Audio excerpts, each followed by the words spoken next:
jokes. You would be proud of me, everybody. I went an entire day yesterday without playing the game. I did it. I actually successfully did a whole day. And the best part was that I only half died inside. Only half. So I'd like to say, I'd like to think that that is a very successful day, if you ask me.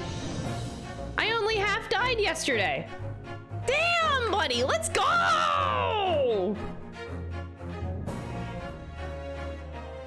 All right, but that being said, are you guys ready for some epic gaming? Some epic trials! Okay, maybe I'm getting a little bit too excited. But yes. I'm not having withdrawals. No, yesterday, like I said, I only half died yesterday. It wasn't like a full death, but like I half died. That's pretty good. That's pretty fucking good. I made it.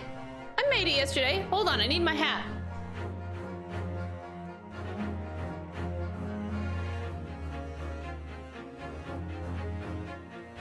This is my new detective hat. I have a new detective hat, apparently. Whenever things get serious, we whip out the hat. Oh, my kitty ears. There you go. When things get serious, we whip out the hat. Damn. Congrats on the resilience, why thank you. I tried very hard yesterday to not stream this game, and you know what? I succeeded. I succeeded. I went one day without it. And I'm fucking proud, dude. Let's go. That being said, I don't think I can wait any longer. As much as I want to chat with you guys and catch up a bit, I did half die yesterday, so I want to get to the trial a little bit. So let me blow my nose. And we're gonna get this game fucking started. We have our creepy man, Odie Asman. Is that? Oh, that's the guy who died. We have our new guy, the engineer guy, creepy mechanical guy. He's creepy. Yep, we're gonna run into him. Well, I think he's in the trial now. He's like a witness now. Oh, I'm friends with a verified person. I am, I can't believe it. Actually, Shen's not the only one I have. I'm also acquainted with Valkyrie. I wouldn't say we're friends, just acquaintances. She still follows me on Twitter. But yeah, my boyfriend Dom, as you know, is an emote artist, and he made emotes for Valkyrie like 5 years ago, way before she blew up. So we hung out at TwitchCon 4 years ago. Yeah, that was TwitchCon 4 years ago. We hung out. And then it was like 2 years later that she blew up. But she's still, she's gonna be working with Dom again in the near future, apparently, but yeah, so. But now I have another verified friend, and that is Shen Pai. I can't believe it, oh my god. She's too good for me now, I swear. Anyway. And also, yes, you guys bring up a good point with Van Zeeks. So this trial is a continuation of the same trial. So we had a day of recess or whatever. So in that last trial, we threw 2 wine bottles and we broke 2 glasses but no legs. I forget what my theory was. Did I say, I think I said 2 bottles, 11 chalices? I think I went big. 2 bottles, 11 chalices, and 2 legs. I think that's what my guess was. 2, 11, 2. Okay, that's what I thought. Yeah, and I'm already on the bottles. Oof, this is not looking good. This is not looking good, because we still got this whole part of the trial where things are gonna get even spicier. And on top of that, They said that the hooded figure was also going to be standing on the prosecution side with Van Zeeks, so it's not even just him anymore. I am terrified. Is he gonna break a glass and have glass shatter around his hooded friend? I don't know. His apprentice? Would he be throwing shit and breaking glasses in front of him? Who knows? That's very dangerous. Actually, come to think of it, can he even put up a leg if he has somebody standing next to him? I guess we'll find out. We're about to find out.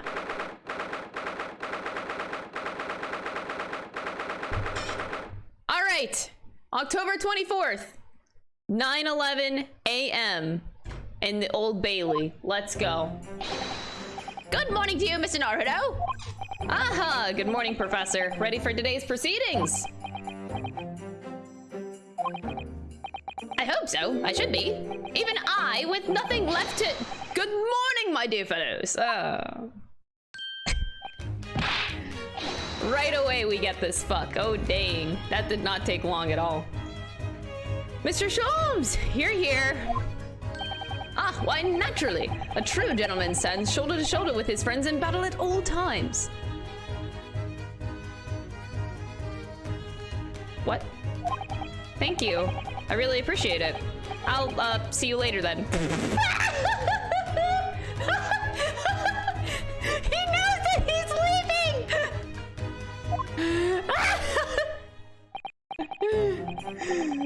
Now, Professor, we really need you to remain calm in the courtroom today.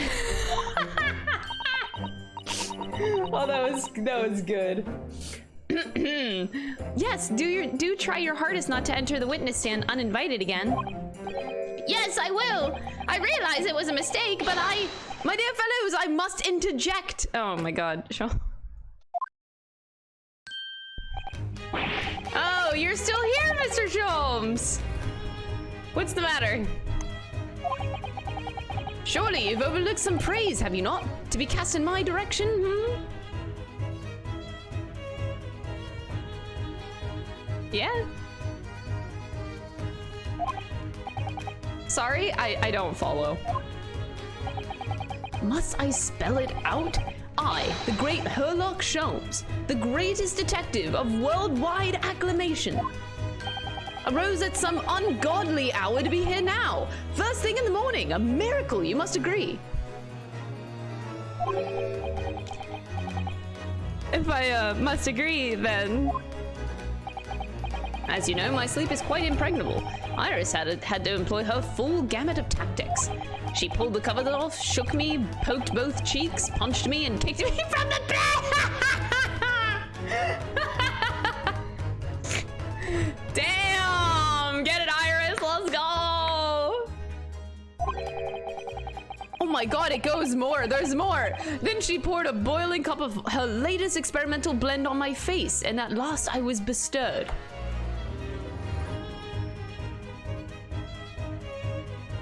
Oh my god.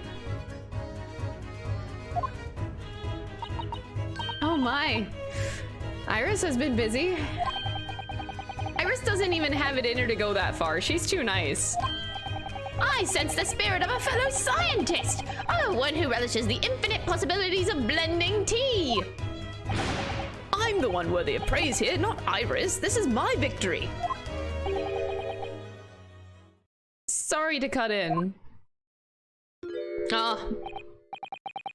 Inspector Gregson. Good morning. Gregson, my dear fellow, why the grim expression at this delightfully early hour?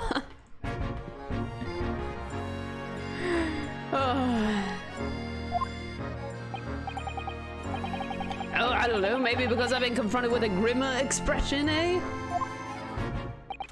Dear me, are you going to take that insult lying down, Professor?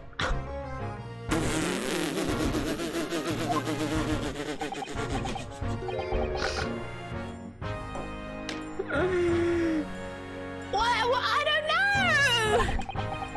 Poor Professor! No! Oh no, don't fall for that! Don't fall. Oh my god. Anyway, here's the paperwork you asked for.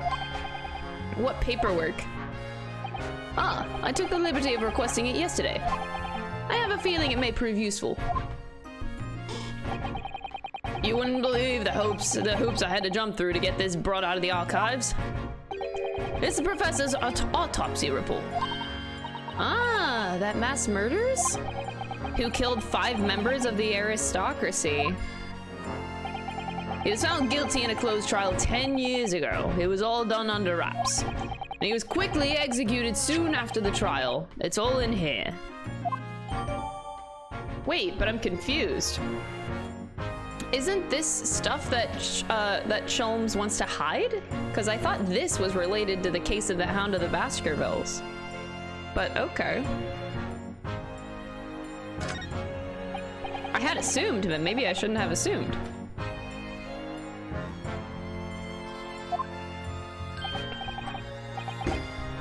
Much obliged, Gregson.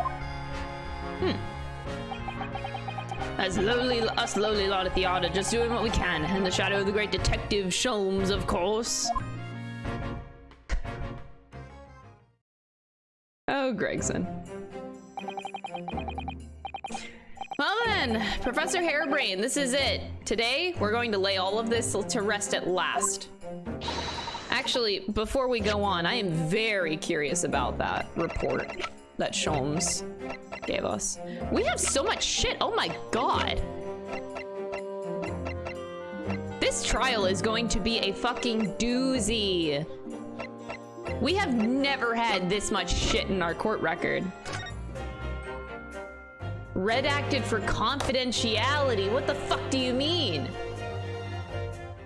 Condemned prisoner, pseudonym the professor, death by hanging confirmed at midnight, June 17th by Courtney Stevens.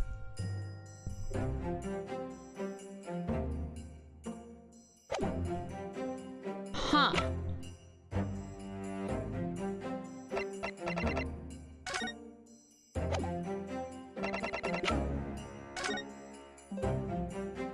Condemned prisoner. Whew.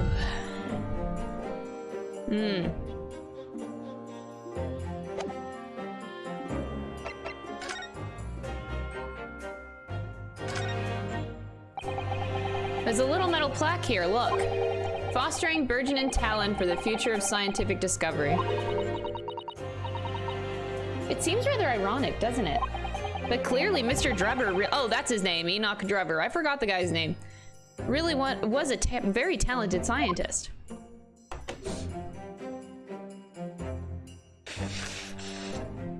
Oh.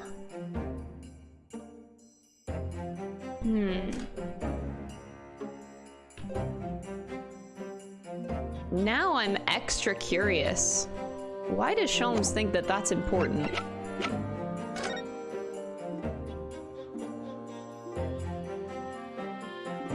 Sholmes requested this. Why?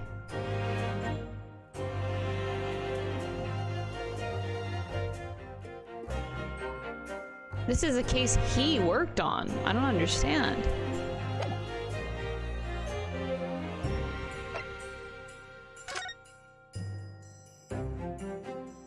And they really are keeping this professor under wraps. This is the professor's head. Oh, can I unlock it? Who do I think the identity of the professor is? I should give a theory on that, huh? There's even a key. If they are,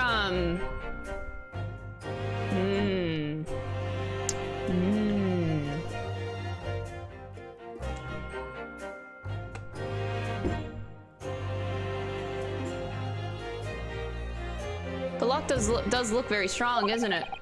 Definitely no way you could remove the mask yourself if it was put on you. I'm just thinking, like, if they're going to this length to protect the identity of the professor, clearly in video game knowledge, that tells me that it's a person that we know. or a name that we would recognize instantly.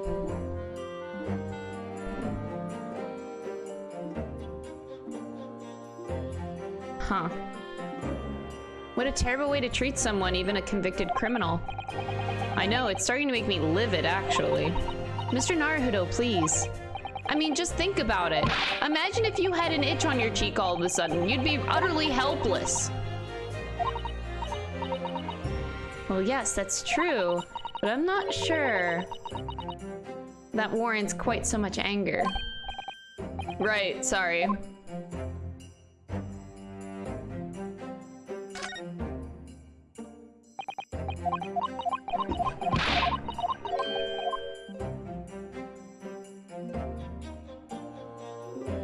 I honestly haven't given much thought to the professor.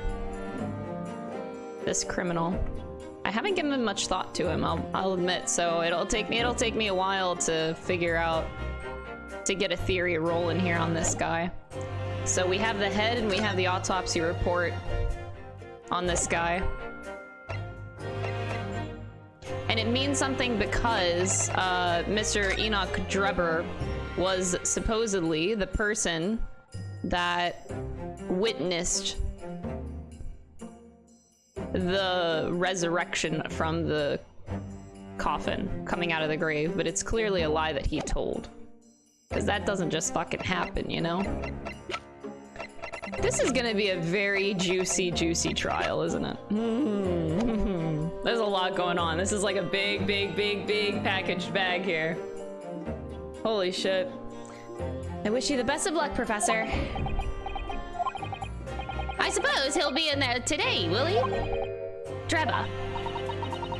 We expect the prosecution to summon him as a witness. I'm still amazed that you managed to find him in just one day. I really owe you both so much. All right, here we go.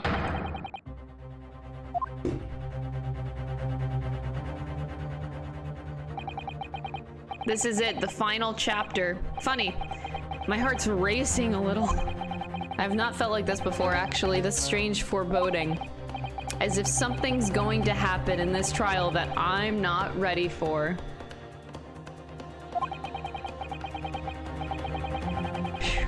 I can't let that distract me from the only thing that really matters.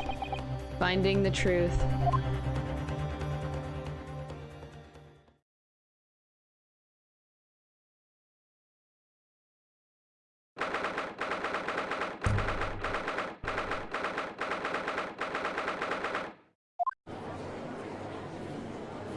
He's here. Oh no, the apprentice is here. Oh, this is gonna be such a good trial. I can feel it in my bones. Oh, so juicy! In the name of Her Majesty the Queen, I hereby declare that this court is to be in session. We resume the public hearing of Albert Harebrain, here present, who stands accused of murder. Are the counsels for the prosecution and defense ready to proceed? Oh, he's still got a wine bottle on the table, so I guess he won't. He's gonna be crushing all the same next to his apprentice. The prosecution is ready, my lord. The defense is ready.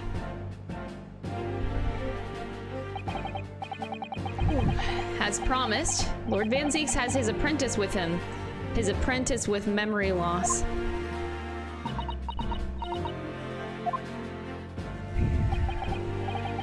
Last trial, we were 1v1.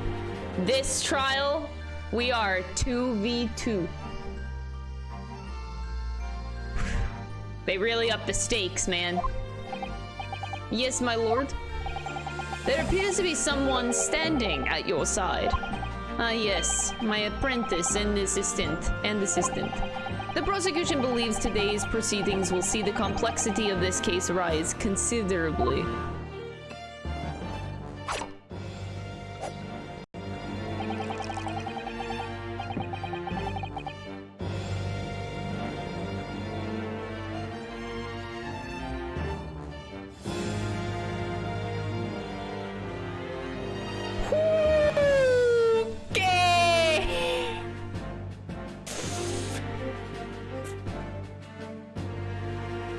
Okay, that leaves an impression. That definitely leaves an impression.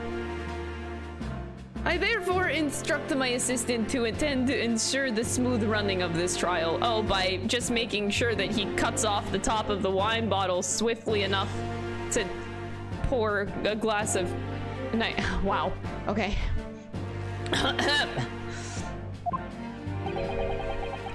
The smooth running liquid, running of liquid refreshments by the look of it.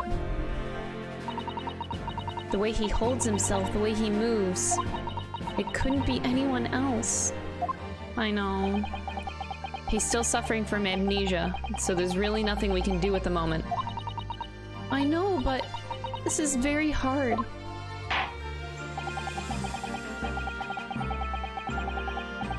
It would appear the prosecution has done a fine job in responding to the demands of the court made yesterday.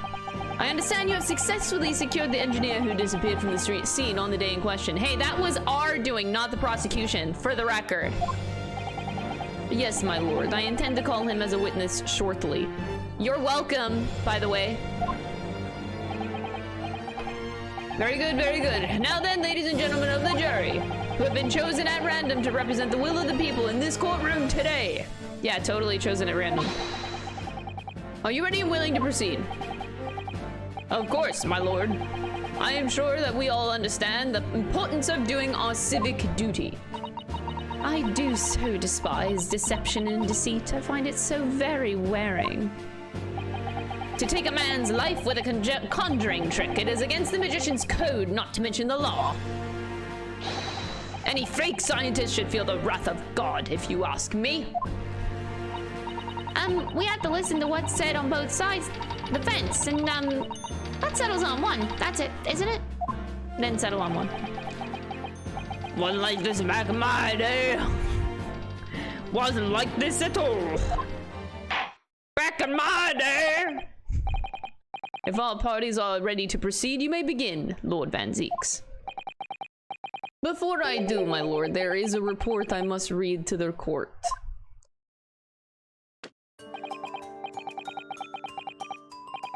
Yesterday at the Great Exhibition Grounds, the evidence of primary importance in this case, the super high voltage instantaneous kinesis machine, which was installed on the experimentation stage, was deliberately destroyed and an explosion affected by an unknown person or persons.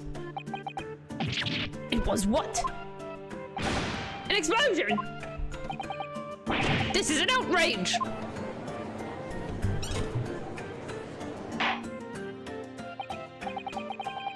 I heard this grave news yesterday. Scotland Yard submitted a report to my office in the evening.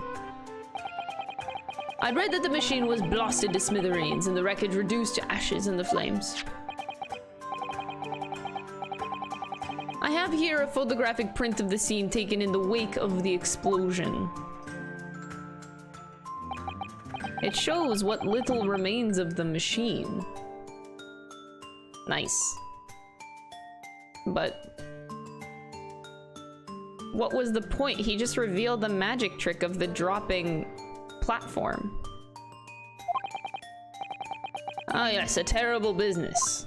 I don't understand. Doesn't that hurt his case more than helping it? I really don't what. He did it to destroy the evidence, did he? That Enoch Drabber. The court will take this print as evidence, counsel. The post-explosion photograph has been entered. Yeah, the metal floor of the stage has been blown open, but there's like clearly a hole. That seems really dumb. Late yesterday afternoon, the protection afforded to the machine by the Special Dispensation for Scientific Equipment Act was revoked. I really hope I don't have to say that whole length of the act name every time. Like, I don't want it being brought up. It's exhausting to say all the time. However, before a thorough investigation could begin, the invention was obliterated from existence. As such, this will become a very different trial.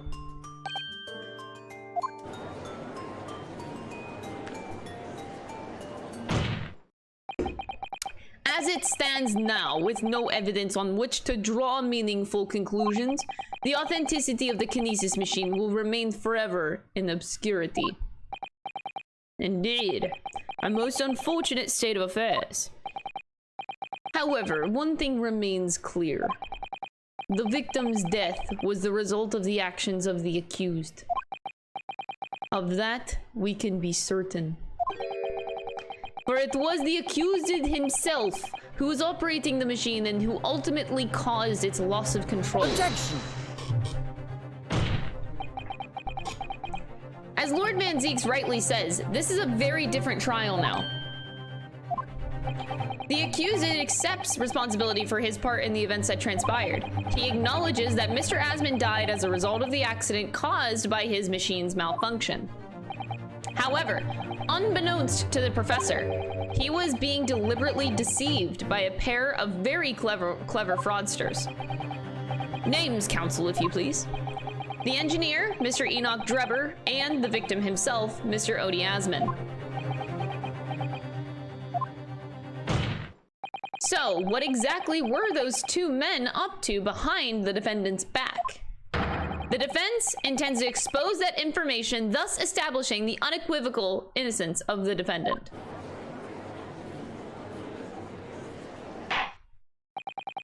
Thank you, counsels. The positions of the prosecution and defense have been clearly stated. Lord Van Zeeks, summon your first witness, please. At once, my lord. The prosecution calls the engineer, Mr. Enoch Drebber, to the stand. Alright, here we go. This is gonna be good. State your name and occupation for the court. Name, Enoch Drebber. Occupation? Hard to pin down, I would say. See that black monocle? Yes, why? I do feel as though I've seen it somewhere before. Oh, you too. I had exactly the same feeling myself.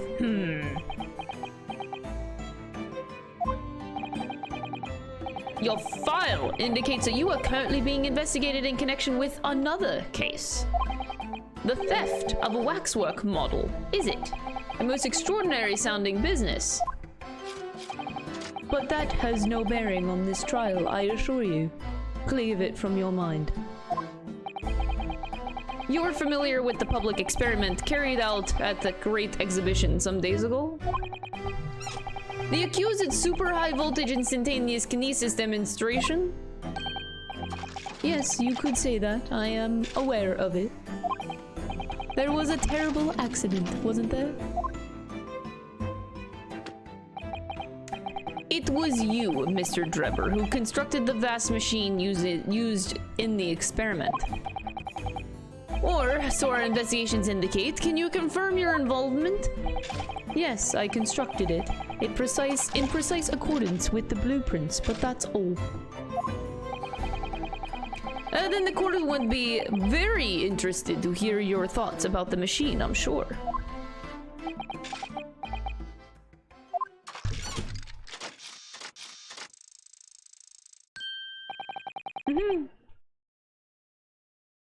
An amazing device, if you ask me.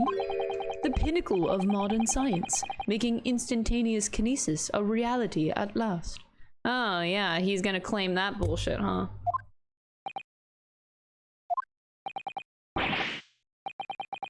Do you mean to say that the experiment was bona fide?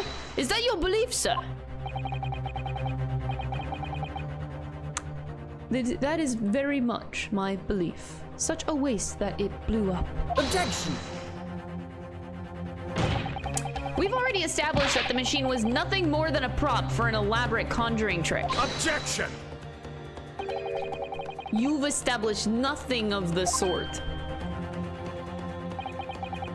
All that was shown during yesterday's proceedings is that the same outcome could have been produced by means of stage trickery. The defense merely proposed a method and demonstrated its feasibility, nothing more. We procrastinated long enough, I feel. Witness, you will now give your formal testimony about the machine that you constructed for the purpose of the demonstration at the Great Exhibition. Understood. This guy scares me.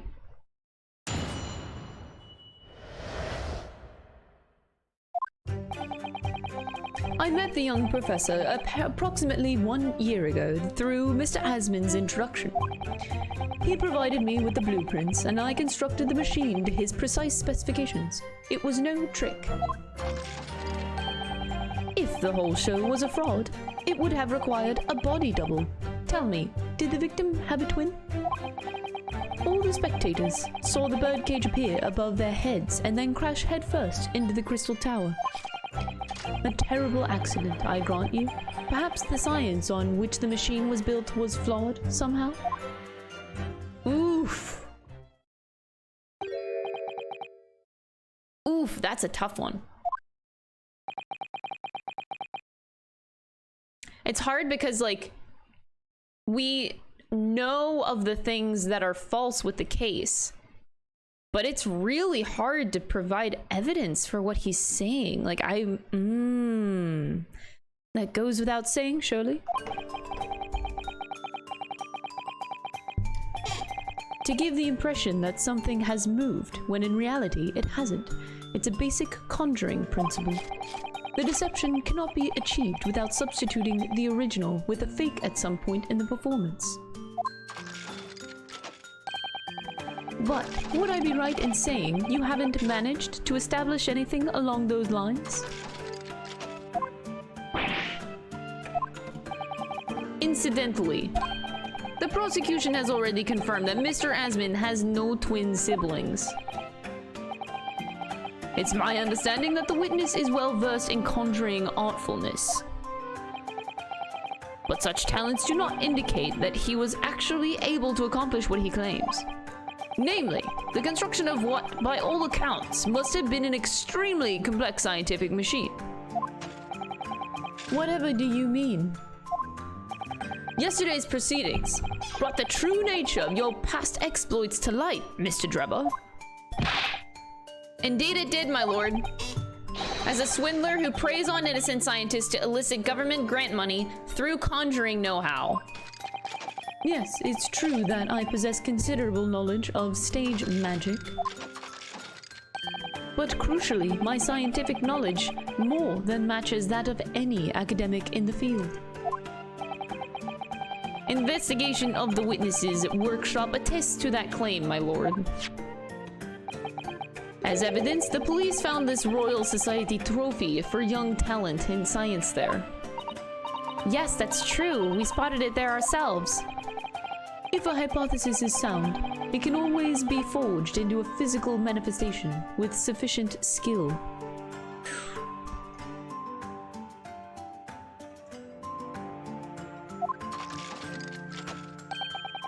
Though I may have sold the secrets of some deceptive wiles to sniveling, talentless scientists in the past. Would you therefore assert that the explosion of the machine was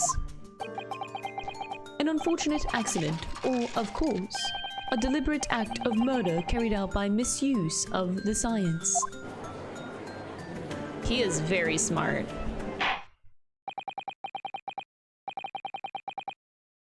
Counsel for the defense, your cross-examination, please.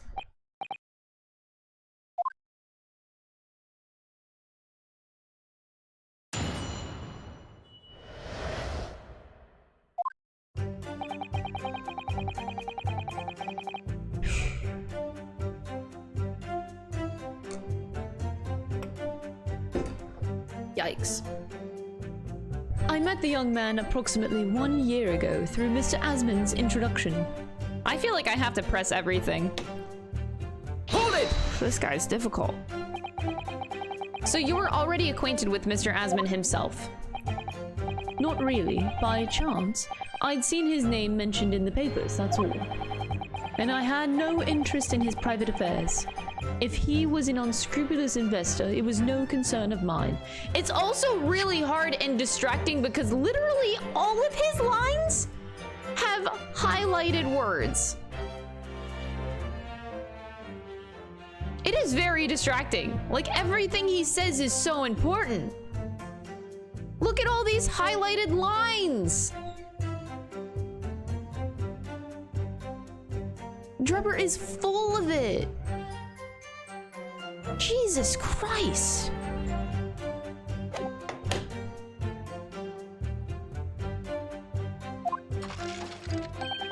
As long as people pay their bills, I take up my tools and construct what they ask for. So, why did Mr. Asman approach you in particular? Who can say? I presume because my name is associated with excellence in engineering. Not to mention excellence in fraud.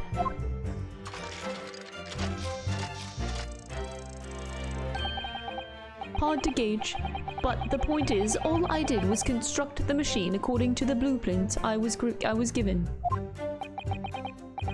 In other words, the kinesis machine was built on solid scientific principles. Yes, you might say that.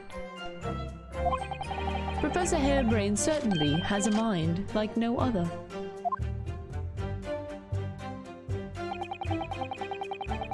He provided me with the blueprints and I constructed the machine to his precise specifications. It was no trick. Hold it! It's clear that you have both scientific knowledge and knowledge of conjuring magic, however. The more knowledge you have, the better equipped you are to handle whatever comes along. But your implication is that I furnished the machine with some trickery, I think.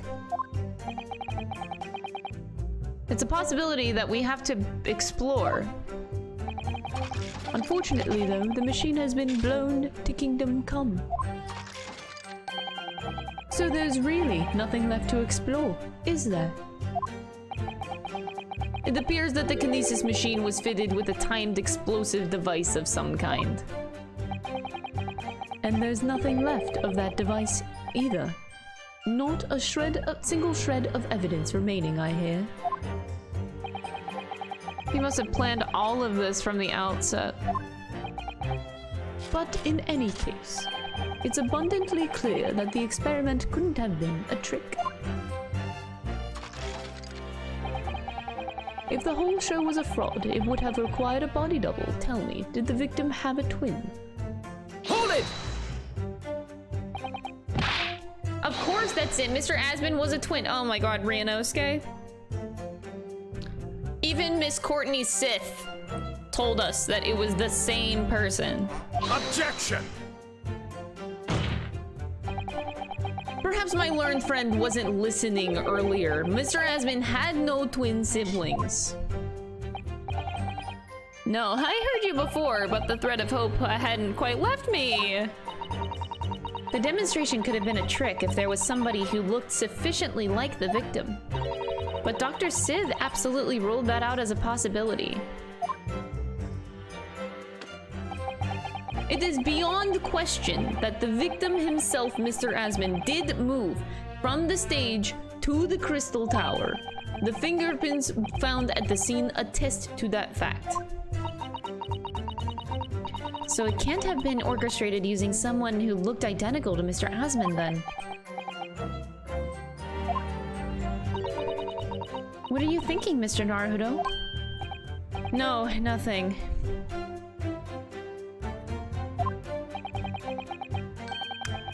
Just the idea of someone who looked identical to the victim is playing on my mind.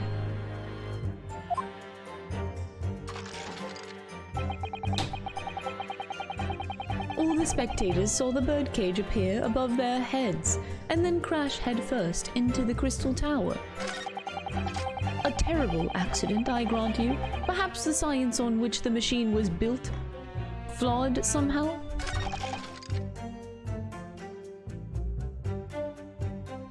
Hold it! It crashed head first, you say? According to the many witness reports from those there at the time, yes. Were you not there at the exhibition grounds on that day?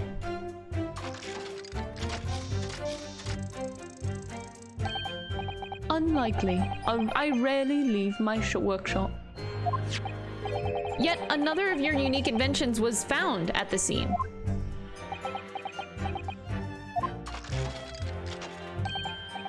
It was the unveiling of a machine I'd labored over for many months. I saw it clearly with my own eyes, the birdcage plummeting headfirst into the tower. What a surprise! I believe the victim's neck was broken from the headlong fall, wasn't it? would you have come by that information? Even an infernal recluse like me reads the newspapers, you know. According to the reports, 2 injuries were apparent on the victim's body. Yeah, he had been stabbed in the chest by a screwdriver believed to belong to the defendant, Andrew. The screwdriver has a name.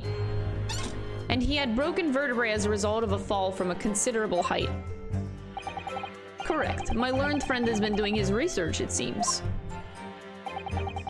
Do we know which injury was the fatal one? Sadly not. Forensic science is not yet at the level where such things can be determined. What we do know is that the victim died having sustained both injuries at some point during the experiment. And since he was found in the birdcage with his neck broken, it's obvious that he fell from a considerable height. Okay, so I know what to do, but I'm still gonna press this last point.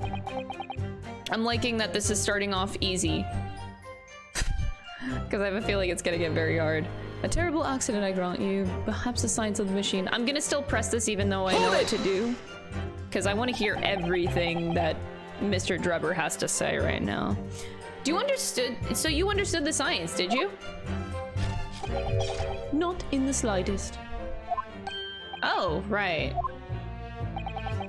As I've said a number of times, I'm an engineer. My job is to manufacture according to the blueprints I'm given.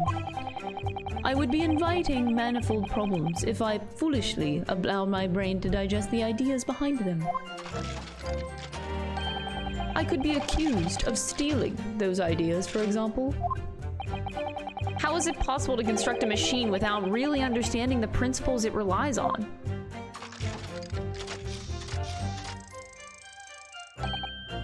Well, you're practicing law without really understanding the principles it relies on are— wow.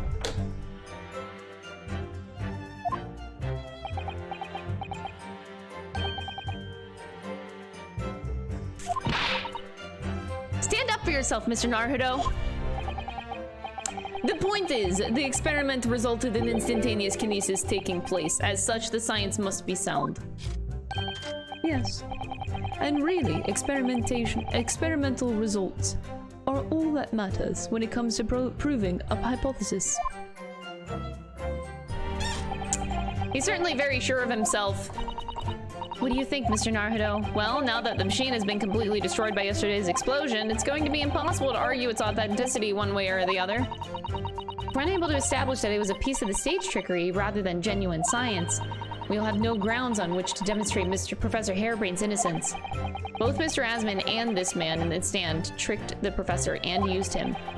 They took advantage of his naivety and his unbending belief in his work, and I won't let them get away with it. And seeing as the professor is an old friend of Mr. Lord Van Zeek's, what on earth must he be feeling towards Drebber?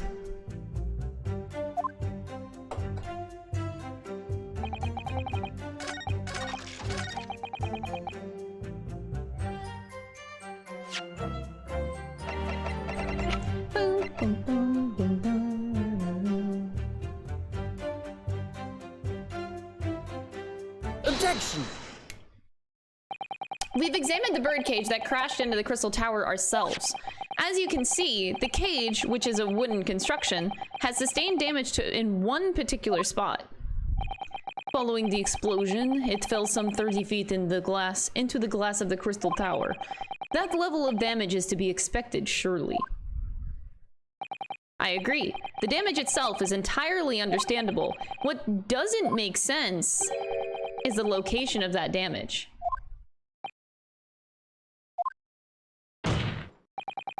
All the breakages in the wood are at the base of the birdcage, not the top. What are you saying? That's the opposite of where they should be. That's right, my lord. The birdcage that was at the scene is damaged at its base. So we have reports of the birdcage falling headlong into the Crystal Tower, yet the damage is at the bottom. The only way to reconcile these two facts is to accept that there were two bird cages in play that day. which were at some point switched. Switched during what wasn't a scientific experiment at all, but an elaborate piece of stage trickery. They put highlighted things in every one of Drebber's lines, even the "God." Like, what? They're really trying to say something. Good gracious, explain yourself, witness. Well, like, everything. That's not important. Oh my god. If we examine the facts, there's only one logical conclusion we can draw. The damage on the base of the birdcage clearly indicates that it crashed tail first into the tower. Objection! But multiple witness reports claim it fell head first. The birdcage materialized in the sky next to a balloon flying over the stage following a spontaneous explosion at an altitude of some 60 feet above ground level, which is approximately 18 meters. It then proceeds to fall some 30 feet into the Crystal Tower in the ensuing deflagration.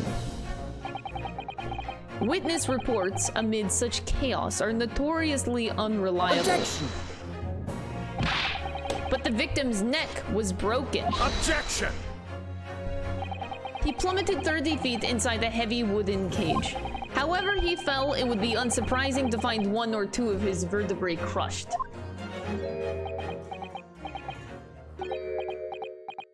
Oh god, he's laughing.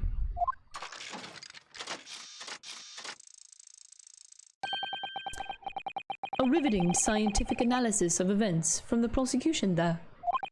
Though, to be even more rigorous, you would have to say it was only one vertebra, actually.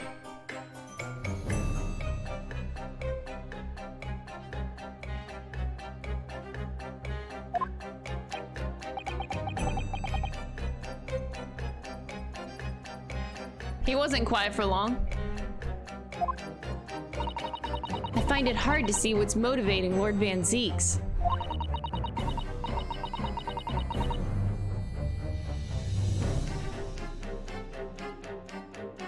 This witness is clearly a swindler and one who deceived a personal friend of his.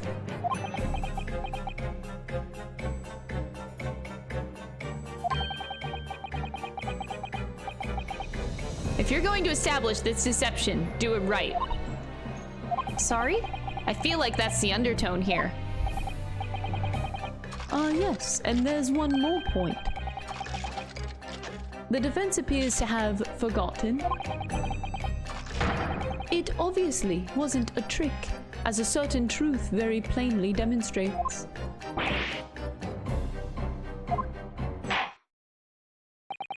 Seems to me that the cross-examination had better continue until we resolve this matter. Mr. Drebber, you will amend your testimony with details of this truth. Of course, we must treat the matter scientifically, after all. I know, it's over, I'm sorry. It's okay, we can cat jam next time it comes on, alright, chat?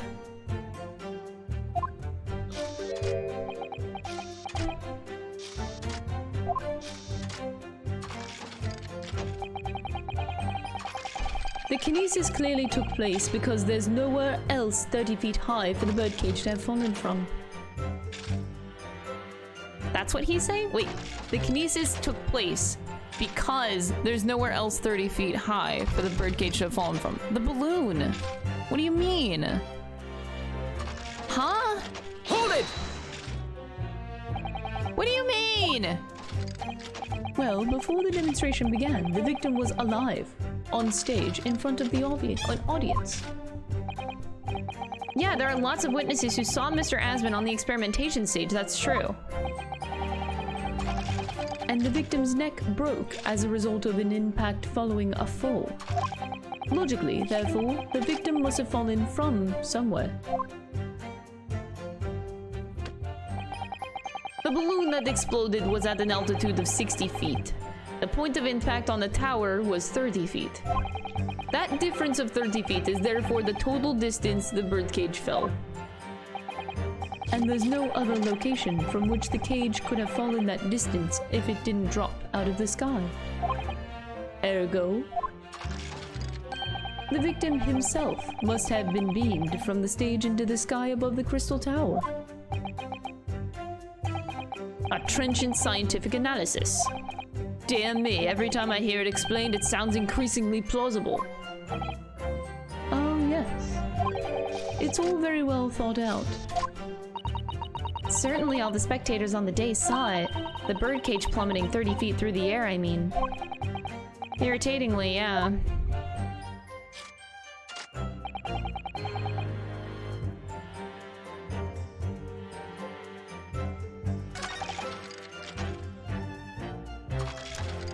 I'm nervous. Okay,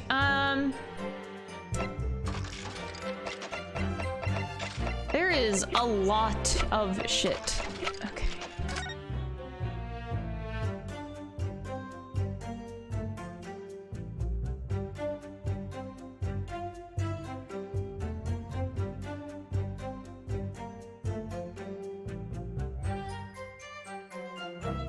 I think the only thing this picture is supposed to show is that there is, you know, a hole there. But anyway, I need to not get distracted. Wait, he's moving in the background. He's still moving. Oh god. Stop moving. Stop. Okay, the picture of the balloon. This. I think this is what I'm supposed to present.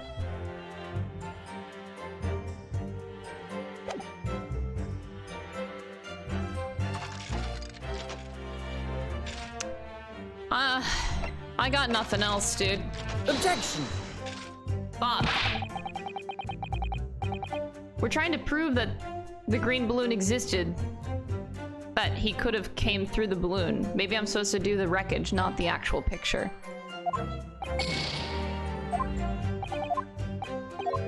I feel like both should work in technicality, unless I'm missing a point here.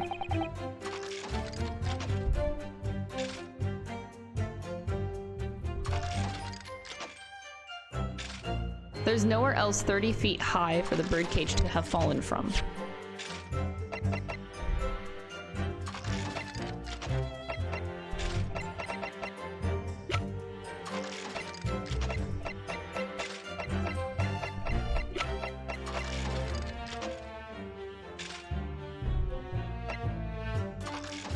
I guess I go with the green cloth? I really am confused. Why wouldn't this work?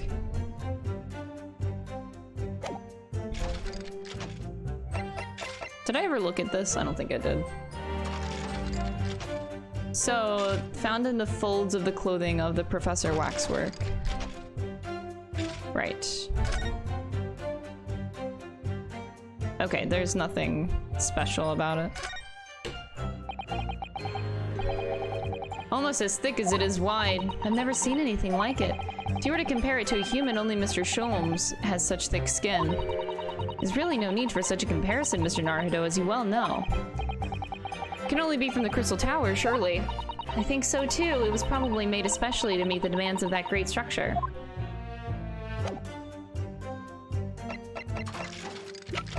Stop moving!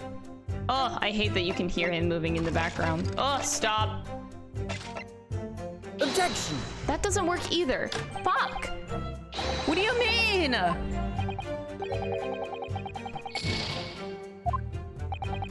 What?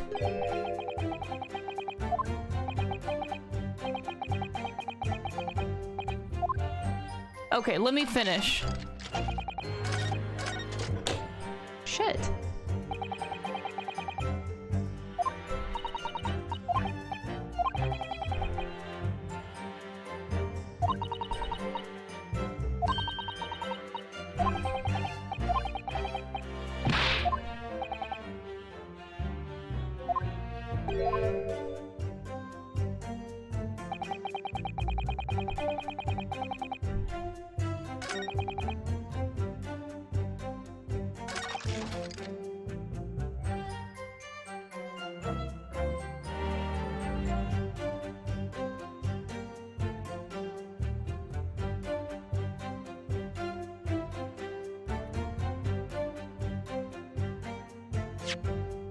I don't want to present it here. I feel like it's not really the place, but...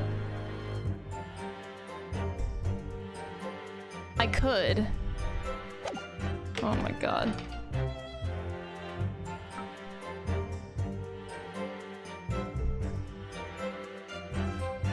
Oh my god.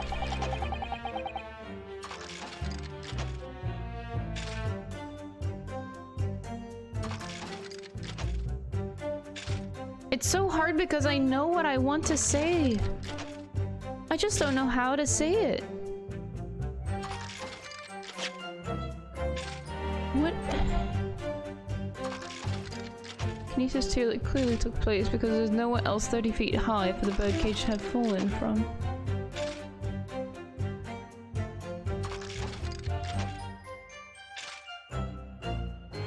Why?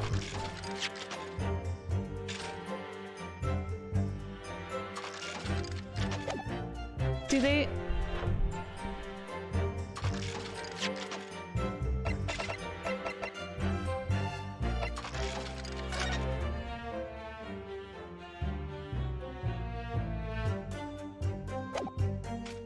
Sorry, give me a second. I'm thinking about a lot. I'm not even just thinking about this point. I'm trying to think of other, like, the other points of the case as well. I should just be thinking on... So there's so much to think about. Oh my god. My mind's going crazy, dude.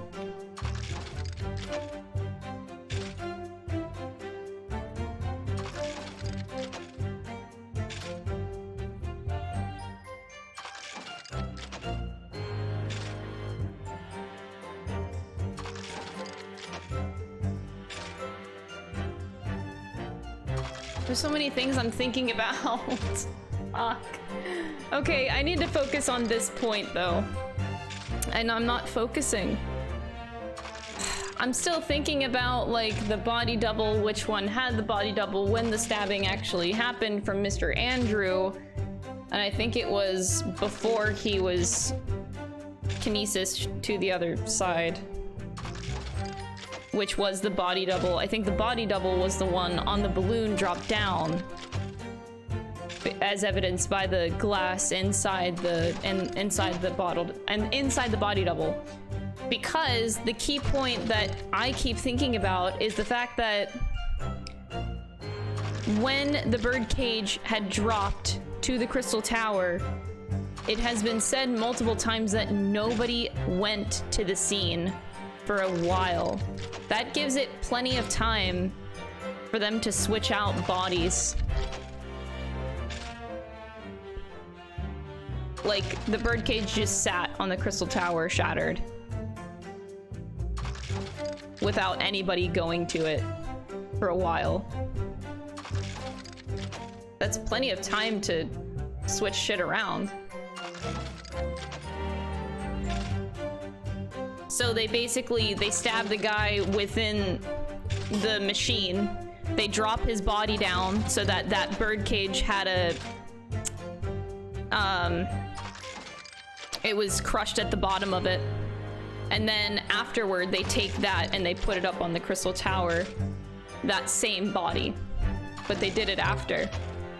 But for the scene itself, he used the body double to be dropped. Because if he fell down through the tower itself, that's still a decent enough drop to break your neck, even from the bottom. Like, I don't... Ugh. I'm thinking about so many things, and I still can't understand the relevance of this. Well, no, I do. Actually, no, I understand the relevance of it now. I'm still perplexed as to why I have this information. I can't stop thinking about these things. So it's really, really hard for me to focus on this moment. It's so hard to focus.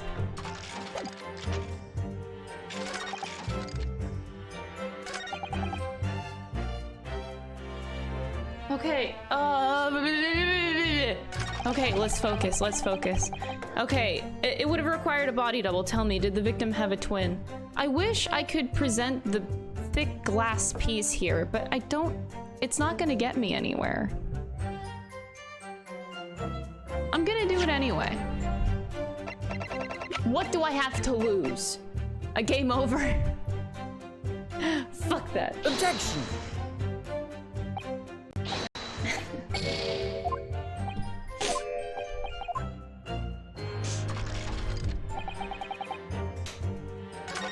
Okay, but no, they do want me here.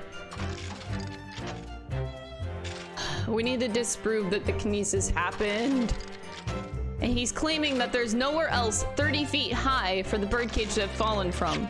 So this just obviously tells me that I need to present evidence that the green balloon existed, which I'm not understanding why this does not work.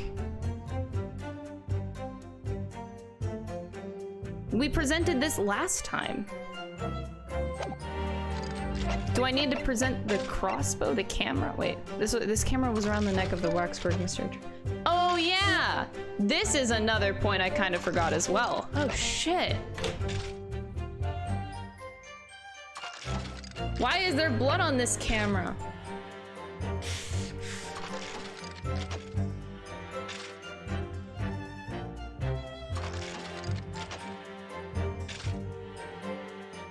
Fuck! By the way, I appreciate all the Pepe laughs, chat. You guys are getting better at that. Still a lot of backseating, but I appreciate the more Pepe laughs. Thank you. The more I see, the happier I get. Just laugh at me. That's way better than backseating.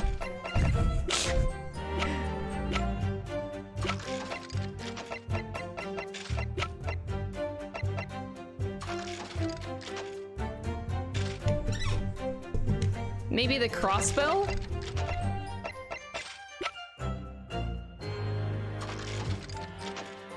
How would that prove it, though?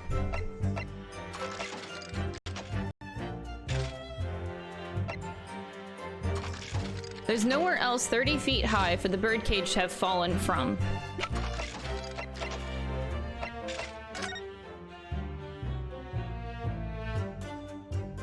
Maybe that? It could be the crossbow, it could be the...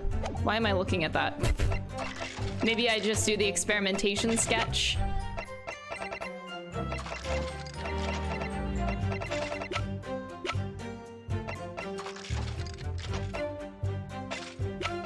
I'll do all of the above. Objection! Really? Oh my god. Oh. This is a diagram of the experimentation stage and its surroundings.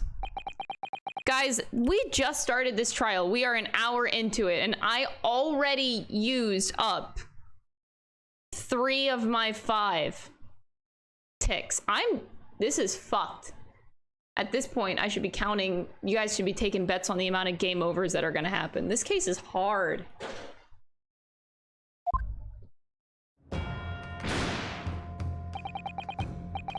We know that somehow the birdcage appeared in midair before falling down into the crystal tower. A fall of about 30 feet or 9 meters. However, if you examine the diagram carefully, you'll see that there is one other possible location from which the birdcage could have fallen. The same distance of 30 feet. No.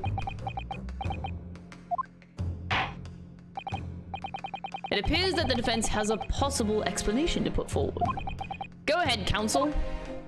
So they're suggesting that it wasn't from the balloon, but actually from the tower itself. Interesting, but okay. You indicate the place to which you are referring to on this diagram.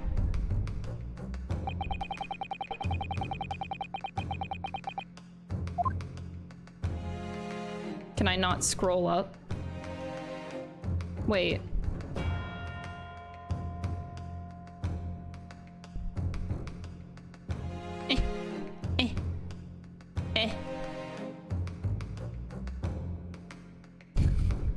I'm not understanding.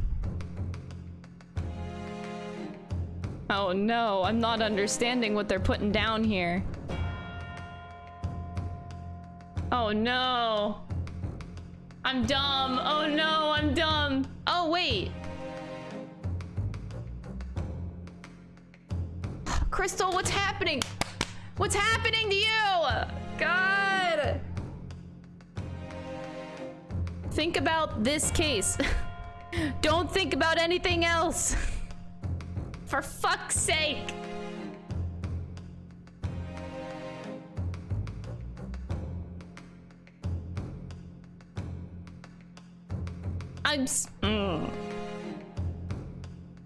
Bruh. We just started this case. Let's hope that it gets better. Let's just hope that it gets better. Take that!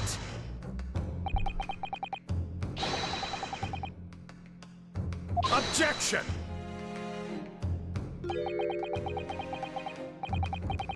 I'm hiding because I know it's wrong. Please don't. It's fine.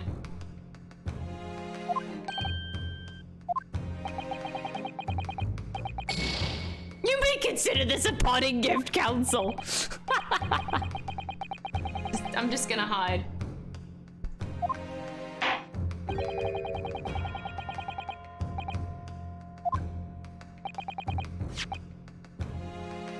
Oh!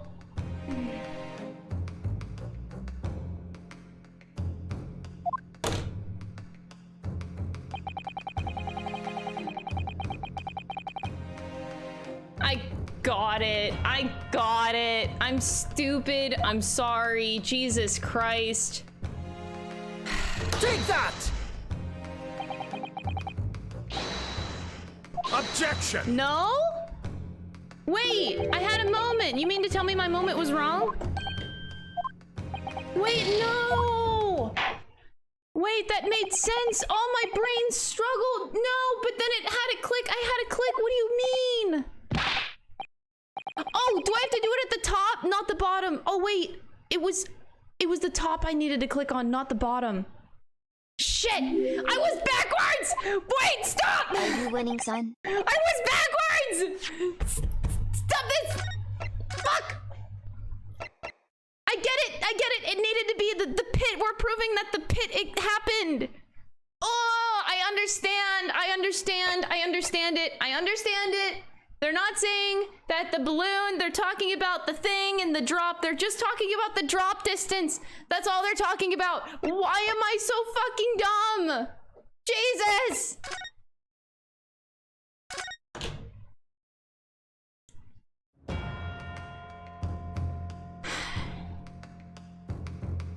They're talking about this!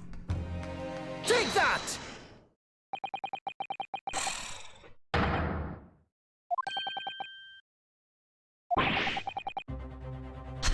This is so frustrating because I'm well aware that the pit was there. But I didn't understand what they were going with this. I'm so mad. I knew it existed. It's just so frustrating.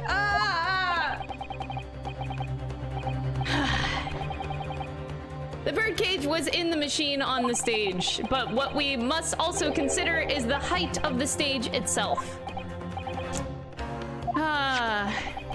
It turns out that the experimentation stage was built at a considerable height above ground level. If you look at the diagram, in fact, you'll see it's about the same height above the ground as the balloon was above the crash site.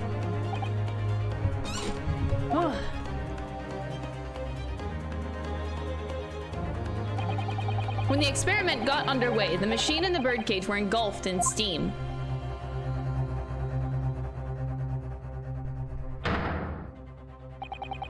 At that moment, the floor of the stage gave way, and we assumed there to be a void underneath.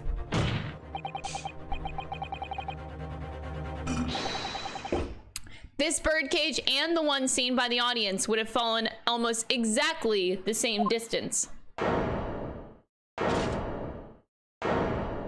Oh my god. When my Once brain again, works my so lord. faster, I wish to give you my brain for smart. XD. I don't need other people's brain for smart. I got mine. Thank you for the 100 bits. This all points to the fact that there was not one birdcage, but two. Objection! my learned friend, has no evidence that the stage had such a contrivance in its design. Someone is responsible for the criminal destruction of the kinesis machine itself. It's true. However, the stage still stands. And take a moment to look at this photographic print of the scene following yesterday's explosion. The metal grill that formed the floor of the machine is undone. Yes, most likely blown open by the force of the explosion that destroyed the rest of the machine. The defense calls for the space below the stage to be investigated immediately.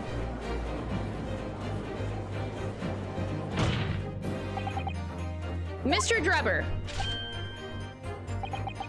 it was you who built the kinesis machine, which means that it was you who built the 2 bird cages that were used to carry out this deception. Whether Professor Harebrain's hypothesis is sound or not makes no difference, because it's the construction of this machine that matters, a machine designed to take Mr. Asmon's life. And lay the blame firmly at the professor's door, something that could only have been carried out by you, Mr. Enoch Drebber.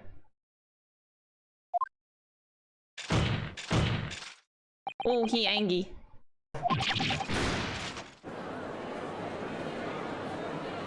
Objection! Oh! Oh my god. Bruh.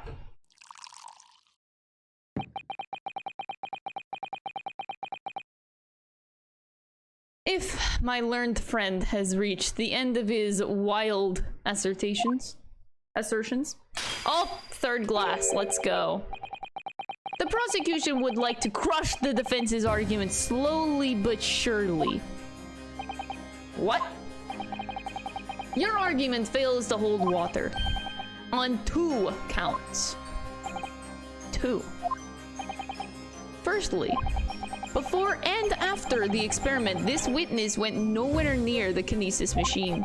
Every relevant member of staff from the exhibition has attested to that.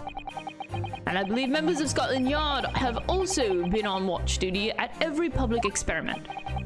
In other words, Mr. Drebber had no opportunity to switch the alleged pair of bird cages. But I've already explained why he wouldn't have needed to. The nonsense with the crossbow, that doesn't bolster your case at all. The man who disappeared from the stage and the man who crashed into the tower are one and the same.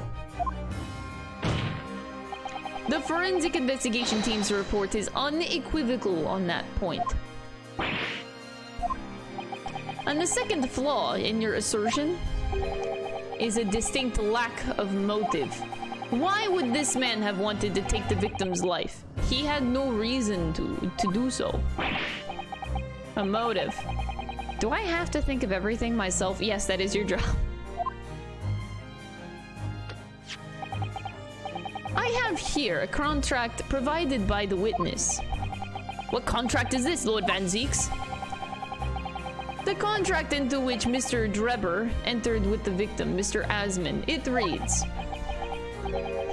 Mr. Drebber is to receive 30% of all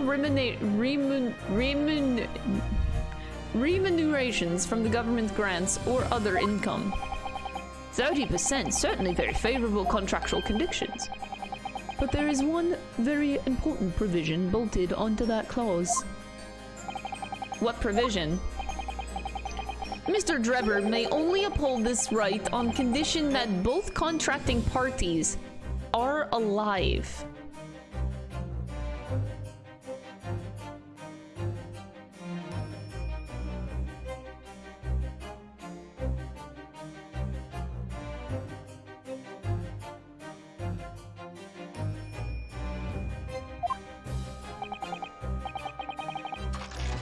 In other words, if either of us were to die, the contract would become null and void. So you see, I had nothing to gain from Mr. Asmon's death. The diametric opposite, in fact.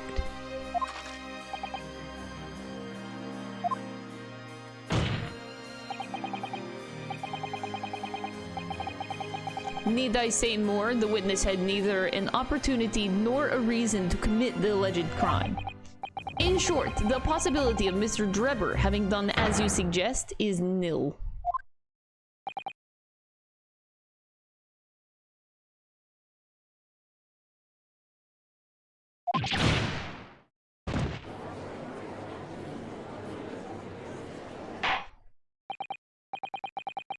Seems the defense's assertion was somewhat wide of the mark. Lord Van Zeeks, you will submit the contract as evidence.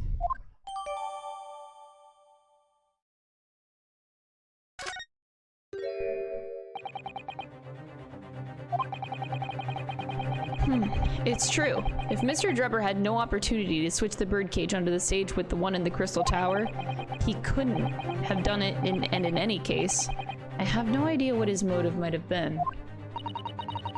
There is one aspect of your argument that still holds true, however. There were 2 bird cages. The prosecution is unable to deny that. So I'm sure you're right you're on the right lines, Mr. Naruto, and I have no doubt that there are other aspects of your assertion that are undeniable truths too. Well, it would seem that the defense has no rejoinder to offer.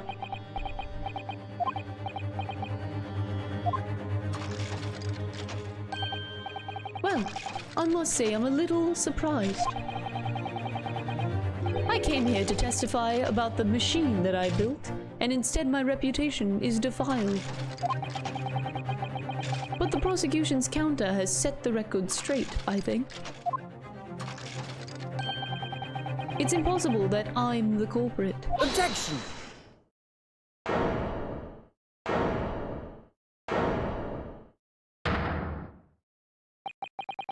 At the beginning of this trial, we believed that there was only 1 birdcage. Yet, now we know there must have been 2. In other words, there was more to the demonstration than we realized at first. I think it's abundantly clear that the same applies to the culprit. Get to the point. The stage demonstration was constructed and set up in its entirety by you, Mr. Drebber. Therefore, it's inconceivable that you had no hand in the events that transpired. Oh, he angry. Look at that face. So, if circumstances mean it's impossible that you could have carried out the crime yourself, it points to the fact that someone else was involved. Are you suggesting?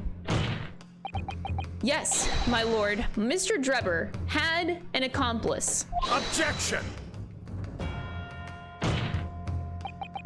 An accomplice now. Well then, I presume you're prepared for what's to come. I have to say who the accomplice was.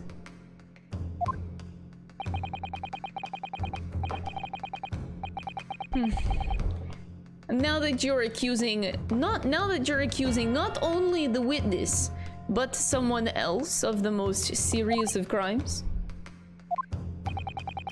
If these accusations turn out to be false, then make no mistake. The prosecution will demand an equally serious punishment for your slander.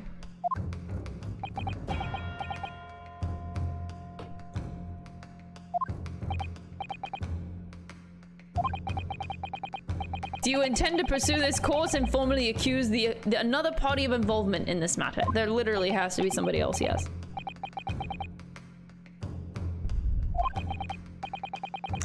What do I do here? At the moment, there is little more than a hunch on my part. I don't know for sure if Drebber had an accomplice or even if he really is the culprit here.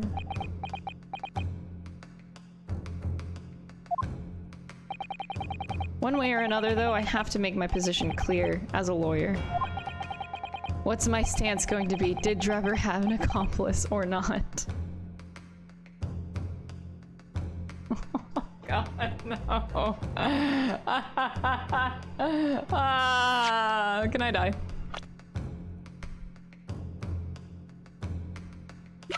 Oh! They put him in the court record.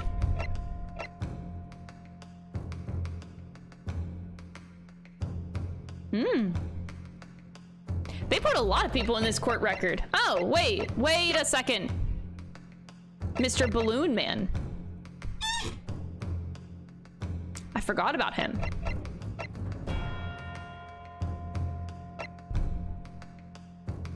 Mr. Balloon Man was a little bit sus.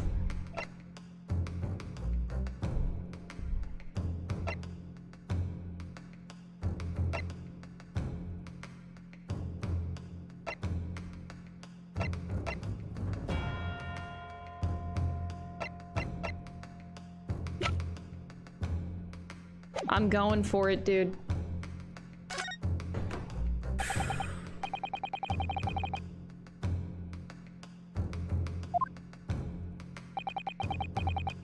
Somehow the two bird cages must have been switched. Everything points to that.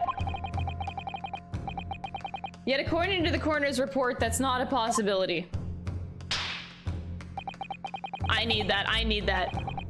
Okay, whew, yeah, I needed that. That does help, you know, doing that. That does actually help. And I'm confirming it. Counsel, my lord, you have received a stark warning already. If you are nevertheless determined, then I must now ask you to identify this alleged accomplice by name. Your answer, please. Who do you claim to have been Mr. Drebber's accomplice? I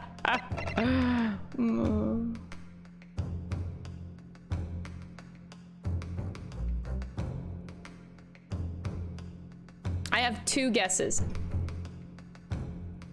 I should probably talk it out before I select.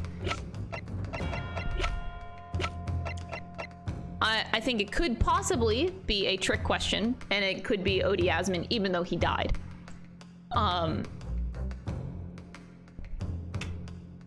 Because in all technicality, they were accomplices.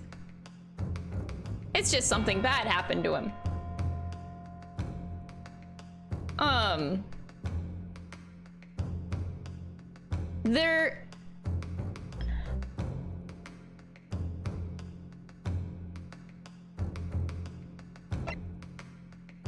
Oh, my other thought is the silver lining. Okay. My other thought is the silver lining of the contract. So it specifically does state that both parties need to be alive for Mr. Drebber to obtain the money. However,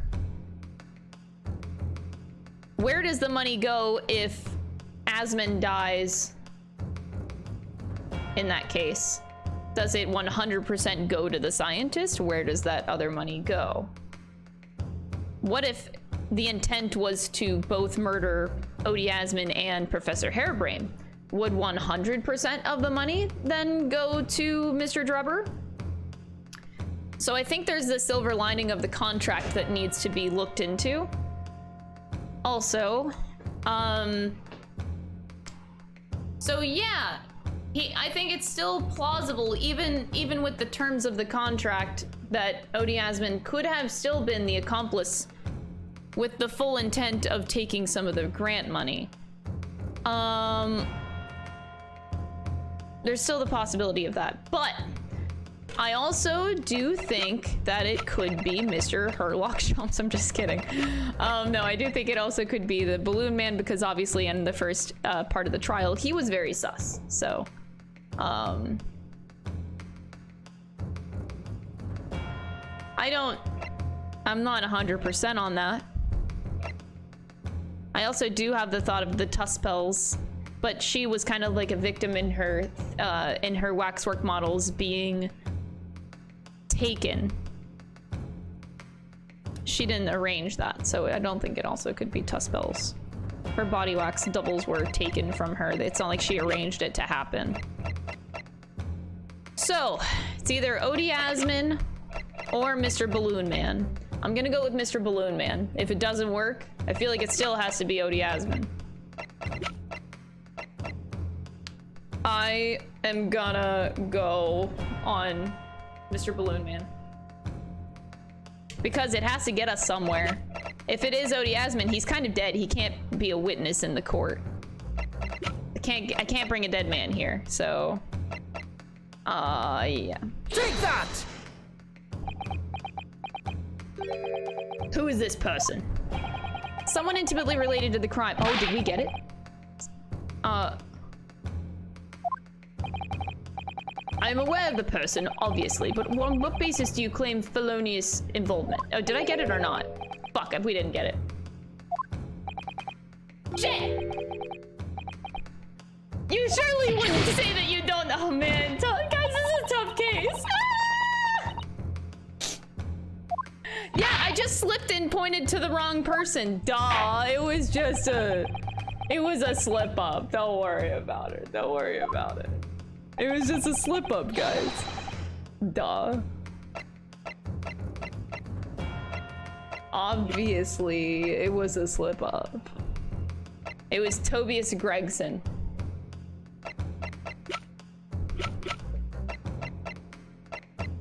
Take that! Well, yep, game over. So, fuck!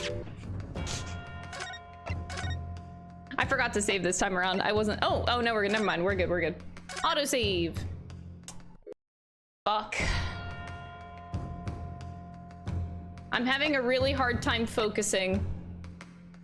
This is not okay.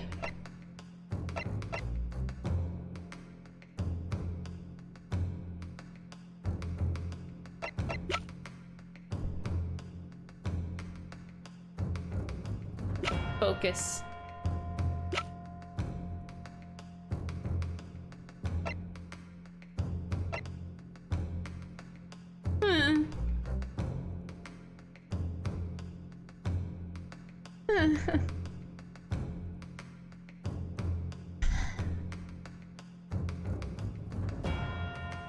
Can I explain myself for a second? Okay, it's probably really obvious already, but Sholmes is a very welcome, well, not welcome. In this case, he's actually a very not welcome distraction. I keep thinking about him. I'm sorry. Fucking hell!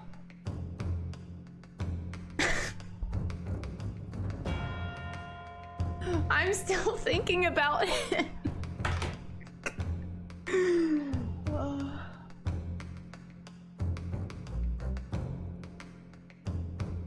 It is so hard to focus on this case. I'm so sorry. It's not even, no. Don't get me wrong, it's not because he's handsome, it's just because there's so much mystery. I don't care. Okay, like, yeah, Sholmes is hot, but like, no, it's the mystery behind him that's just bugging me so much. God, he bugs me so much. I keep thinking about him because there's so much to think about when it comes to this man. My God. It's such like a big fat packaged bag. And I hate it so much. Take that!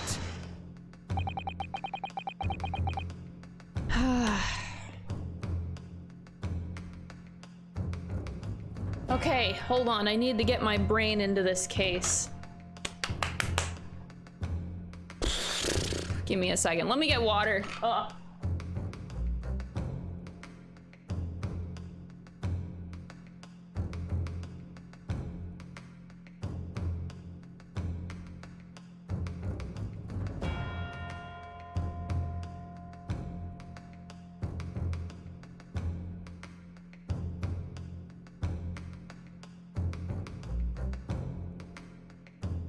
Also, yes, I did also guess Courtney.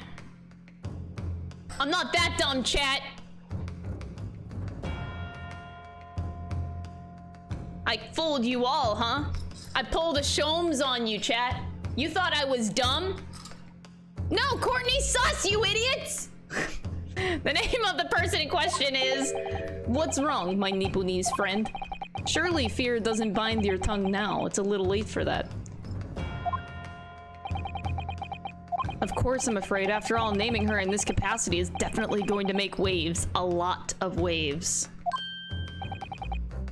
Could very well turn every single person in this courtroom against me. I'm sure it will be all right, Mr. Naruhodo.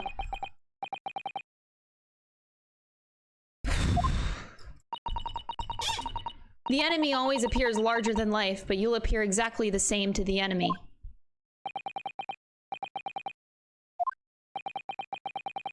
You've kept us waiting long enough. Your answer, counsel, now?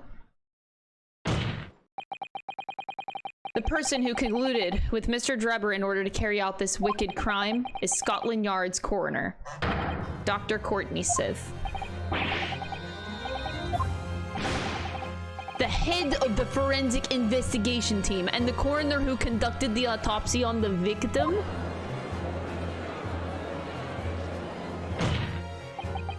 We know that there were 2 bird cages, so who could have carried out the switch to complete the illusion?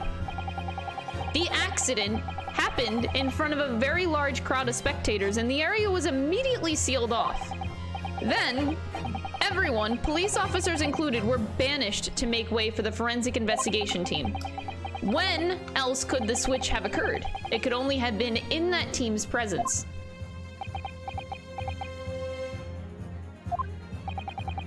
It's essential that the court determines exactly what happened following the incident. The defense demands that Dr. Sith be summoned to the witness stand at once to testify. I feel like we just caused a war. Did we not? Did we not just like cause a war here? We're implying a lot of shit right now. We're implying a lot. This is not good. You've got some nerve, lad! Standing there dragging the odd's name through the mud. I didn't mean to. Whew. I know the woman very well. There's no better dead room worker out there. How dare you call her a criminal? I mean, she's sus. What do you want me to do? My learned friend's imagination appears to be wilder than the East End at night. It is. Whew. The recklessness of your accusation aside, there's another grave problem with your argument. One which the prosecution demands you address at once. A grave problem. Oh my word. Who do you claim acted as the victim's doppelganger? Certainly, if the birdcage containing the body of the victim was exchanged for another, that cage must have also contained a body. And yet, no missing persons or accidental deaths of anyone even remotely resembling the victim have been reported. Which means there was no one dead or alive who could have fulfilled the role of a body double for Mr. Asman. That's true. Wait, no. What do you mean that's true? Oh my god. If my argument is that there were 2 bird cages, then there must have been a person inside of each of them. But I don't know if I've got an answer to this yet, have I? Are you fucking serious, Ryunosuke? Okay. Do I present evidence or someone? So obviously we want to name the body double. Do we present Madame Tuspels or evidence? That's the question here. Okay, so how does the game want me to do this? Do they want me to present... Oh, wait, let's look at this contract. The investor, Mr. Odi Asman, hereby enters into contract with Mr. Enoch Drebber to fund labor and materials for the construction of super high voltage and okay. Mr. Drebber is to receive 30% of all remunerations from government grants. Mr. Drebber may only uphold this right on condition that both contracting parties are alive. Huh.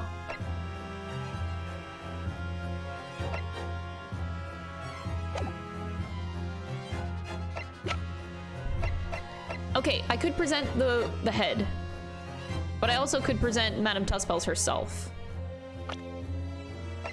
She can attest to the fact that the body double was gone on the night of the crime and returned after the crime. I feel like that's a more solid way of going about this than presenting my evidence. Because I could also provide the broken piece of glass and the head.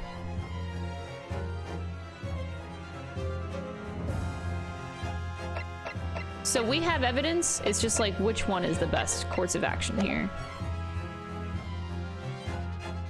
I feel like having the testimony of Madame Tussbells is a more solid form of argument.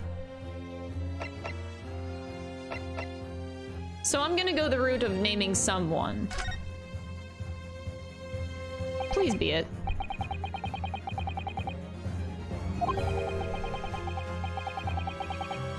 Oh, no! Oh, God! No! No! Oh, fuck! That's where you're going with it? Oh, come on.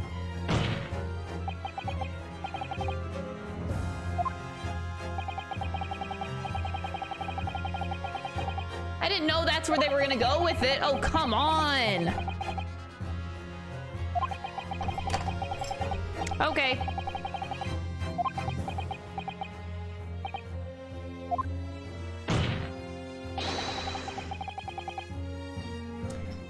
Guys, I know who it was.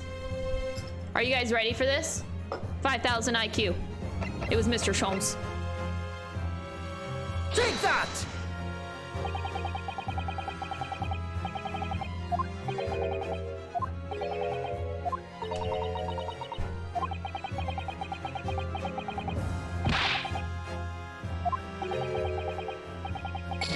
You have a head, try using it. Look, I use it sometimes. It's like I decide when to use the one brain cell that I have, and sometimes that brain cell works really well, and sometimes it doesn't.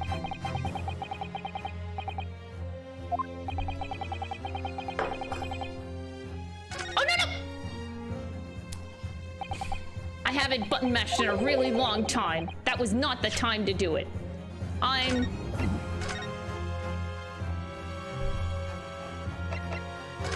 damn it. It didn't happen, okay? Oh, okay, we have to go back to claiming Courtney. Okay. Take that! Sorry, I should have saved. Well, at least the game told me what to do. Mr. Makey, thank you so much for the 10 months. I appreciate it.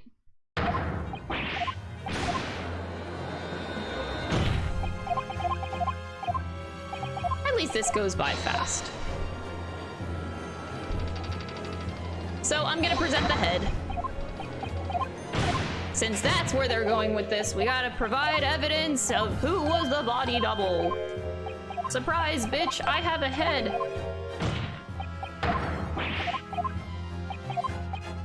Okay, present evidence! Yeah, buddy, I have evidence. Presenting evidence that reveals the true nature of Mr. Asmon's body double.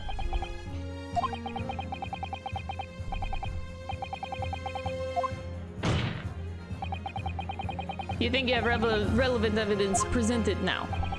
The body double and the birdcage were hiding inside the balloon that was floating above the stage, which means that any witness would have seen them from 60 feet. So who was it that appeared out of the explosion some 18 meters above the spectators? The body double inside the second birdcage was this head. Take that! We know that the victim, Mr. Asmon, was in the birdcage that was situated inside the kinesis machine on stage, and therefore he couldn't have been inside the second birdcage. Instead, that contains something else. What's been described as a body double, which is what fell from the sky and crashed into the crystal tower. According to your somewhat elaborate version of events, and that body double inside the second birdcage was in fact... It's alright, Mr. Naruhodo. You're ready for this. Just steel yourself and come out with it. Thank you, Mrs. Sato. I needed that. As I was saying, the body double inside the second birdcage was as unbelievable as it may seem. That thing there, how did it get there?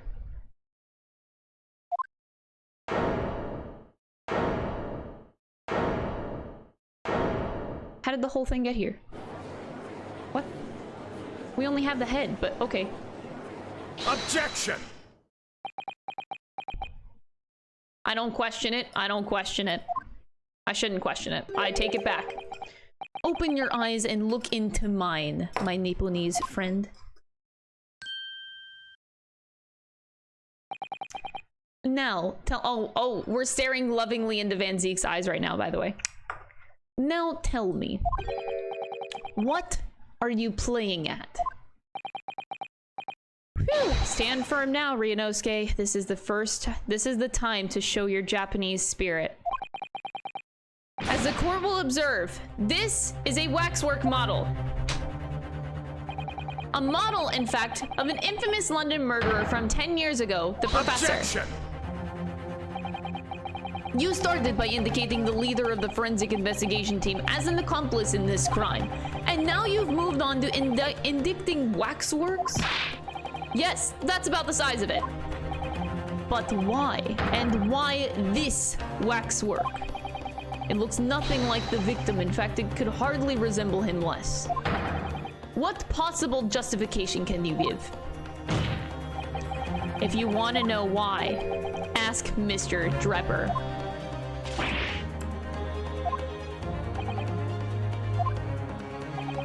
Just days before Professor Harebrain performed his public demonstration, Mr. Drebber abducted this model from Madame Tussbell's.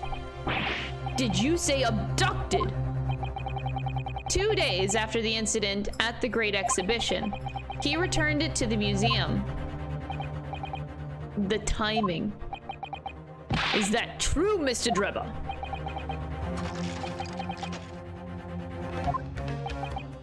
At first, I couldn't see why Mr. Drebber would have stolen a waxwork and then given it back again.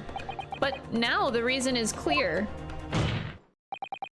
He took it so that he could put it inside the second birdcage as a body double for Mr. Asman. Objection! Are you hearing this, ladies and gentlemen of the jury? Are you hearing the defense's astonishing proposal? That the witness fabricated this vast machine with the intention of deceiving some wretched scientist. That he did in collusion with the country's finest coroner on a public stage in front of a vast audience. And that, to effect the deception, he used a waxwork model that in no way resembles the victim. Are we really to believe this far-fetched tale? What do you decide? Objection! Wait. Yes, if you put it like that, of course it sounds implausible. I need to speak, if you please. Go ahead, Mr. Foreman. Myself and my colleagues have reached an agreement. What? Okay, this is bullshit. Oh, this is so bullshit. Guilty! Guilty. Guilty! Guilty! Guilty! Really? Kill me! Oh, come on. This is fluff. This is fluff.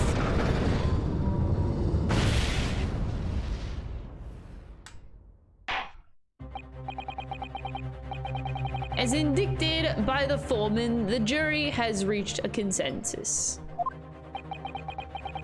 I knew that was gonna happen. We shall get through this, Mr. Naruto, as we always do. And uncover some new truths along the way, I'm quite sure. Yeah, I agree. I'm gonna have to appeal to the jurors as usual and see if I can persuade them to change their minds. The defense will now embark on a summation examination.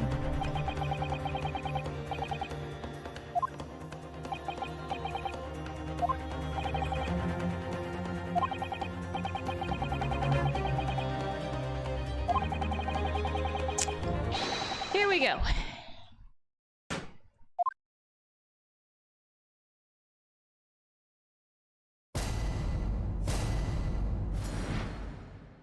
I'm surprised the magician is calling for not guilty. I'm literally proving that this is a magic trick, you dumbass. I've known that woman for years. She's never been accomplice to anything. It's utter nonsense to think that those two would ever be confining with one another. Oh dear, this is most troubling. But surely the waxworks the man stole is nothing to do with the coroner, is it? I have had my own problems with members of the police. I do not trust them much. I've seen no rigorous proof that this waxwork was ever inside the birdcage. It's conjecture. Accusing someone without right evidence is not a proper job, is he? I won't have it.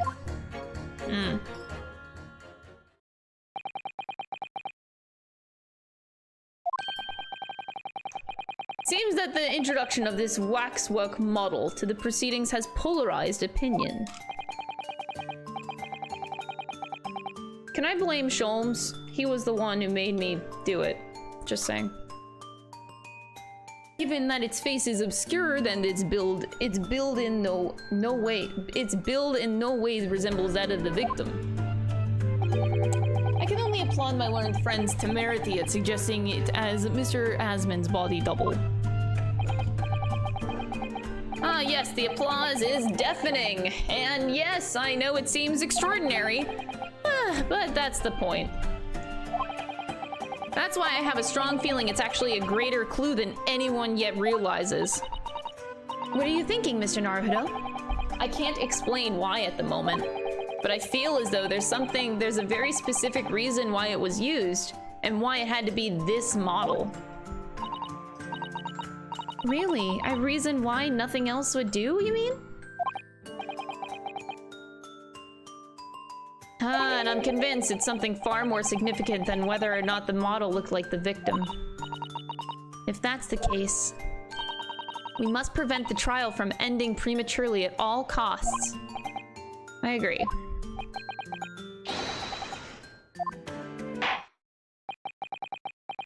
Do you already counsel? You may proceed with the summation examination. All right, here we go.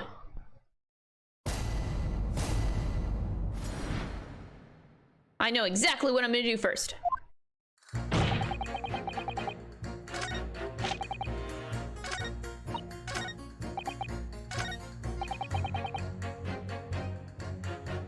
Hold it!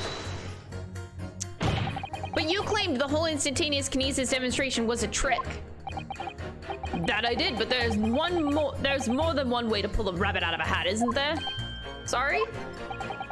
I grant you, given that this cage appears from amidst an explosion, there had been no need to use a real person. But if a waxwork had been used, the culprit could have at least had the decency to make it look like the victim. I'm not sure exactly how much criminals are governed by decency. The point is, if you're going to make a claim about that waxwork being inside the cage, you need to give us some evidence. Without that, it's just science. I suppose we should expect nothing less than a logical argument from a fellow of the Royal Society. But that perhaps means that his mind could be changed if we manage to present suitable evidence. This is why I chose this man first. Yes.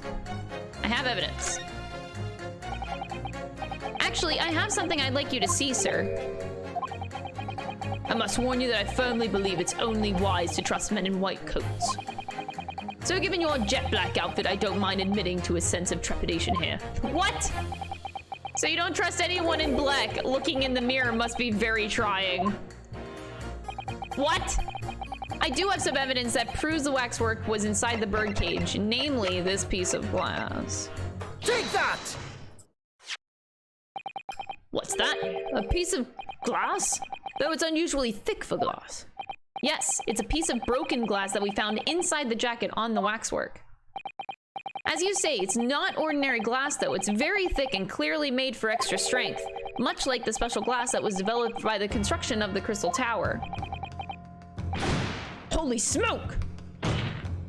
Exactly. The centerpiece of the Great Exhibition where the very incident we're talking about took place. On the day in question, the birdcage fell from above and smashed through a window of that special glass. From whence this small piece originated.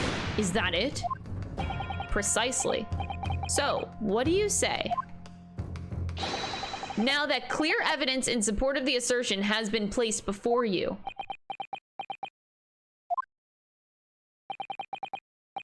As I said, I only trust men in white coats as a rule. However, when the reasoning is sound, it's fair to say color shouldn't come into it. In light of what you've shown me here, yes, I feel obliged to change my position on the matter. You will amend your statement now, please. The presence of that piece of glass leaves me in little doubt that the waxwork was indeed inside the birdcage. Can I already pit stuff, or should I not be jumping the gun here?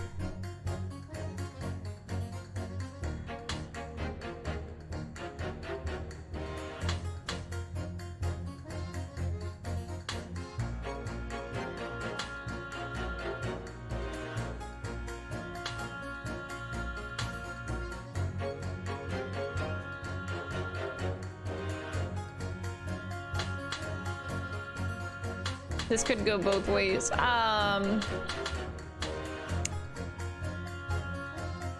Really, the waxwork the man stole has nothing to do with the coroner.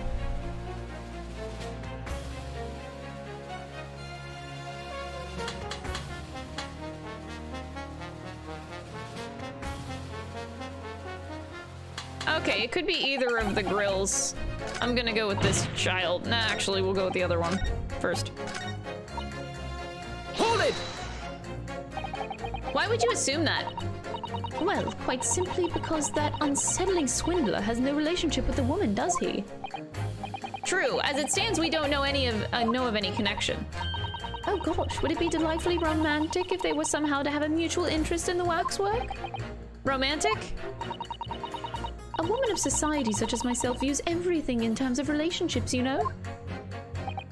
Ah, well, you'll learn something new every day, even if you don't want to. One might wonder about a possible relationship between the defendant and this coroner woman. Or perhaps between the defendant and the handsome prosecutor just there. Oh, Van Zeeks? Or no, the masked man. They're both handsome. Everybody, ugh, fuck. They're both handsome. Doesn't matter which prosecutor you're talking about. This woman may be more astute than I'm giving her credit for. If that's the woman's stance, then perhaps demonstrating some connection between the waxwork and Dr. Sid would be enough. Yes, I agree.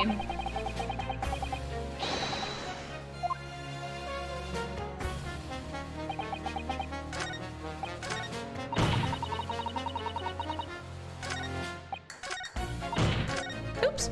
That's okay. Let's see what they have to say. The waxwork model of the professor was in that birdcage, but on the other hand, it explains a lot. There really is a reason why the particular waxwork had to be used as Mr. Asmund's double. We must do everything we can to make the jurors understand it. The truth is, I'm sure that that's the key to this, but it's the most puzzling part of it, too.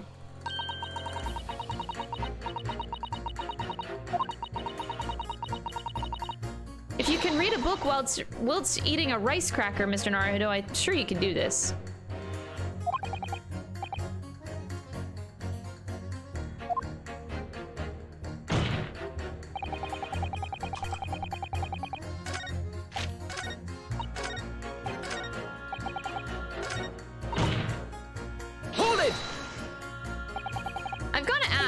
Why have you brought that corn into court with you?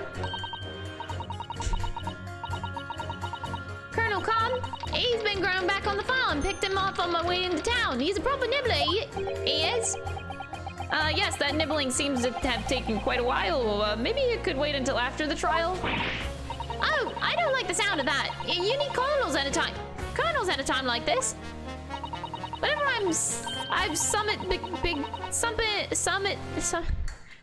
whenever I've summit big to decide, the colonels always point me in the right direction, see? You're talking about your cob of corn.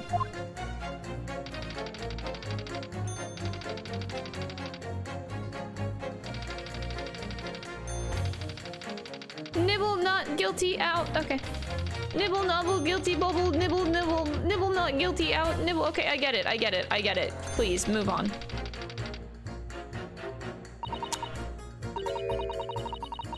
Perhaps it's akin to fortune telling with flower petals like people do back home. So Professor Harebrain's fate is to be decided by a cob of corn. Could you not at least wait until we've had more time to find the truth before deciding on the defendant's guilt? I don't know about that. My time's awful full already. Amazing. Oh my.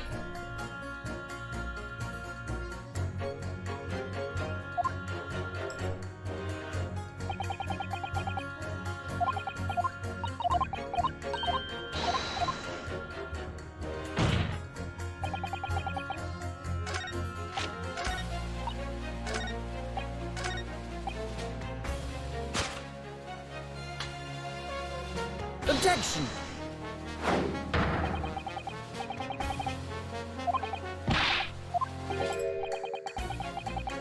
Ah, there's to be a new Herlock Sholmes published next month by the looks of it!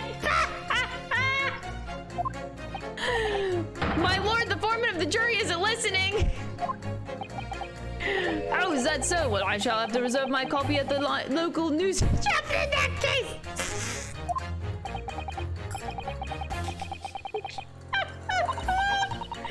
Wait, that's a bad thing because that means that Herlock Sholmes is getting a bigger ego because isn't he in this courtroom in the audience right now?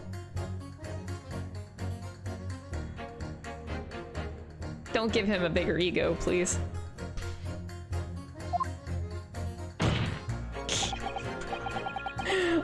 Fear not, my lord's friend. I've heard every sorry word. Ugh, it sounds like I'm on the wrong track here. I better think again. Oh, it's fine. I am jumping the gun, as I wont to do. All right, let's go back. Let's go back. Hold it! The order of things seems to have changed around for some reason. I'm a copper, lad. It's a copper's discretion to bend the rules sometimes when needs must. What's wrong with that? Where do I start? I've been working at the yard for 40 odd years. That's even more than I thought. We've only had a metropolitan police service in town for 70 years, you know. Of course, times have changed. The public doesn't trust coppers back when it started. It was rough. We had to fight crime. We had to fight to win the public's trust as well. And when we did, forensic science was in its infancy too, even more than it is now. And she spearheaded the revolution.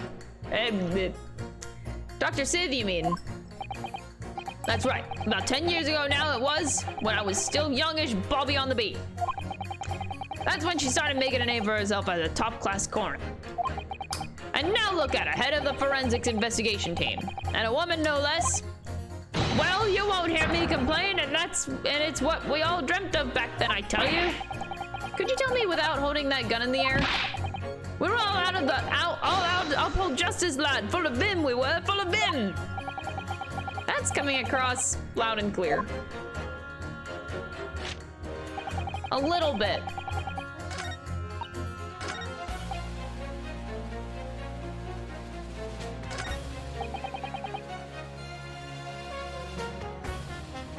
I want to try again.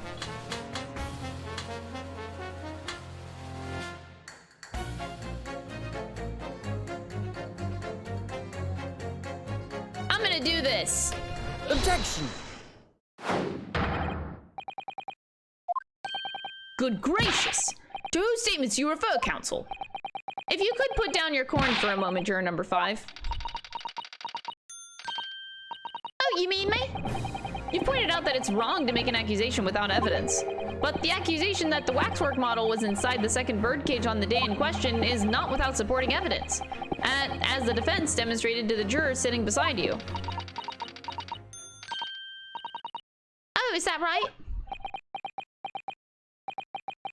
Would it be fair to say you didn't follow the argument? I don't understand much besides Carnal Cobb, to be honest. Oh, I hate this. Of course you don't. If I could interject here. Please do, sir. Not that this assertion of yours about the waxwork has been backed up by some solid evidence. It would be wrong of me as a man of science not to pursue the matter further. I'll take it, thank you.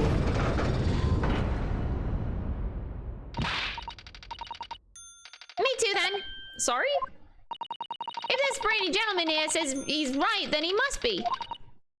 See, I wouldn't dream of going against Chrono Club or anyone who's got stuff in between the ears.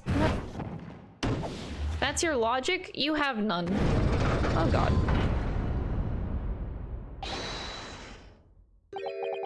Success, if you can call it that.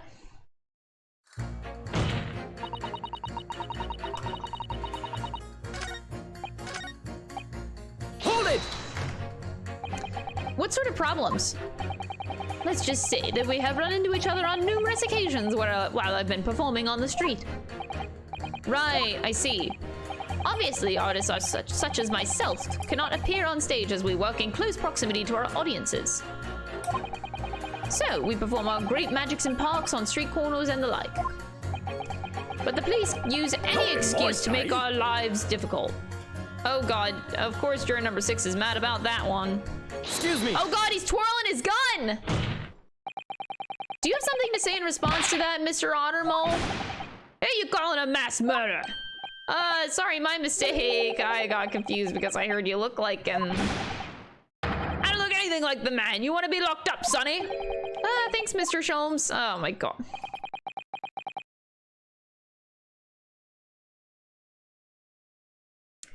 Perhaps we can move on. I was really wondering if you had something that you wanted to add in response to what juror number 3 just said. Even times that you think that you're not going to be trolled by Mr. Sholmes, you end up getting trolled by Mr. Sholmes. This fucking man. Back in my day, back in the good old days, it wasn't like this. What was it like, sir? We worked our fingers to the bone to earn the public's trust, we did. And by Jove, we earned it. People respected us back then. Respected you, humph. No one would have called a coroner into question in them days. A coroner's report was the hallmark of an investigation done right. Especially when Dr. Courtney Stevens put her name on it. Ah, Stevens. I see that the name had changed. I had noticed that. She was the best of the best. Hold it! Uh-huh. What are you talking about? Musa Courtney Stevens. Sorry, got a bit carried away there. Stevens is Dr. Sid's maiden name. Oh. You don't say. So that was before she was married. Of course, silly me, it's Sid now, it isn't it? Stevens, I'm sure I've seen that name somewhere recently. Oh, I know where we've seen it. Point is, those were the great days of policing, not like now. Sorry to interrupt, sir. But, do you think you could change your statement to include that name?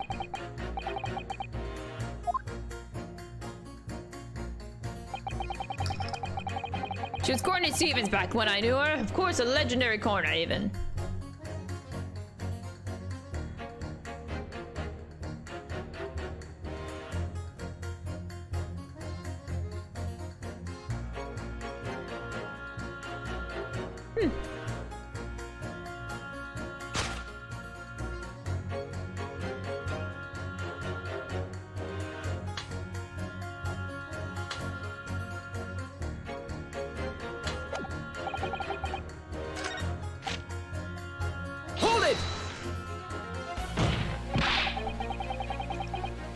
We're only just starting to understand this case.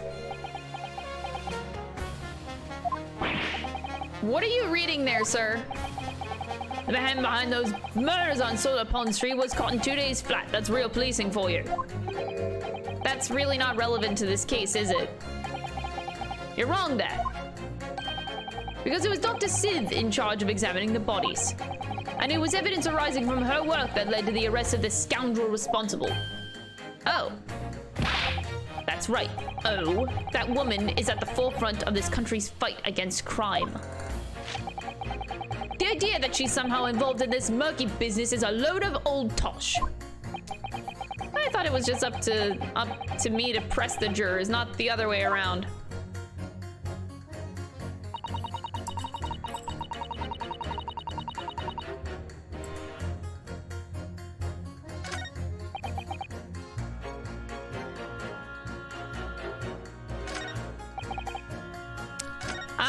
honestly don't know what to do. Oh, wait, shit. Didn't mean to do that.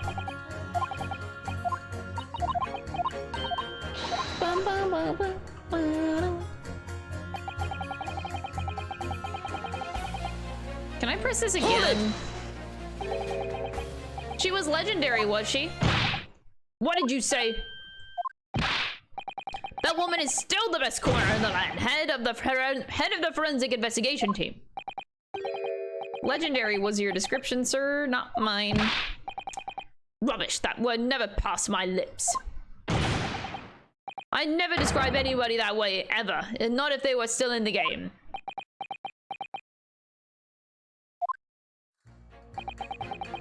I think the point that you're trying to make is that Dr. Sid is an extremely talented coroner. Would that be fair? It would. If it weren't for the fact that you're trying to drag that legendary woman's reputation through the mud. I'm gonna pretend I didn't hear that legendary.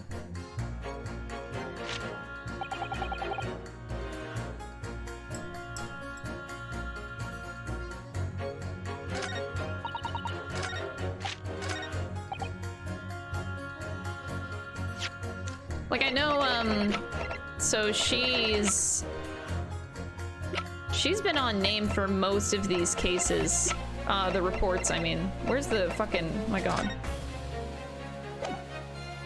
And then this is the super secret killer autopsy report. Courtney Stevens.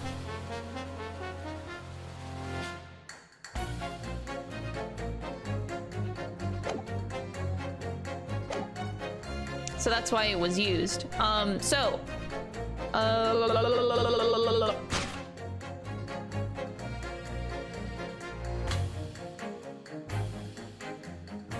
Okay, I'm pretty certain it's this.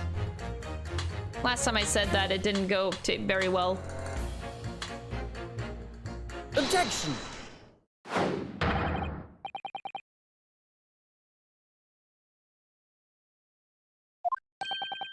Good gracious, to whose statements you refer, counsel? Juror number 2.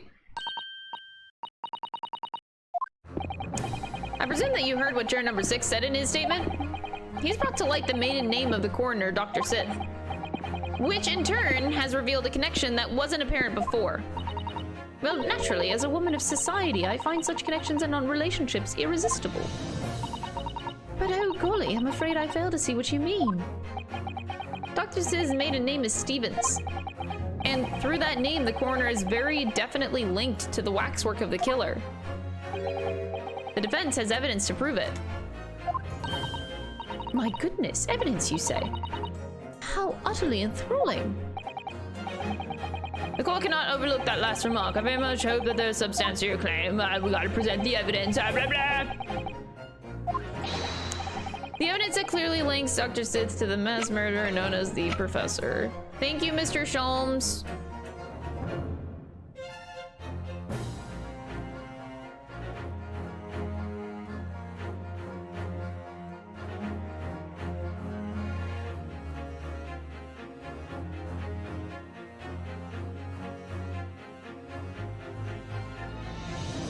Sorry. I told you guys, I always think about Sholmes.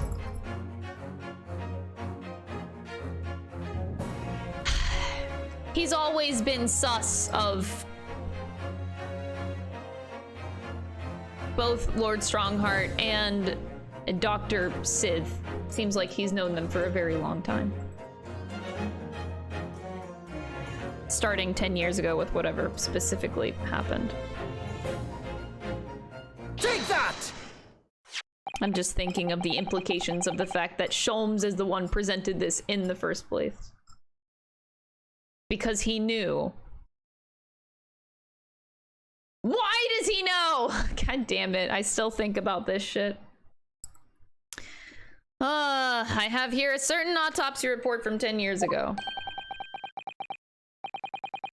10-year-old autopsy report. What relevance does this have?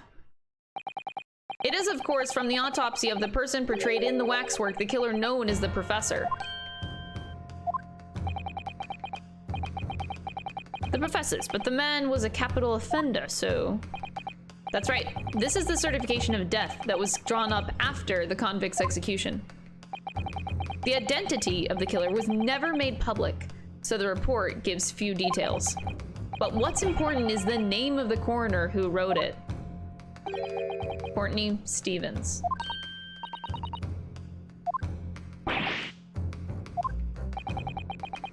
It appears that the professor's autopsy was conducted by Dr. Sith 10 years ago.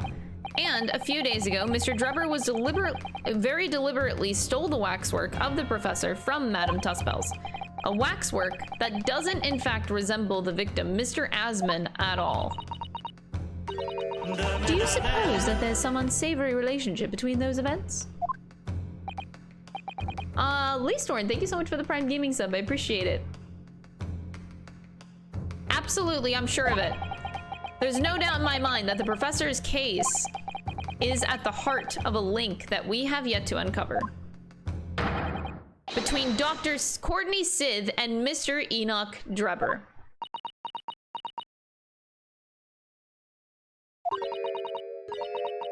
Hidden links, mysterious connections, secret relationships. This is all most extraordinary. We're surely obliged to now explore this further.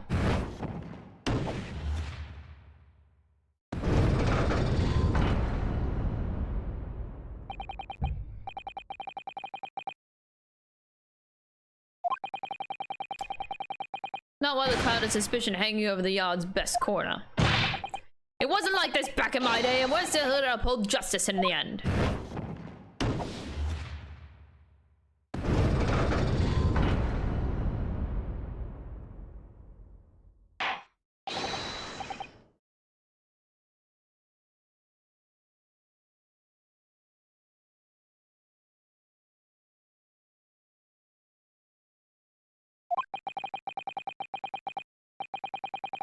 As a result of the summation examination, the jury's overall leaning has changed. 2 jurors now called guilty against 4 who called not guilty.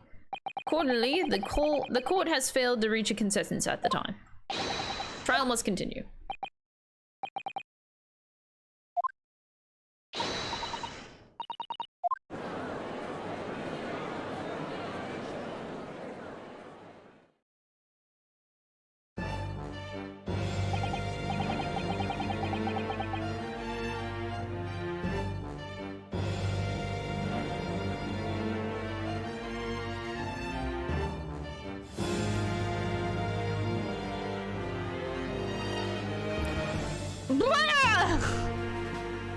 Again, my head is not in this case.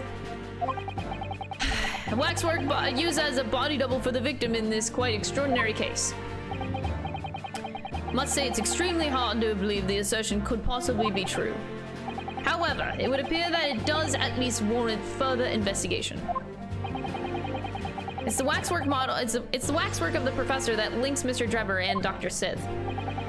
And I'm convinced that there's a special significance to that link. I don't know what you're hoping to prove, lad. I really don't. The truth, sir, by using evidence and testimony. If the court is to delve deeper into the alleged involvement of the waxwork in this case, then the prosecution calls for the owner of the model to be summoned as a witness. The owner. Madame Tuspels. I really thought Lord Van Zeeks would object to this whole line of inquiry.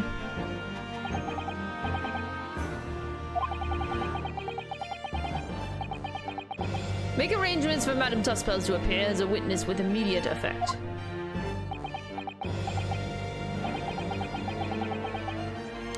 Listen carefully, my learned friend. Yes! You should know that you're on the brink of opening Pandora's box. I know, I'm well aware.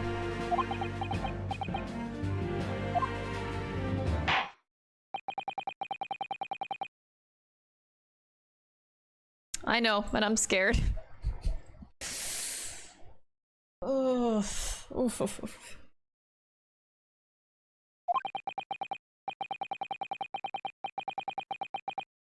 prosecution will summon the new witness and prepare her for taking the stand.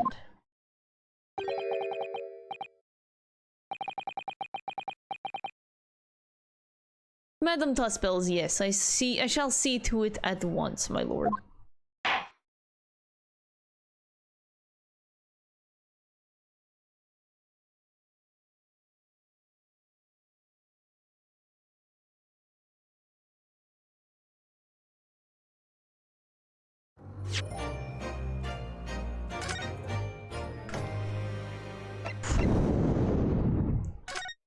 Breathe. Breathe, Crystal. Everything is fine.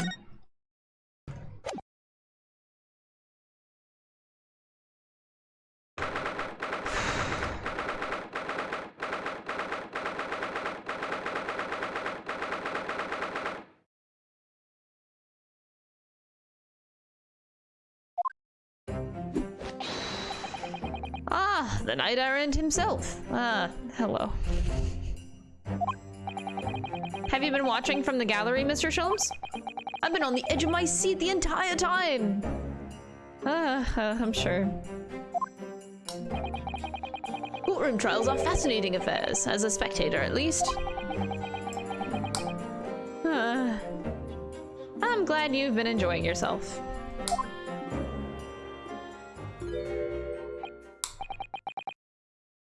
The very fact, I'm just gonna point this out, but the very fact that Sholmes is actually sitting through a trial, interested in it, means a lot.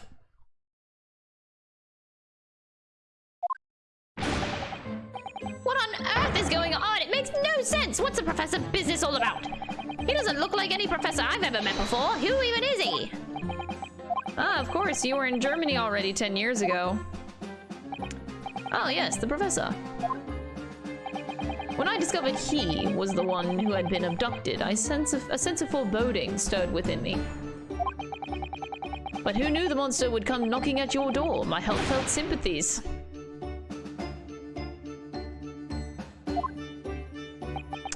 As it turns out, Lord Van Zieks is even more intimately tied to this case than any of us realized, isn't he? Yes. How true. His great friend from university in the dock. And now a waxwork of the killer who took his esteemed brother's life makes an appearance too.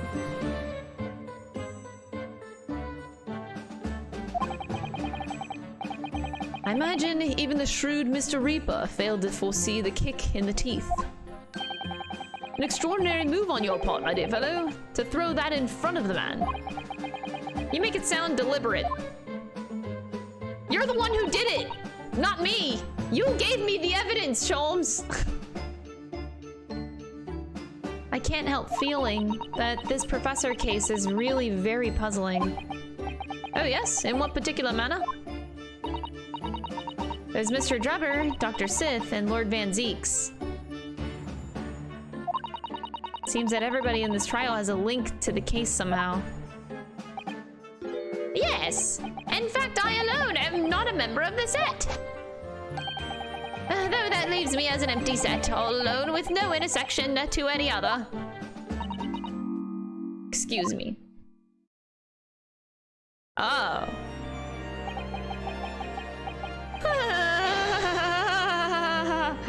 Dr. Sith! Ah, Dr. Courtney Sith, nay, Stevens. Good day to you. Hello, Sholmes. That was very shrewd of you. What in particular, pray? You requested that a 10-year-old autopsy report was from Gregson, didn't you? Oh, why would you assume such a thing? Because Gregson told me.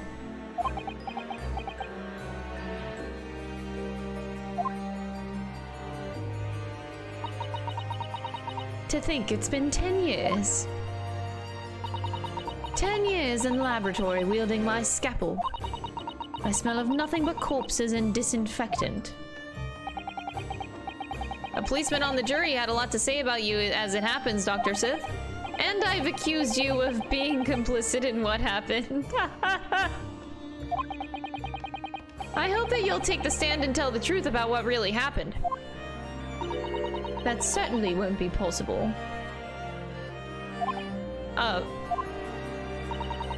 Lord Van Zeeks won't be summoning me as a witness.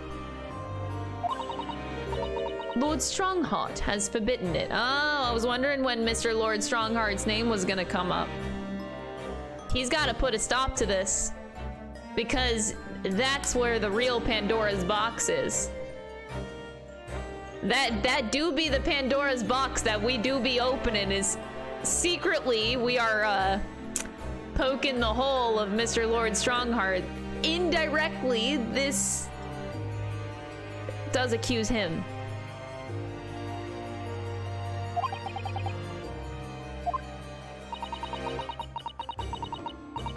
The Pandora's box you were warned about is the professor's case. But please, don't make the mistake of thinking that you'll get any information about it out of me. Attempting to hide from the truth, that's cowardice. I've always fought crime in the way that I see fit. I have no regrets, none at all. Wait, so if Lord Strongheart forbids her as being a witness and Lord Van Zeeks will make sure that happens too, why is she here in the first place right now talking to us? That's all I came here to say. Oh. Right, I was just one line ahead. Okay.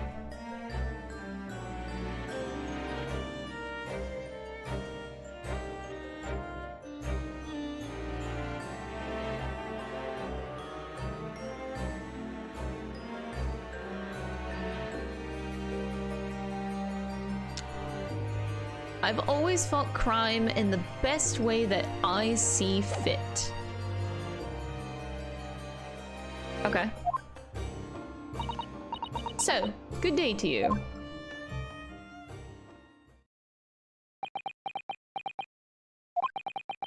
She mentioned it too, this Pandora's box. Whatever does it all mean?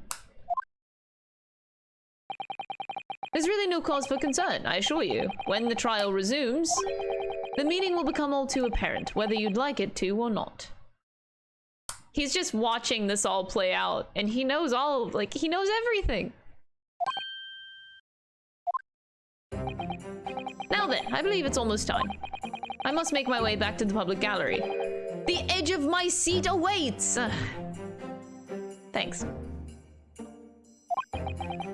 I think maybe you're enjoying yourself a little too much. Ah yes, one word of warning before I go. If in the course of the trial this afternoon you perceive even a shadow of doubt about the truth, don't let it out of your sight. Pursue it like a dog with a bone. To the bitter end, you understand? Do not falter, whatever may come to pass. Alright, I understand, thank you.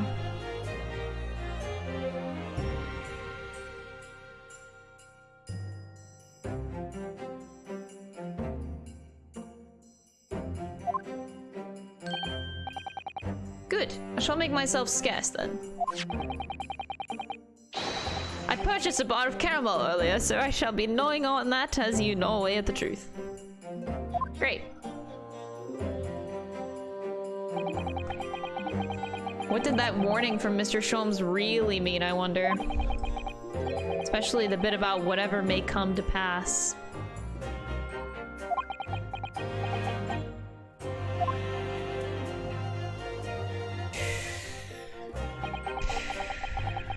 It's time for the final chapter, then.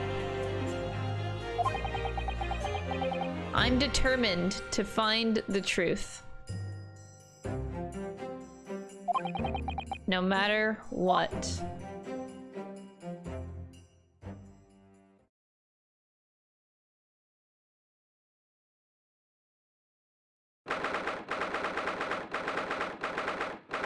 Okay, this is...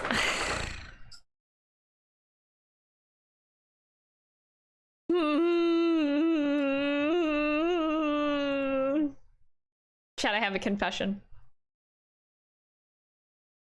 I told you guys at the beginning of stream that I half died yesterday from not playing this game for a whole day. I half died. Those were my words. I fully died, is the truth. But I came half back to life because I did something. My curiosity got the better of me. I went back to the second case. And I rewatched some things. I said I wouldn't. I wanted to rely on my memory. But I went back to the second case. And I got a particular clip to share. I don't look at the future, so don't worry. I'm not cheating. I just went back. So I rewatched the second case with Mr. Kazuma because I was very curious about Sholmes. I'm a little bit too curious about it, so my curiosity could not be satiated until I went back and I looked at stuff. I didn't rewatch the whole thing. I rewatched the very beginning where he said that it was a murder case of Kazuma. Sholmes doesn't lie. I know that. And I also, there was a bit in the middle that caught my particular attention. So this is the second case of the first game, sorry, with Kazuma's death. When we met Sholmes, that's what I wanted to go back to. So when we met Sholmes, I wanted to go back to that moment. I was right. And I'll show you the results.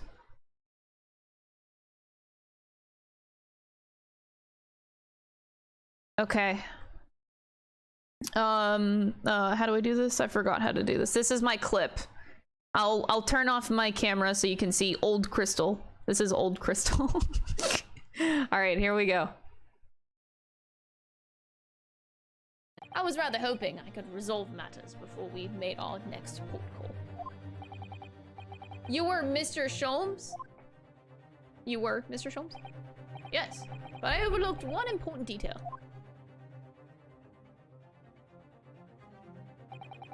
The deceased young man was a very close companion of yours, was he not? Yes. Kazuma was my closest friend. I owed him my freedom, even.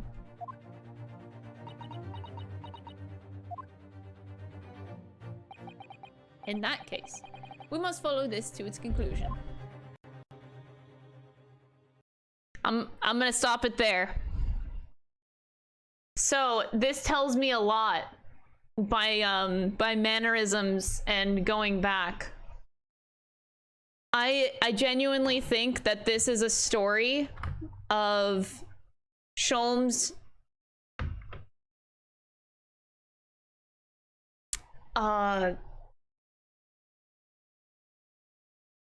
the way that he this almost makes me want to cry. It's kind of sweet. But he was gonna dump this case. He didn't deem the Kazuma murder case to be important in any way.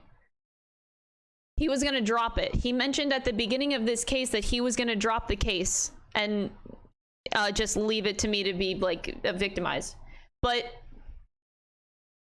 he put a foot in specifically because he found out that Kazuma was my best friend.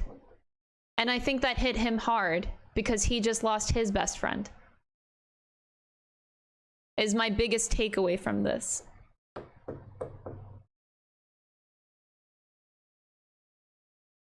He was going to throw this all away. He was not going to do this case. He was not going to defend me. Sholmes knew that his partner was lost. He knows that Wilson was murdered. And this case happens right after that.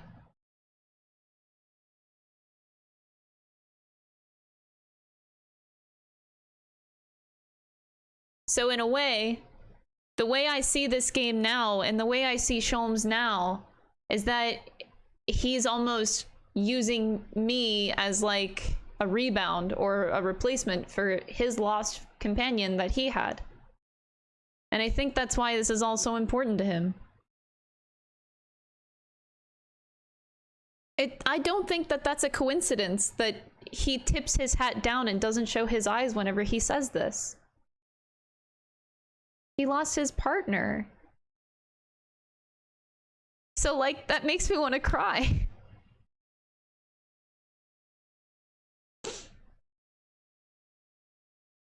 I'm also really upset that I went back to my second case to find this out, but, like, I see Sholmes in a very different way now since I found this yesterday.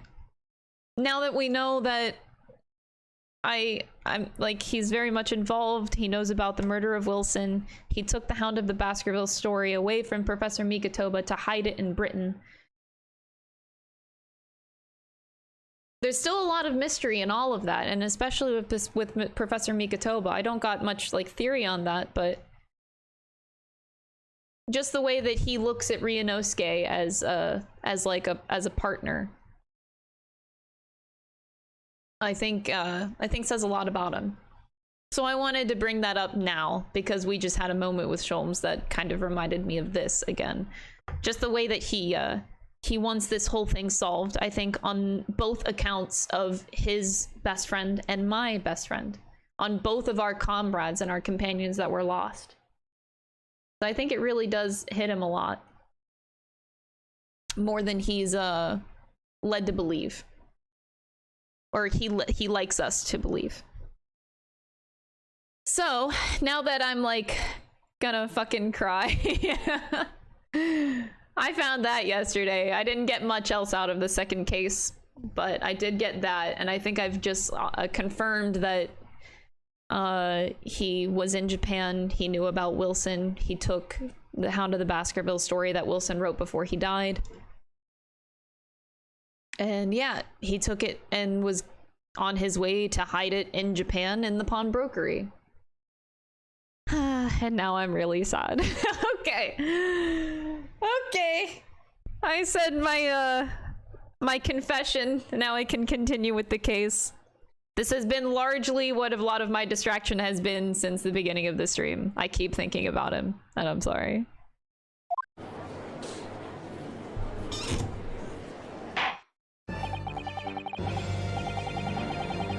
In the name of Her Majesty the Queen, I hereby reconvene the proceedings of this court.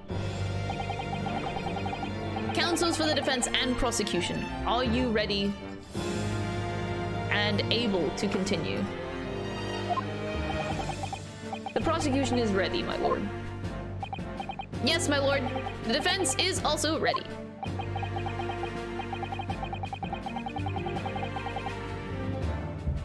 Never forget a headband boyfriend. Oh, don't worry. Cosmo's in the room. Like, he's the masked man. He didn't die, but I just think that my only point in bringing it up was that, like, Sholmes is helping us because he sees a Wilson. And it hit him hard, I think. The case is under our scrutiny. Began with a damaging incident at the Great Exhibition. Yet we now found ourselves embroiled in the details of the convicted felon who was sent to the gallows a decade ago. The trial has certainly defied all expectation, as seems to be the fate of all trials in which this Nipponese is involved, my lord. So then, let us begin our exploration of the defense's assertion that the waxwork was cardinally involved in this matter. Lord Van Zeeks? My lord? Are we still awaiting the arrival of Madame Tuspels? Not at all. She is in the antechamber as we speak and ready to be summoned. Very well, bring in the witness. You know what's gonna eventually happen with this masked man? You wanna know how the reveal is gonna happen? Oh, I'll lay out the reveal for you. He comes out in the middle. He recognizes me and Sasato. He takes off the hood. And you know what happens when he takes off the hood? What's the first thing you see? The headband blowing in the non-existent wind in the middle of the courtroom. It's gonna happen. Yeah, basically like a L'Oreal commercial except for headbands. As soon as you take off the hood, the headband's just gonna sway in the wind. I'm telling you, that's how it's gonna happen.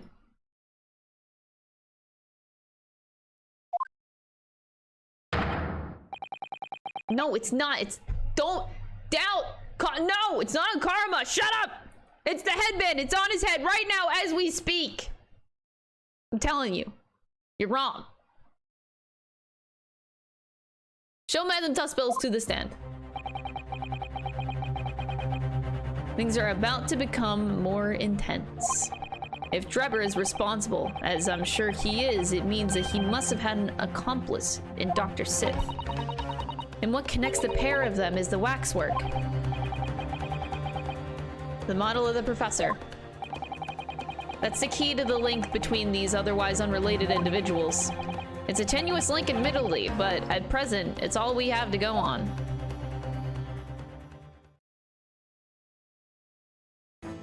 Sholmes. Oh my god, that's a...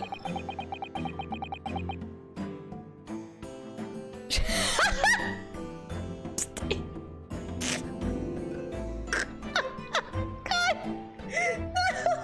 no. State your name and occupation for the court, please. Oh, God.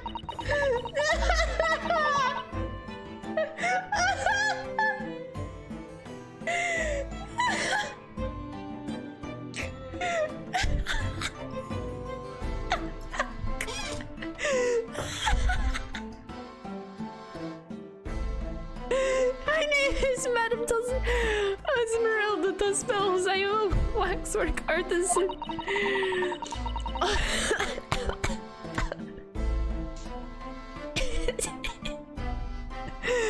The proprietress of the Madame Tussbells Museum of Waxwork.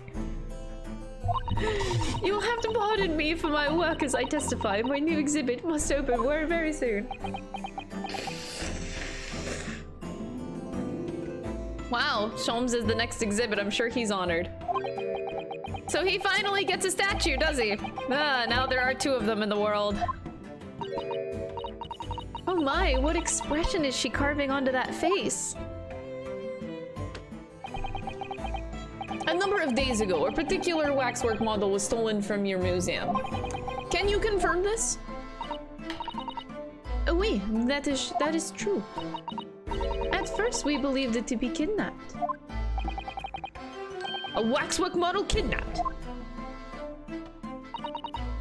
Oh yes, my lord. There was a demand for ransom money left behind the capital.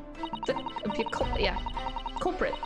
However, according to what I have been just told outside the courtroom, that was not the true reason. I understand it was utilized as a substitute for the body of a murder victim.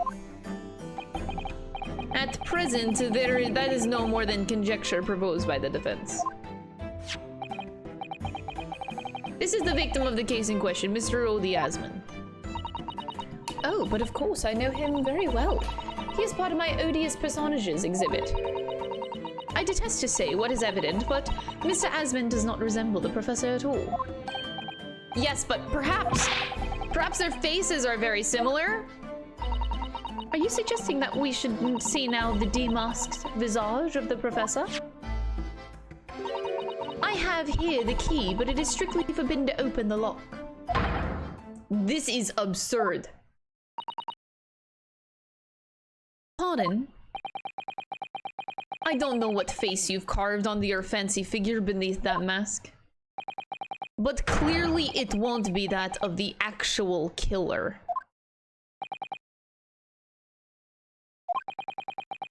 The man's identity was never made public, after all. The trial took place in a closed court. The proceedings were strictly confidential. The condemned man was summarily executed. His identity remains a closely guarded national secret. There is no possible way that the repository of tawdry exhibits could get its hands on that information.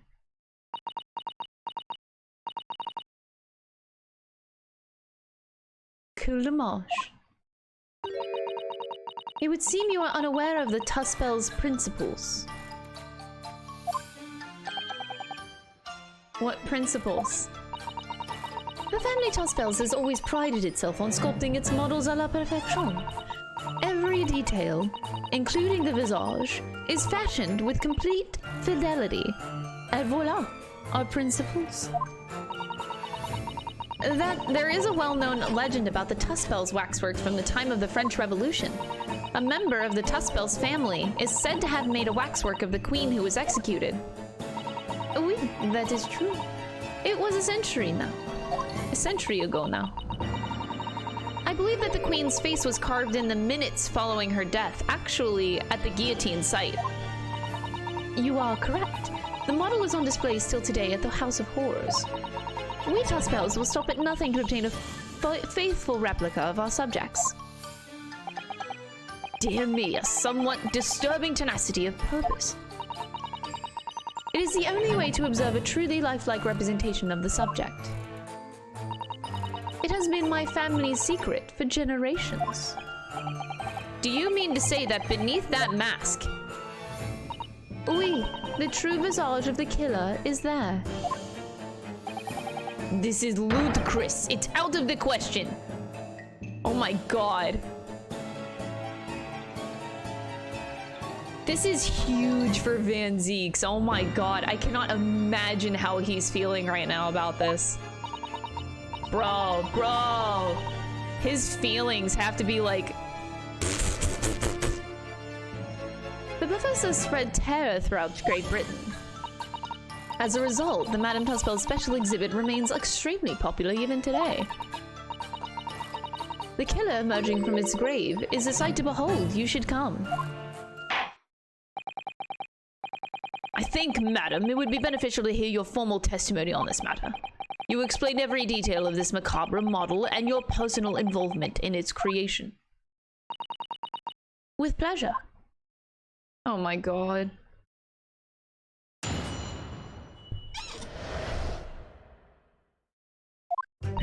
I want to see it. The special exhibit in the House of Horrors is based on a rumor that shocked society in London. An impression of the visage was taken directly from the corpse, in accordance with the Tuspel's family principles. I enlisted the aid of the gravedigger and created a mold for the head in the cemetery just before the interment. I hid myself until he gave me a signal. I was there for a very long time that night.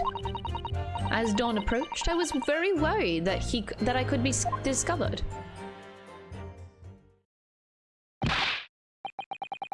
Gravedigger? You mean the man sanctioned this? Oui, I will do all that is necessary to achieve the true resemblance my family has celebrated for.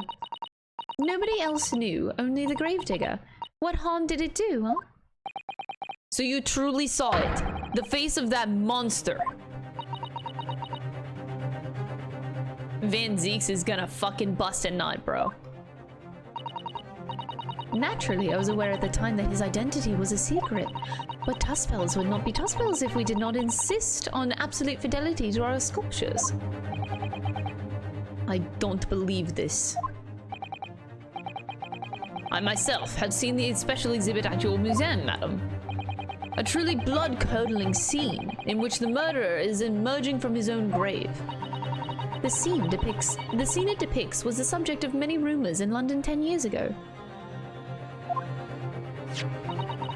I have here a newspaper from the time.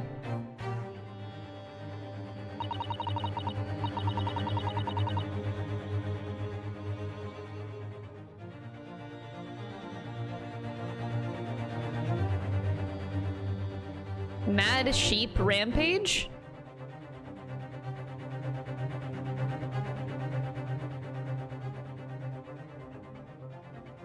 Huh.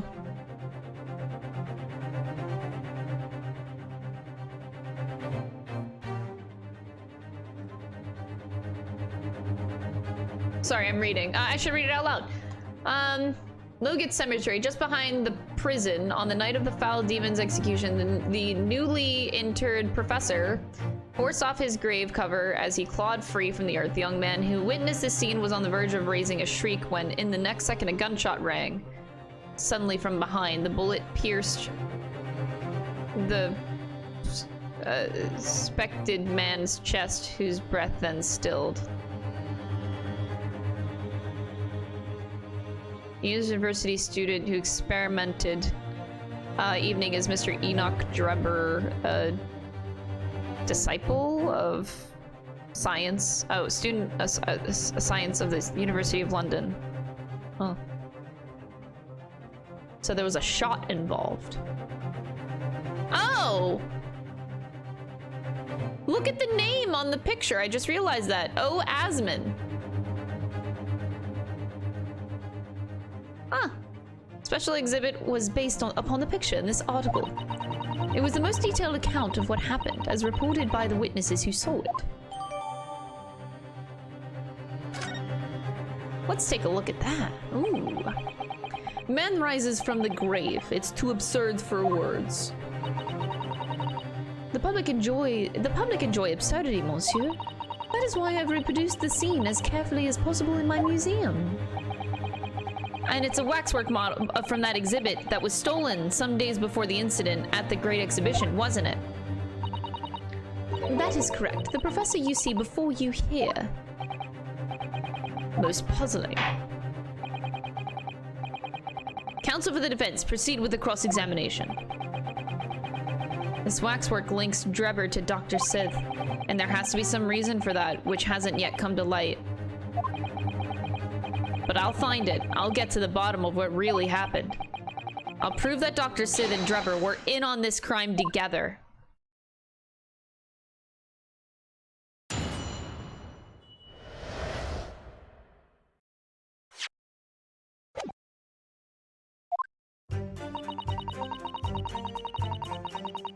Whew. Okay,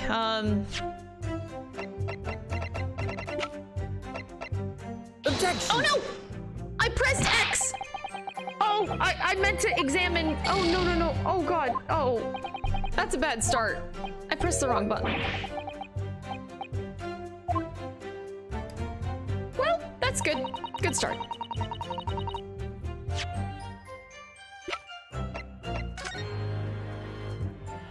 Okay, so here we can actually read it. The bullet pierced the resurrected man's chest, whose breath then stilled once more. So this was staged, just like the other one. But why? Why would they stage that?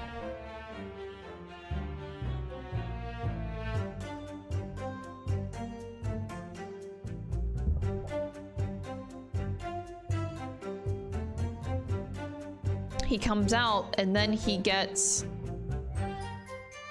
shot. I noticed that the camera is open at the time, so maybe that's where the blood comes from. Ah, the gunshot wound. That's possible. The youth then finally realized the scream he had been holding and ran for his life. The university student who experienced this shocking event is Mr. Enoch Drebber, a disciple of science at the University of London and a resident of its student dorms. I'm more interested about the Mad Sheep rampage. I wish I could read more about that. Locals reported a most remarkable circumstance in which folded sheep were seized with a sudden fright and leapt from fields and pens, not even the islands of the Empire. Yeah, whatever that says. Oh man, I would love to read more about that.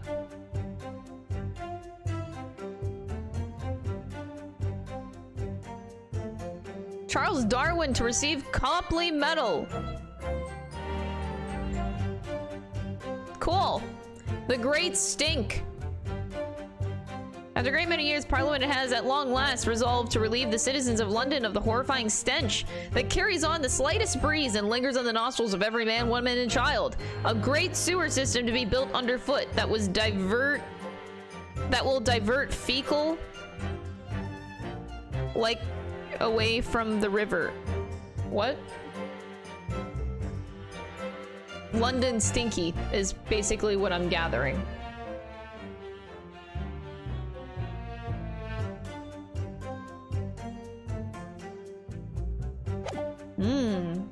Okay.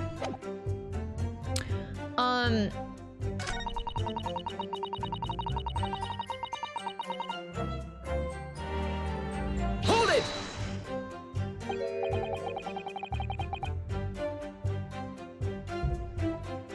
Is that true that every waxwork in your museum then? Of every waxwork? It is, assuming the subject is dead, of course. Live subjects have to cooperate in a similar way. I have letters from imprisoned criminals all the time, you know? What sort of letters? When my time comes, please make a waxwork of me. Comme ça. Comme ça? Comme ça? Comment ça va? I don't know, I wanted to finish that sentence, I don't know. My museum is famous, monsieur. To be made into a waxwork is an honor, and for some criminals a symbol of status even. Because nothing says hardened criminal better than wax. And it is thanks to one killer in particular that my museum has gained such popularity in London. I refer to the star of the special exhibit, of course, the Professor.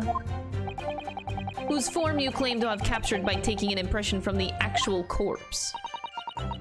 There are no exceptions to the principles of Tuspels.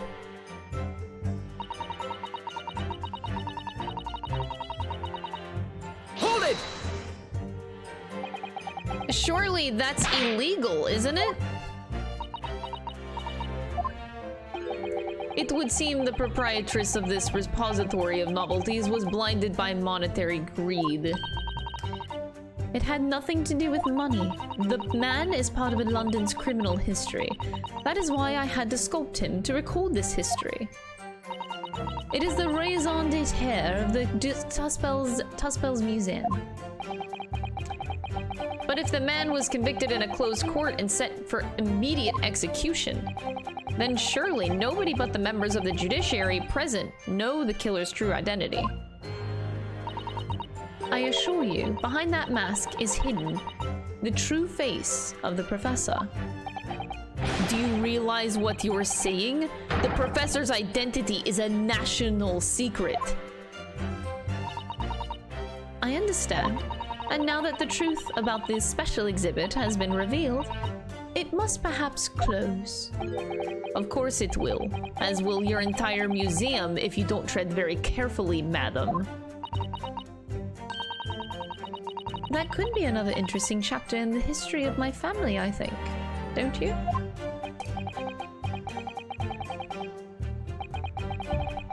"10 years ago, on the night of the Professor's execution, you took a wax impression of his face from the corpse." Oui, exactement. I hid myself until he gave me the signal. I was there for a very long time that night. Hold it! You were there longer than you expected to be? I had some difficulties in capturing the subject's form correctly. As I removed the mask, the mouth of the cadaver fell open, and I had some problems with the chin. Okay, that's... Dare I ask? The man had been dead for a short while already, you see. His muscles were relaxing, and consequently, his chin would not align itself correctly.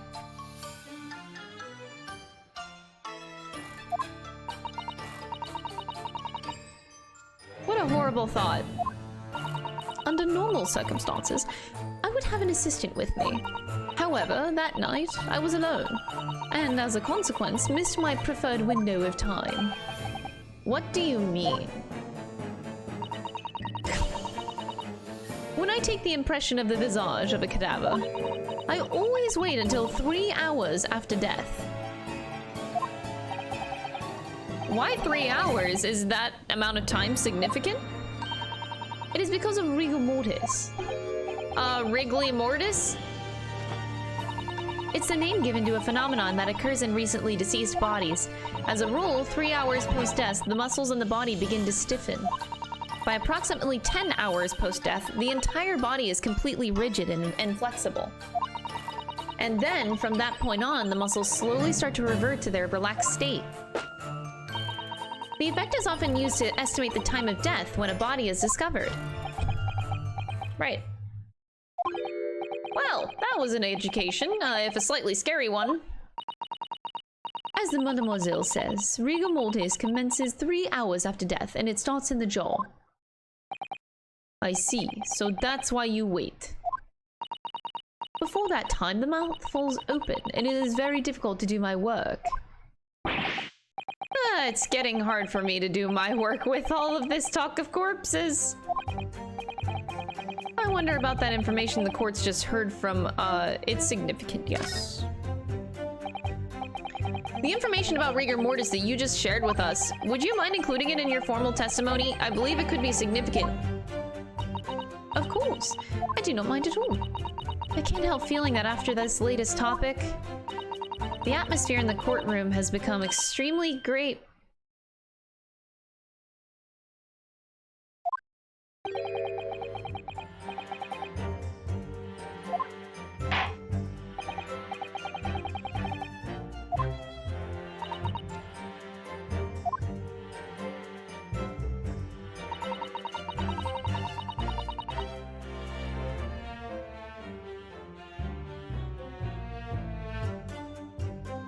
Hold it!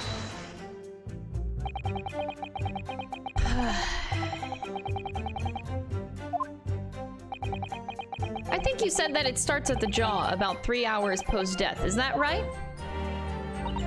Oui, c'est ça. Of course, the exact duration depends a little on the season. I didn't realize a waxwork artisan would be so well versed in the subject. Oh, no, no. That is only elementary knowledge in the field of legal medicine. I had no idea about it, but maybe I won't admit to my ignorance about forensic science. I could ask my father to give you a very simple primer if you like. What? I think corpses should be your domain. I'm good with them. I'm not good with them. Oh dear, I'll do my very best. Yeah, okay. Hold it! You say that dawn was approaching. What was the time of day then? Approximately. Well, I could not say. But when I left the cemetery with my utensils and wax, the morning light was becoming visible. The execution took place on June 17th, which had the earliest sunrise of that year. Indeed it did. First light would have been around at 4:40 in the morning. That really early. That really is early. The fact is, I had very little time, so I finished my work in a half hour. It was necessary to complete the impression and bury the body before daybreak, of course. If somebody had discovered me there, it would have been a catastrophe, so I had to hurry. Is it me, or does Mr. Sholm seem to be, taking shape more quickly now? You certainly appear to go to extraordinary lengths for your work, madam. Is what she just said particularly significant? Yes. Madam, those details about how long it took you to complete the sculpture in the early sunrise, could you include them in your testimony? I believe they would be significant.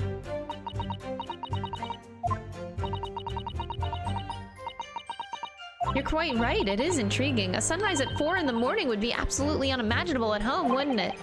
That's not quite what I meant by, significant.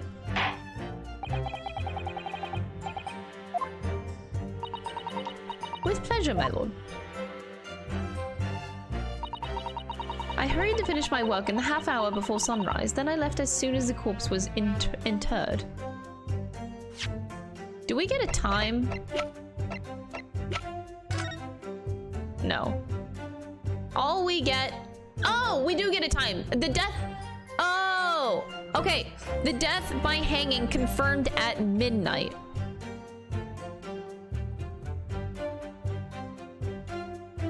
But that couldn't be how he died. He died from a gunshot, so maybe we're assuming that the hanging... How could he survive that? Huh. So if the death happened at midnight, it takes 3 hours until she can start working, so that would be at 3 o'clock she can start working. The sunrise happens at 4:40. That's more than a half hour.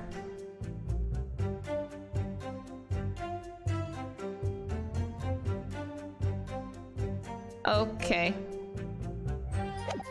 I'm gonna finish this off though and see what they say. So that's all I have to go on. What's your feeling, Mr. Naruhodo? For some reason, Dr. Sid went along with Mr. Drebber's plan. Now, if that's really true, then the professor is the only other thing that we know of that links the pair of them. So I feel sure that waxwork must be the clue to this mystery somehow. In that case, we must use this cross-examination to uncover exactly what it means. Otherwise, the jurors are sure to revert their leanings. Thank you, Susato. Interestingly, uncovering what the professor has to do with all of this means more to Lauren Van Zeeks than anyone else. That's the impression I'm getting anyway. Yes, as do I. After all, he has a profound connection to the professor as well. Poor Lord Van Zeeks, man.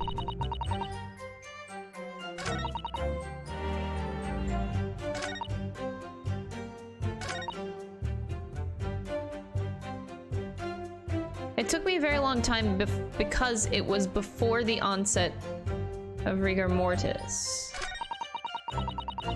I hurried to finish my work in the half hour before sunrise, then I left as soon as the corpse was interred. I honestly don't know what else to present besides the report of the time.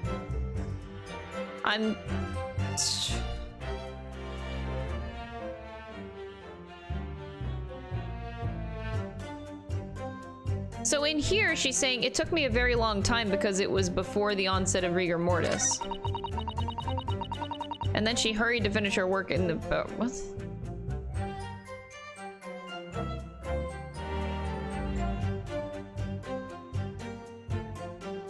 Girl?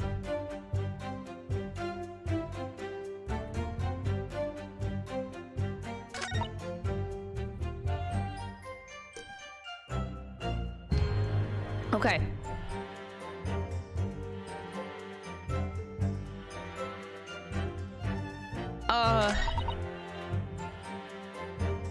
Which one? I'm gonna do it here. I'm not confident though at all, which probably means it's wrong every time. Objection! Yep. Fuck.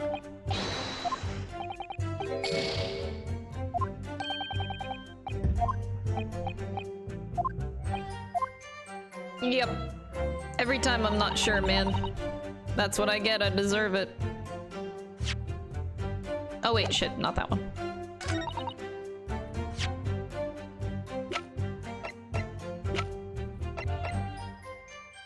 Objection! It was that one. Okay, it was one of the two. I have here an autopsy report that was filed 10 years ago now. It confirms the death of the professor following his execution at the gallows. And is that a problem? I believe it is. Because your testimony and a particular detail in the report completely contradict one another. Are you going to explain yourself, Mr. Nipuni's friend? According to her testimony, Madame Tuspels was creating her wax impression just before dawn, and at that time, rigor mortis had not yet set in. Am I correct so far, madam? You are, yes. As I said, the stiffening of the jaw is the first sign of rigor mortis 2 to 3 hours after death.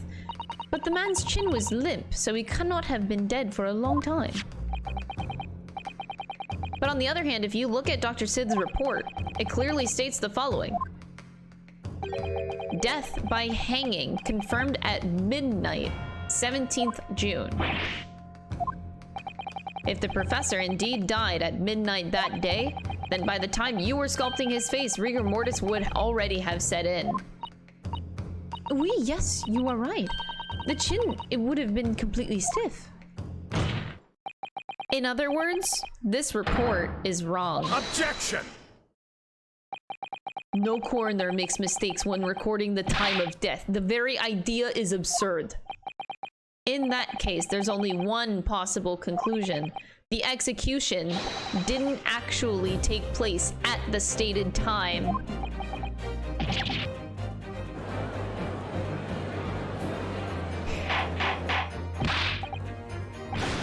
Counsel, this is beyond folly! Not only did you indict the author of the report, Dr. Sid, but you also implicate members of staff at Barclay Prison, where the execution took place.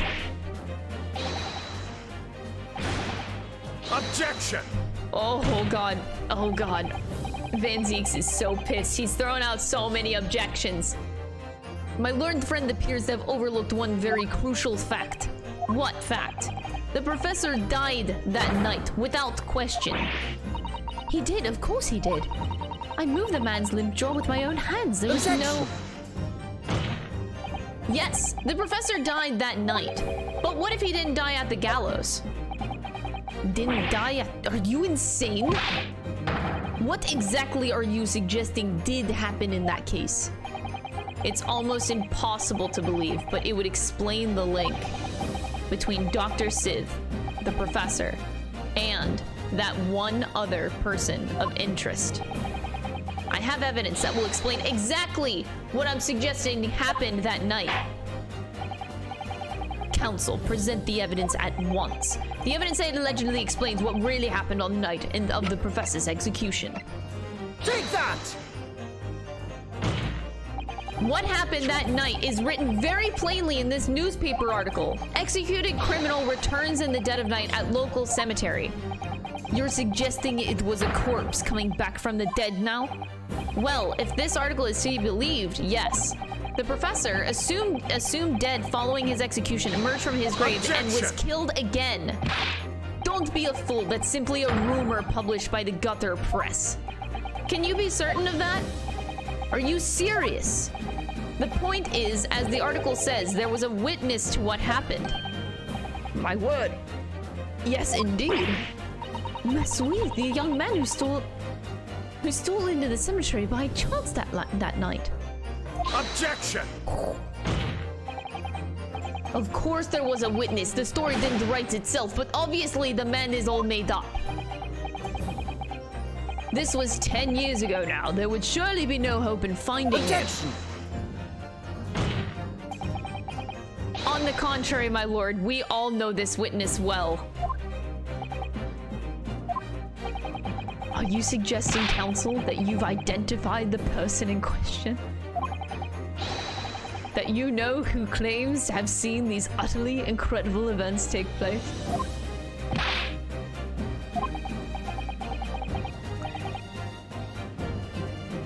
No, bro!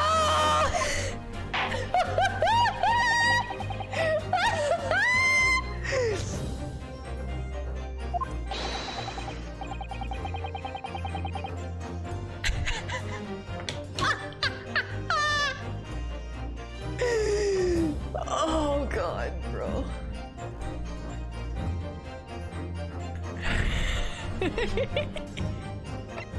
Take that!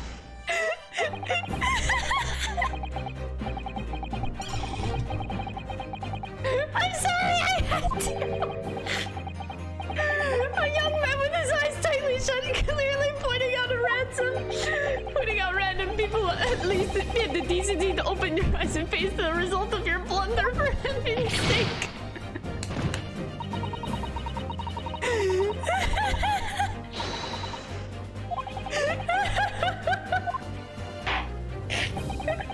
I am so sorry. I don't really feel bad about it though, so you know what? I don't take that apology back at all, actually. I'm sorry. It was completely relevant. Okay.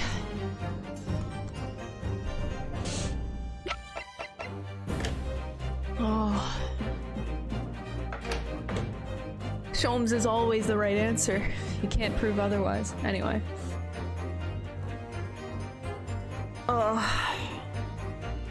Anyway, my hands are shaking.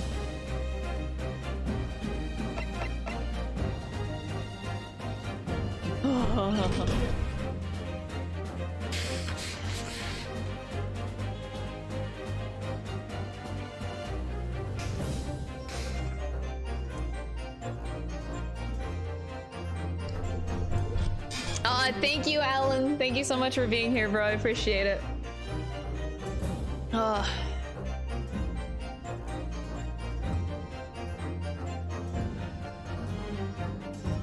Take that!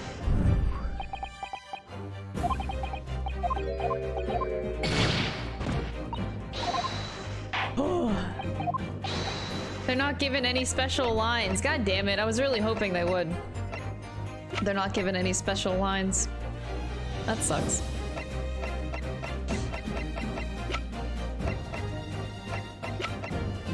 Take that! There we go, I got all my game overs out of the way. No, no, no, no, no! Oh, I'm trying to load. There we go. Alright, I guess I'm done playing around, I'm sorry. I just wanted to have fun. They could have had the potential to have like some amazing lines there.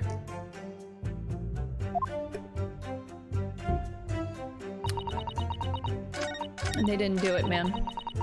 Kind of upset. I presented this one, right? Yeah, I did. I'll save after this one. Is this what I did? Wait, what did I do? Oh, the report, the report. Objection! I should have saved after this. Sorry!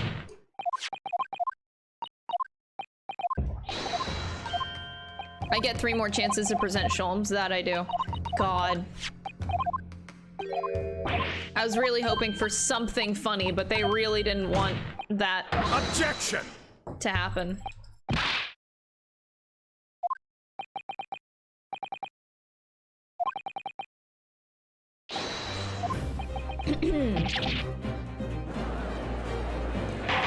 God. I keep thinking about Van Zeeks too, man. How is he gonna deal with all of this? I genuinely think that Van Zeeks is being used, and I almost feel bad.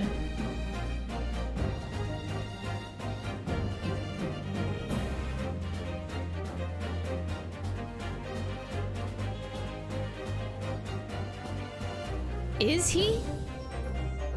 I'm wondering to what degree Van Zeeks has been putting up with this versus what he chooses to do. I'm wondering what is choice and what is not for him. You can't tell me that he would want any of this, you know?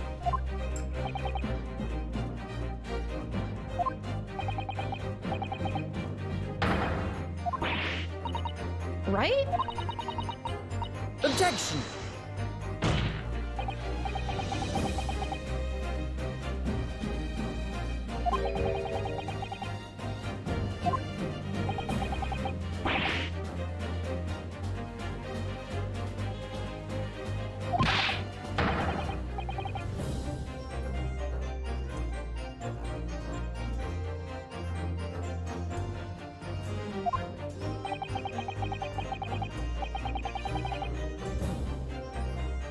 Oh man, I'm so stumped.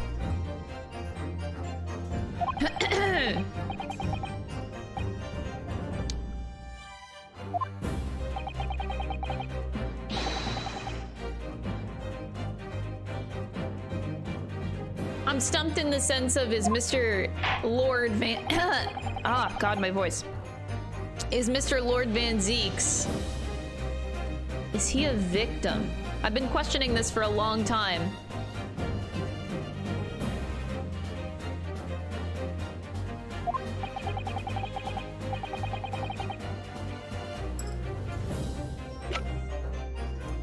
Take that!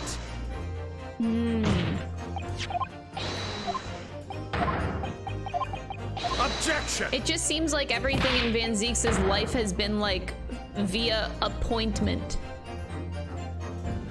What he is doing is a want rather than a need or something like. No, not that. That's not what I'm referring to. What is up? Oh God. Again, I'm making the mistake of focusing on other things than what's being talked about right now. Oh my God, my head is everywhere. This game sucks. Oh, Van Zeeks. Cause he was,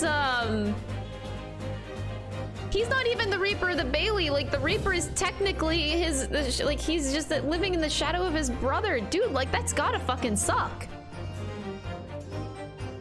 Did did he choose anything? He was appointed this by Lord Strongheart.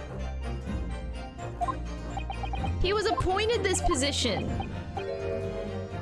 The apprentice even was appointed to him. How much of his life is just laid out for him, but not by any of his own choosing, is my question.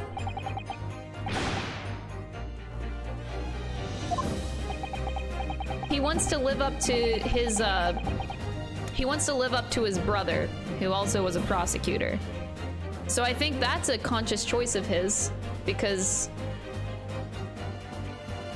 Objection! Well...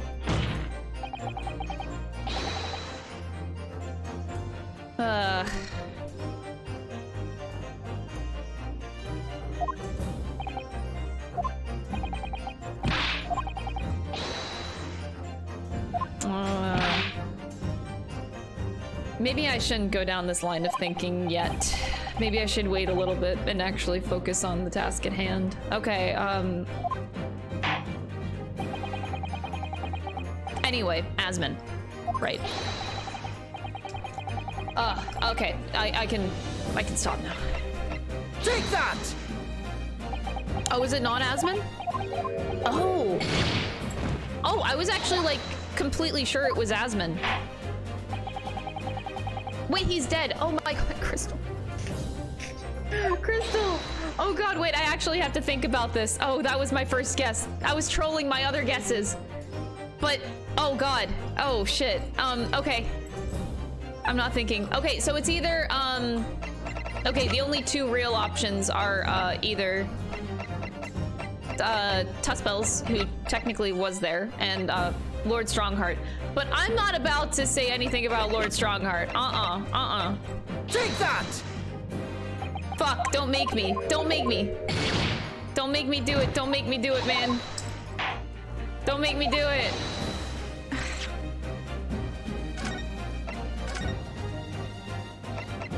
Where's my save? I want to make sure I don't dial back too much. I'm gonna save my game right here.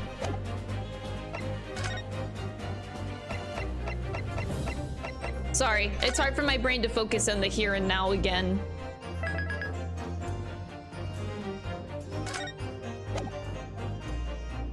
My focus problems are so bad with this game. Ooh.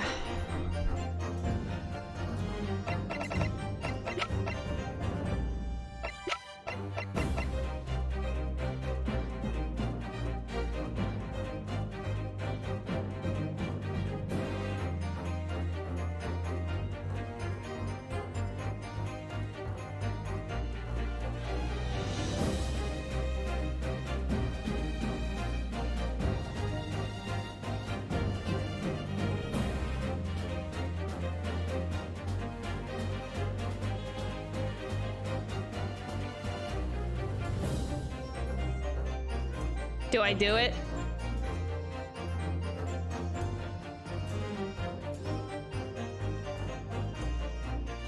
Wait. I can review the scene? Wait, there's an option to review the scene? Oh. You can do that? Return to the question. Oh!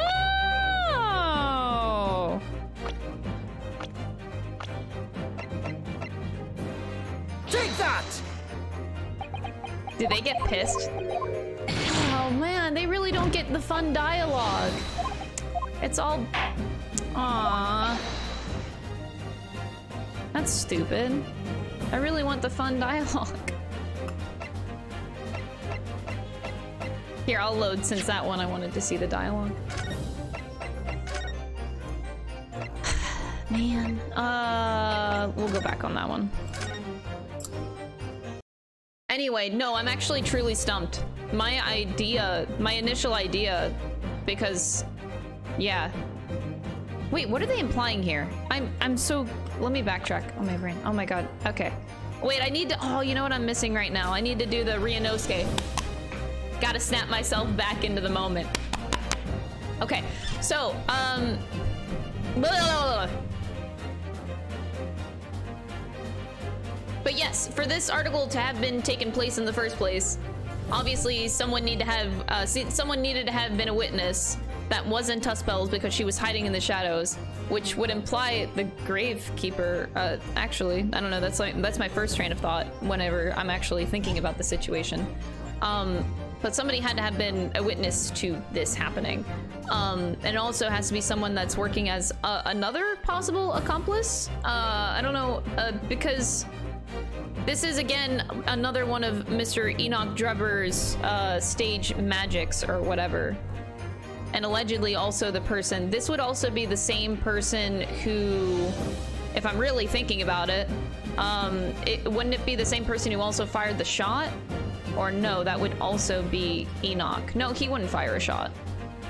Someone had to do the bullet. Oh my god.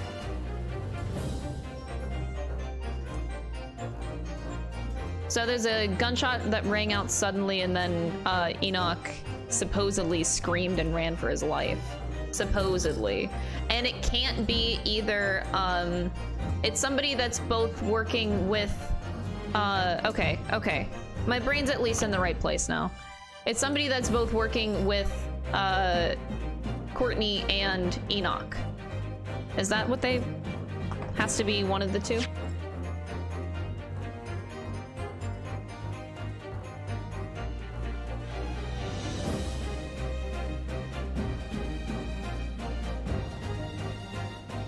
Oh, wait, are they wanting me to present Courtney?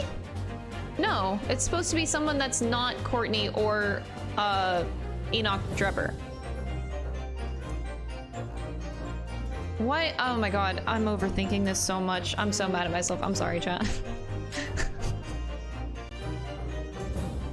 I'm probably so overthinking this. Holy shit, what is wrong with me? I take that back. I know what's wrong with me.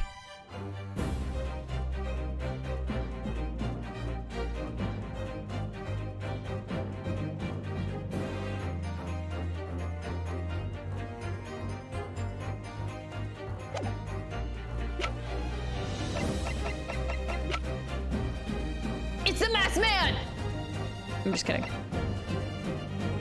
I'm stumped. Why am I actually stumped on this? Do they want me to... What? Take that! Really? That's where they're going with this? Oh my god. I really fucking overthought that to Timbuktu and back. Jesus Christ. The man in question is Mr. Enoch Drebber.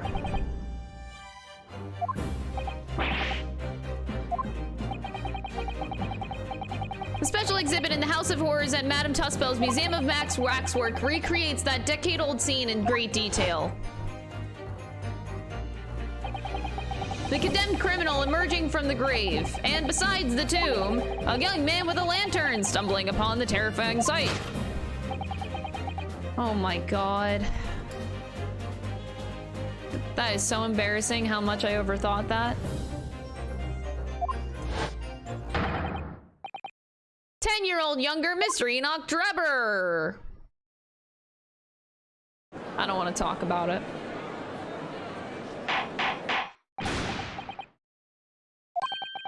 Surely not, Counsel. Drebber was there in Logat Cemetery? I just assumed that this was common knowledge to the court. So I never thought that it was as simple as just presenting the fucking man in the fucking picture. What? I thought they knew this.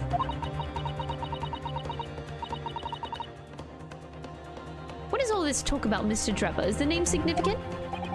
Of course, Madame Tuspels doesn't know, does she?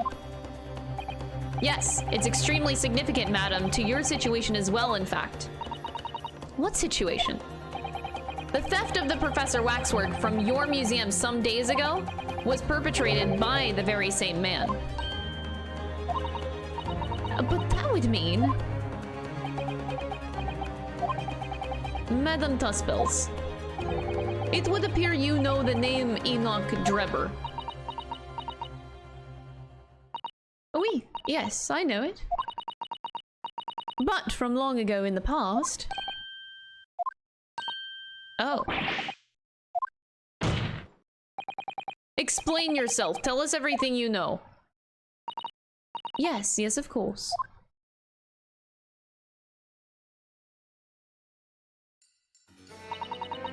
The story of the young man and the terrible sight he witnessed at the cemetery 10 years ago was published in every single newspaper in London and there throughout Great Britain. However, in all of the articles, the witness was simply described as a certain young man. No details were published about his identity. His name was never revealed. That is, apart from in one newspaper.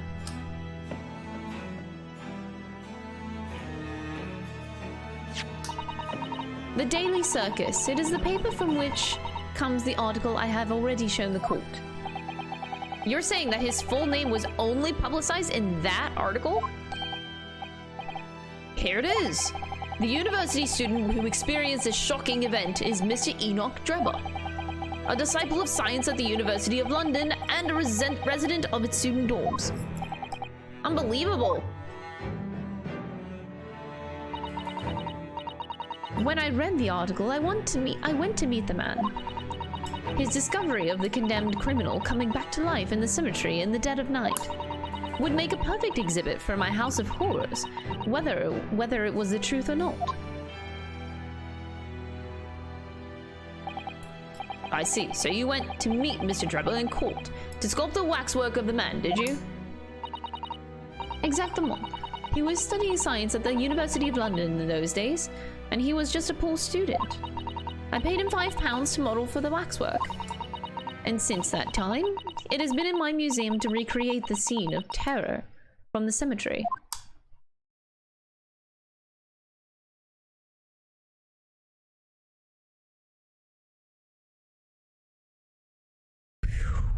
Well.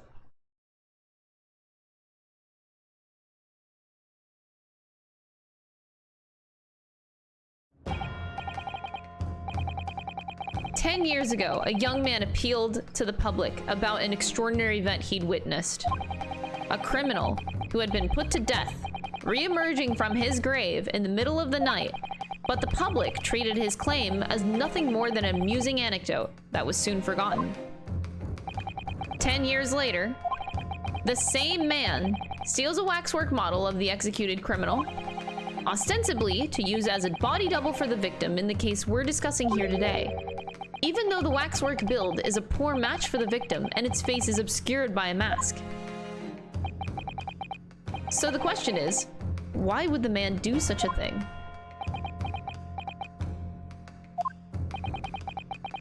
Which brings us to 3 days ago, when the birdcage crashed into the Crystal Tower. If the birdcage had in fact contained not the body of Mr. Asman, but the same waxwork, the coroner from Scotland Yard who investigated Dr. Sith would have noticed it immediately. And yet, she submitted this autopsy report for the victim, which the court has seen earlier. Why? Because the waxwork was that of the professor, is that what you're saying? Dr. Sith put her name to a document confirming that the death of the condemned criminal who was still alive. A criminal whose apparent resurrection was witnessed by Mr. Drebber. But that misconduct was a deadly secret the coroner would do anything to protect. Which is precisely why Mr. Drebber used that particular waxwork as the body double.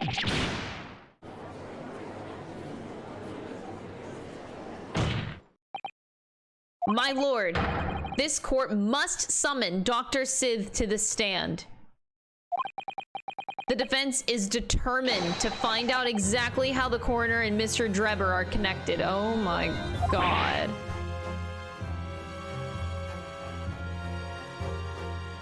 Bro, you can't do that. Bro, you actually can't do that. According to the missive I received this morning through the prosecutor's office, Dr. Sith is unable to participate in these proceedings. Is that not the case?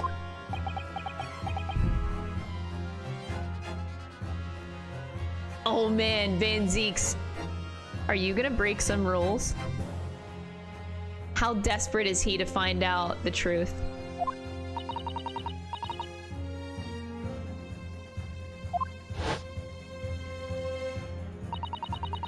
Lord Van Zieks won't be summoning me as a witness. Lord Strongheart has forbidden it. Oh my god. Oh my god, is Van Zieks about to break the fucking rules to find out? Oh my god. The Pandora's box you were warned about is the Professor's case. But please, don't make the mistake of thinking that you'll get any information about it out of me.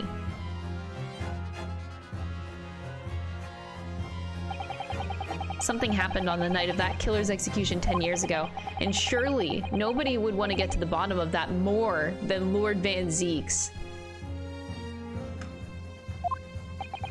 Oh my god, this is so good! This is so good! The prosecution calls for the instructions in that missive to be scrapped! No! Holy shit, bro! Oh my god! This is so spicy and so good! Lord Van Zieks, the missive was issued from Lord Chief Justice's office. Oh my god! This is so juicy! The assigned prosecutor has the final say on policy in any particular trial. Oh my god. In other words, me.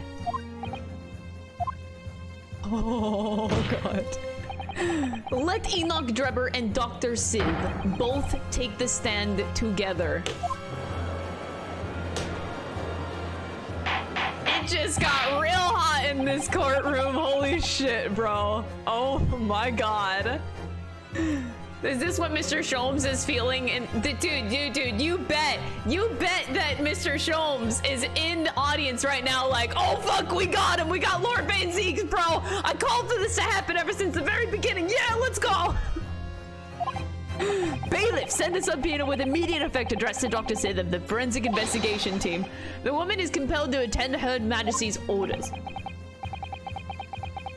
Oh, yeah, he's eating his caramel right now. Sholmes is absolutely like,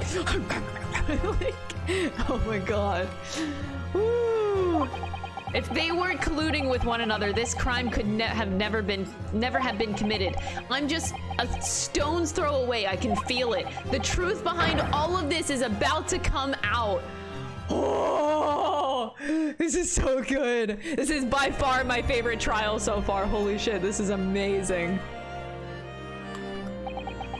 Thank you for the attendance at such short notice, Dr. Sid.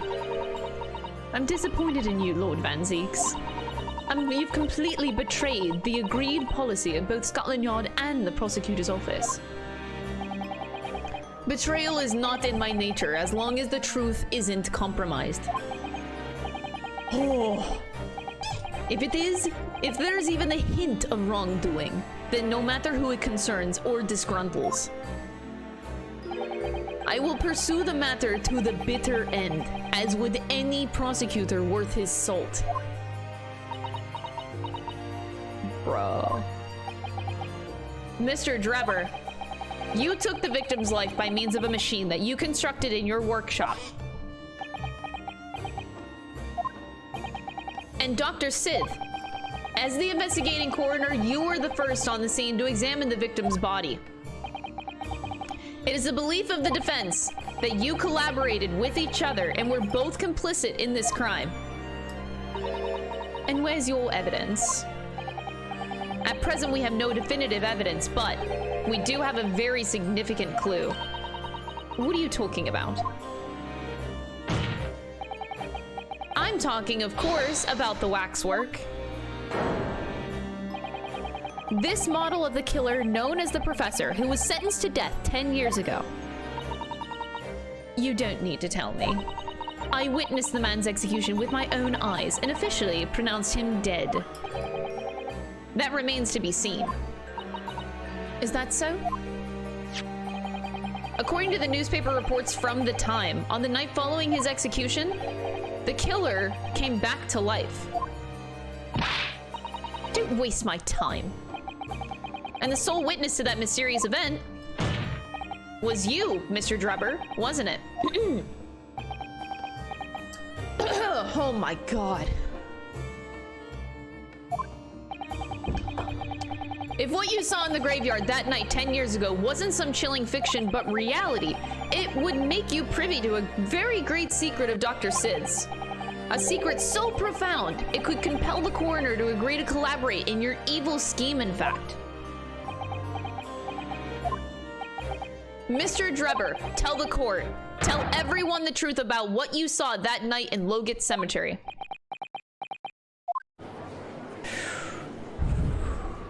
So he was the student who saw it. You can see the resemblance actually, can't you? With the man in Madame Tuspel's, I mean. Surely he's not going to claim that's really what he saw, especially not after all these years. He was a research student at the University of Lausanne, wasn't he? And a bit too clever for his own good, if you ask me. Oh god, he's laughing.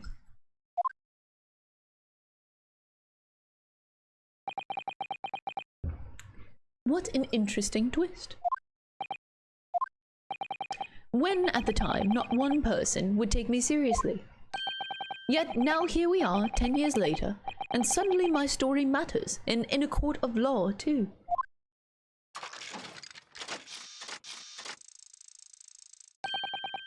Very well then, if everyone so wishes. Oh, get your cat jams, chat. Let's be frank. I'll tell you the truth about what happened, and that night, for what it's worth.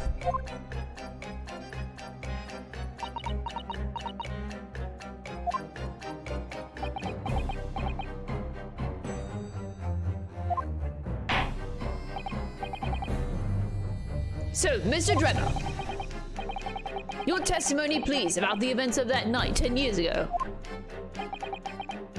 You will tell the court exactly what you stumbled across in Logat Cemetery. Yes, of course. Aw, the theme's already gone. As you wish.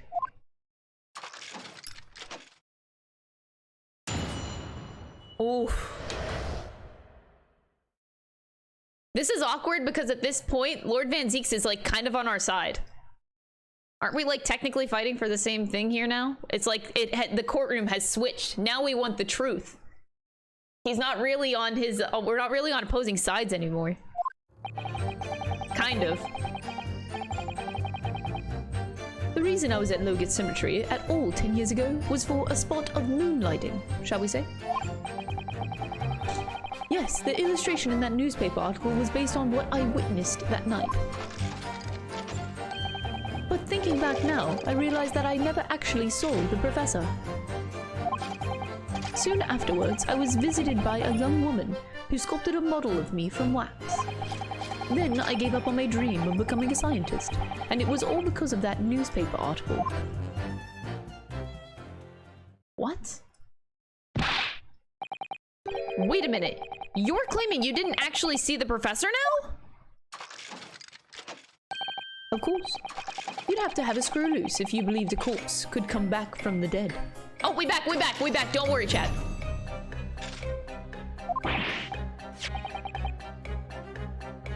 So you're saying this article is not worth the print paper it's printed on? I think that would describe it perfectly, yes.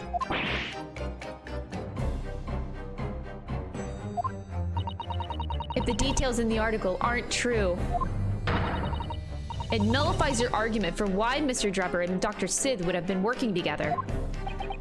He's a smart one. So, he's discrediting himself to cripple my argument? Tell me, witness. You claim to have been at the cemetery on some auxiliary business. Can you elaborate? That's right. Grave robbing, to be precise.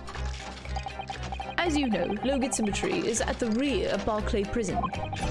So, among students at the university, it has a reputation for being haunted by the ghosts of condemned convicts. Grave robbing, you say? Yes. Exhuming fresh corpses to sell is reasonably lucrative. Of course, I never laid a finger on any valuables buried with the dead. So you were one of the so-called resurrectionists, a particularly unpleasant scourge on society? Actually, my fellows and I went by another name. The Repurposers.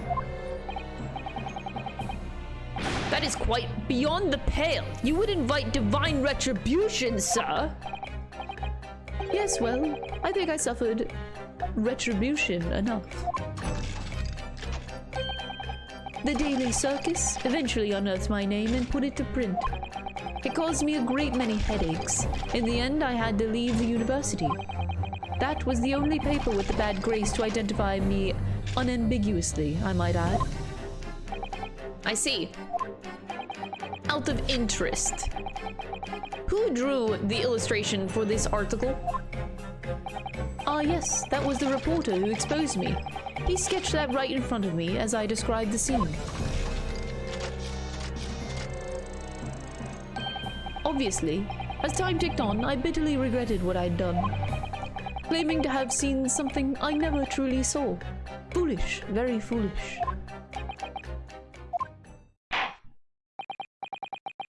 Counsel for the defense. You may proceed to the cross-examination now.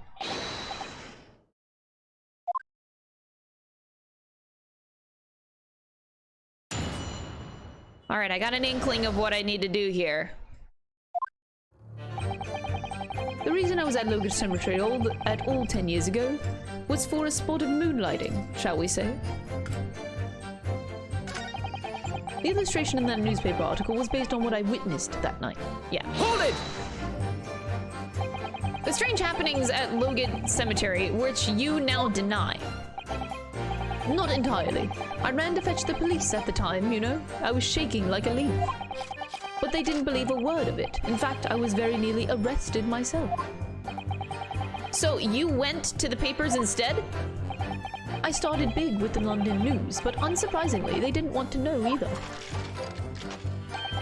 In the end, though, it was the reporters from the gossip rags, the gutter press, that came to my story. And it spread like the plague through the capital as gossip-hungry Londoners lapped up the tale. The story was in every single newspaper at the time, with the exception of some broadsheets. And yet only 2 or 3 of them actually interviewed me personally. Most of the accounts turned out to be very interpretive ghost stories. What about the article in the Daily Circus? That particular journalist found me at my dormitory. I don't know how, but he's discovered my name. So I recounted to him exactly what had happened that night. And from your description, he drew this illustration? Precisely. That's how I learned that the condemned man was the infamous professor. Because the reporter told me so, I had no idea myself, you see. Newspaper reporters are wont to snoop around in matters that don't concern them. So the scene portrayed in the illustration is accurate, then? Well... Thinking back now, I realize that I never actually saw the professor at all. Hold it! Interesting. What are you talking about? I think I explained already, didn't I? Logan Cemetery is at the rear of the Barclay prison, so it was renowned among us students at the university for being haunted by the ghosts of condemned convicts. For some absurd reason, I was scared of the graveyard at night, and as a result, only too willing to believe that nonsense about the dead coming back to life. But you said you actually saw it! I said what I had seen in my mind's eye. After all, resurrection is impossible, isn't it? You'd have to be unhinged to think otherwise. Unless, of course, you have some evidence that proves I encountered the professor that night? Yes, I do. I don't know. Wait, no, yes, I do know. Is there any material evidence that I could show he really did see the professor? If we have anything at all, Mr. Naruto, I know I need to present it against that irritatingly backtracking statement of his. The point is, that night was a pivotal moment in my life. Do I present it now or do I keep going? I could... When it comes to Mr. Enoch Drever, I'm interested in everything he has to say. It's very fascinating, so I'm actually gonna press everything. I'm 99% sure of what I need to do, but I'm still gonna press everything. By moonlighting, I mean you were grave robbing. Surely you only need to look at the graveyard scene and my appearance to gauge the answer to that. The lantern and the spade. But who on earth would want to buy a dead body? Any major hospital? A hospital. In order to better understand the human body, the study of anatomy is crucial to medical science. But there isn't a hospital in the world that has enough specimens to work with. Though obviously they can't openly express an interest in obtaining more by dubious means. As aspiring scientists, we young research students had no money to work with, as I'm sure you can imagine. So we made surreptitious arrangements with the hospital via some of our medical student acquaintances. We would never take anything of value from the graves, that this was all for the furtherance of science, you see. That's what we told ourselves every time we stole into the graveyard at night, spade in hand. You realize body snatching is a serious crime? If you were caught, you could expect the gravest of consequences. We students were caught between the hammer and the anvil. We needed funds for research. Professor Hairbrain said exactly the same. I'm quite speechless at the apparent levity with which you've revealed this abhorrent behavior. Well, if you wanted to know why I was there at Logat Cemetery, that's the reason. But I never expected it to end the way it did. That I regret to this day.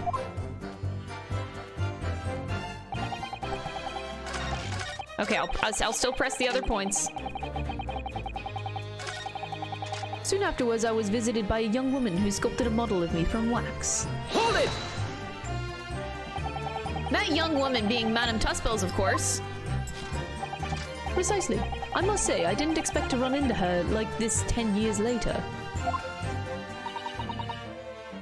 As I have explained, I went by the name published in the article, and Commissar, I found the man. Yes, the article in the Daily Circus, I think you said.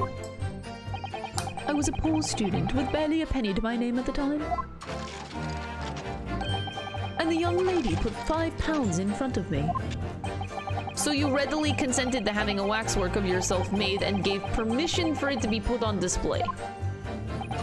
I did. I should sell what little I had to sell, I concluded.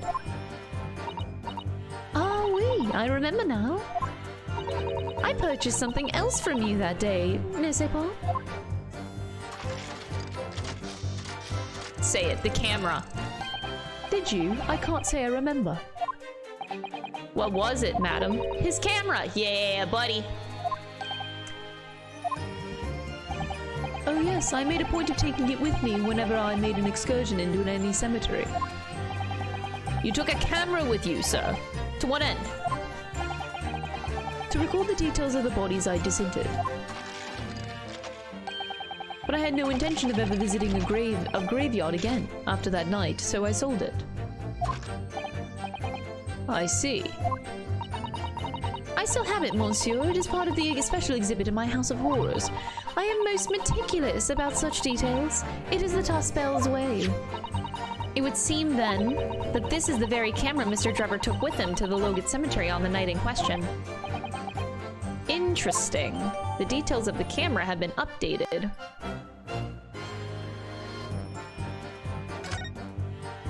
Aha! Then I gave up on my dream of becoming a scientist. So I'm glad we continued to press, because that is what gave us the answer here. I needed that info. Hold it! This article, you mean, published in the Daily Circus? Yes, somebody informed the dean that it was my name that appeared in the article. And carelessly let slip that night after night. I was digging up graves. Hardly a model student, you might say. The university's reputation was execrably defiled, and I was expelled as a result. Mon Dieu, I had no idea. And having been run out of university, you found employment in a somewhat specialist trade.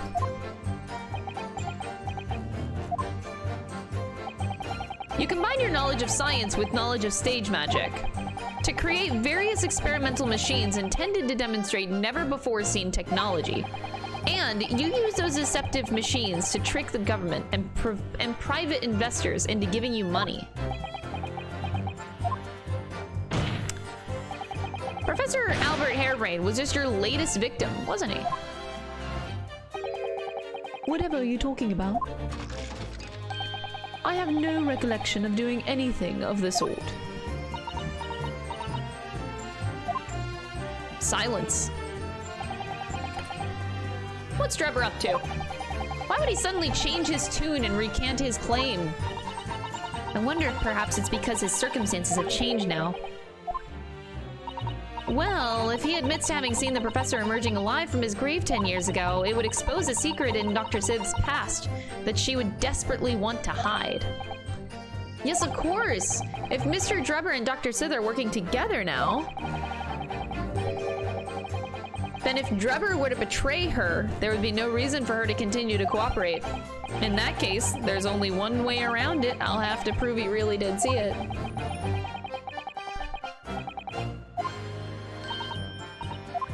Alrighty, we got this. If this ain't it, I quit. Hold it! Oh, no, no! Sorry, I pressed the wrong button. I pressed L instead of R. I'm presenting the camera. At least this goes by fast. I've been doing that a lot today, pressing the wrong buttons. Okay. Alrighty. Objection! Uh-oh, it wasn't it. I gotta stand true to my word. I gotta quit now. I gotta quit, Chad. I'm sorry. That's it. That's the end of the road for the Great Ace Attorney Chronicles. I can't believe it. This is how we end. Like this. We had a good run, guys.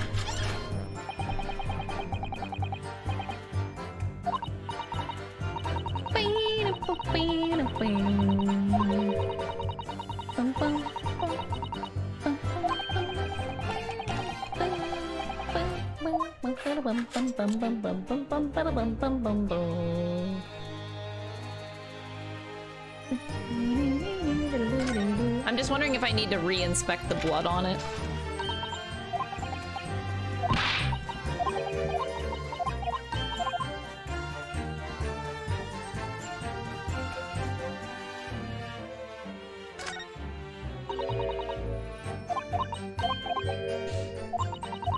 This is blood!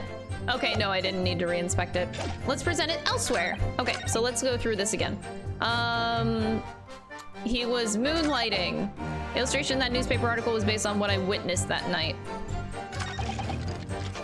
I realized that I never actually saw the professor at all, though. Soon afterwards, I was visited by a young woman who sculpted a model of me from wax, and I gave up on my dream of becoming a scientist, and it was all because of that newspaper article. Yeah, this is the only thing I can really present evidence on. Thinking back, I realized that I never actually saw the professor. This is what we absolutely need to say something against. Because, yeah, we need to prove that he saw the professor.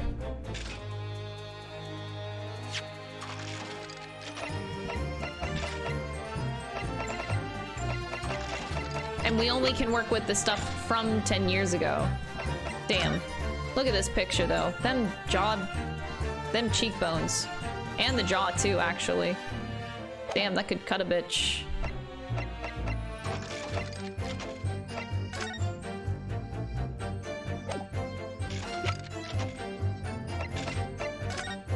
No, that's for the present. So, how does that not work?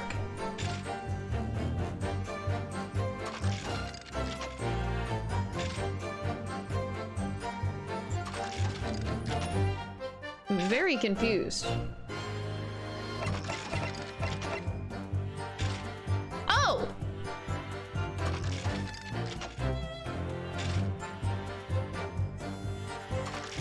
Oh, that just kind of clicked. How do you get a science trophy if you're not a student? Where do you get it from? The Royal Society. Whatever that is. But if he was expelled... Huh? I don't know if that's actually relevant. I could just be making that up out of my ass. Very prestigious award for a young scientist. Maybe I'm not really thinking in the right line of thought there. The illustration in that newspaper article was based on what I witnessed that night. Yeah.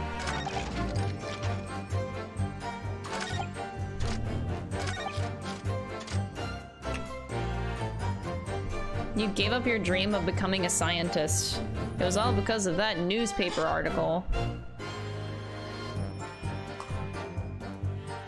I don't know, for like shits and giggles? Because at this point I'm like utterly confused again.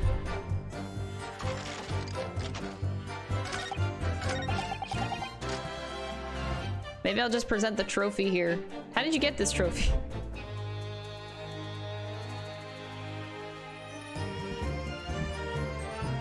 This has nothing to do with the case whatsoever, though. What? I'm gonna do it anyway. What's the worst I get? A game over? Objection! Bring it on, bitch!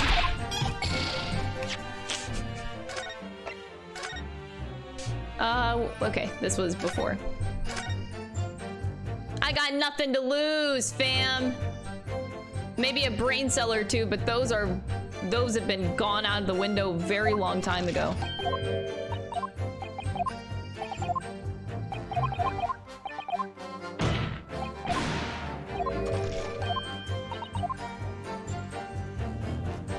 It's really interesting that she's silent. She has to be, though. It's really dangerous. God, this case is so dangerous. Because, like, if we're implying that she is, Oh! Wait. Did he ever... No, oh wait, never mind. Sorry. I had a thought, but I immediately realized how stupid I was. Hold on. Birdcage, nothing to do with it.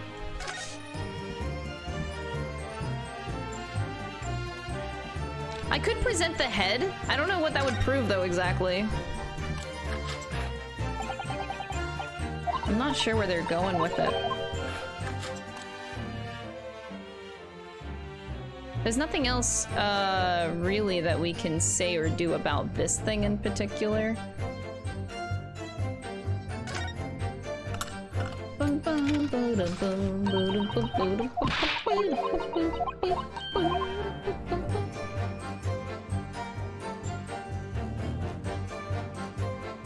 I'm very curious about, like, the gunshot, though.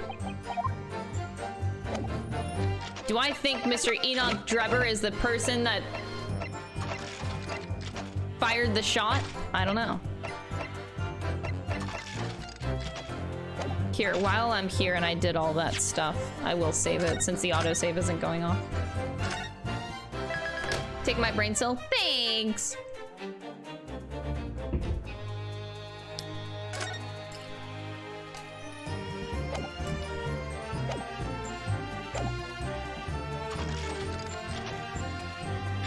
I almost want to present the camera again. Maybe I would, okay, hold up.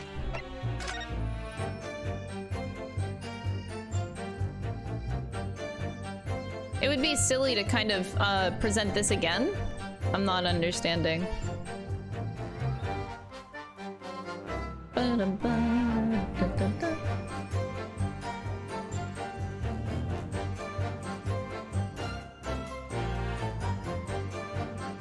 Shrieking in the next second, a gunshot rang out suddenly from behind.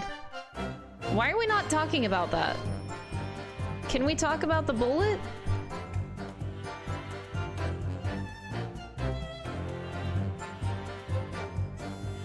Maybe I am supposed to present this newspaper again because it talks about a bullet and we're not talking about a bullet being fired at all. We should talk about a fucking bullet being fired.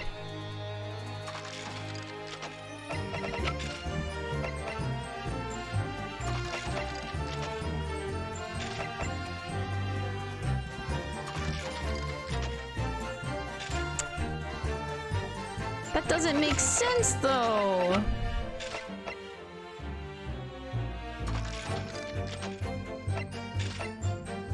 To present it here, how do I get them to talk about it? Talk about it. I need you to talk about it.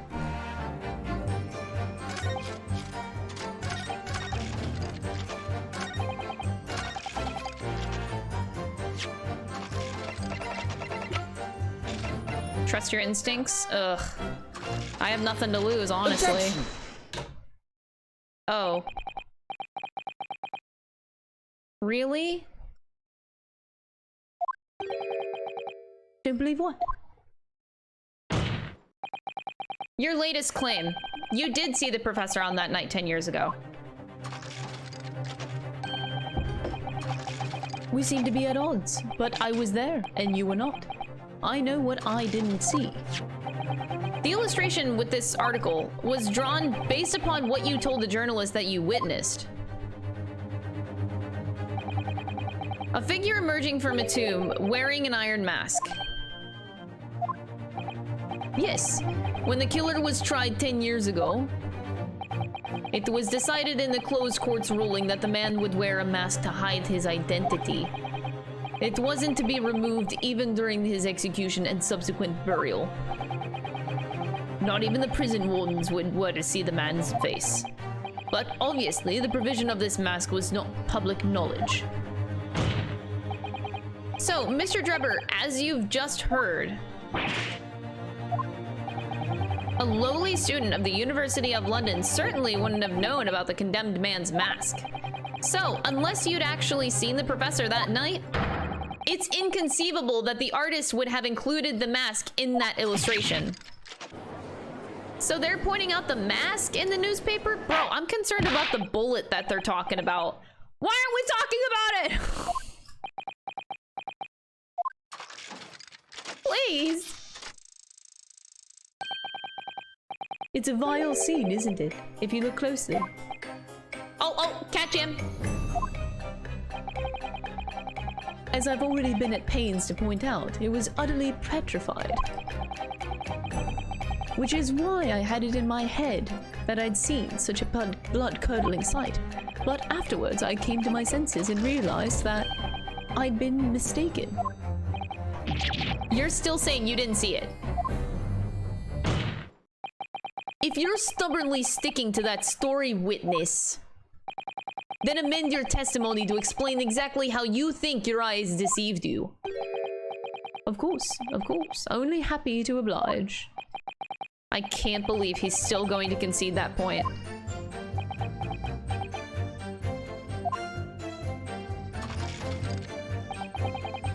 What I in fact witnessed was a fellow grave robber at work. What? Hold it! A fellow grave robber? What are you talking about? Well, I wasn't the only one at busy at the cemetery that night, you know? Other body snatchers were at work. Of course, when I saw one emerging from the hole he dug, my heart very nearly stopped. So that's the terrifying sight I actually saw, you see. You're claiming it was just another student on equally insalubrious business as yourself? Many of the medical students who wear metal masks to protect them from bacteria during dissections. Clearly the fellow was using such a mask to protect his anonymity. Wouldn't you say? Objection!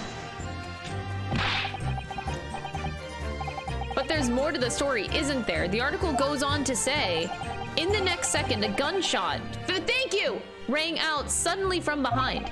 The bullet pierced the resurrected man's chest, whose breath then stilled once more. We might assume that the sexton discovered the miscreants at work, perhaps, and fired upon one of them. If a gravedigger had shot someone in the cemetery, I think it might have been rather big news, my lord. Oh, yes, well, I can only assume it was an establishment bolted on later by the reporter. Excuse me! Madam Tussfells, don't take it out on Mr. Sholmes. Aggressively stabbing his head. Oh la la, pardon. I was lost in my thoughts. Would it be fair to say that Mr. Drebber's last remark was significant to you in some way? Though it was a little strange, that is all. How Monsieur Drebber could claim this now? Oh, we back. If you don't mind me saying, madam, what are you talking about? Oh wait, this is her theme song, not his. When I met you 10 years ago at your university dormitory, you recounted to me of your adventures in the cemetery, no? Including the gunshot. Stop. You might want to watch your tongue, you know. Objection! Have a care, Drebber. That's no way to speak to a lady. Oh, tell him off, Van Zeeks. Let's go. Please, Madame Tuspels, carry on.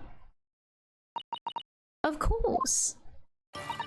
According to what Monsieur Drebber told me at the time, he did hear a gunshot from behind him and the bullet hit the condemned man. I said nothing of the sort.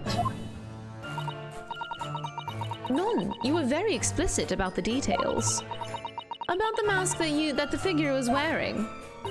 And the blood that spattered over you when he was shot.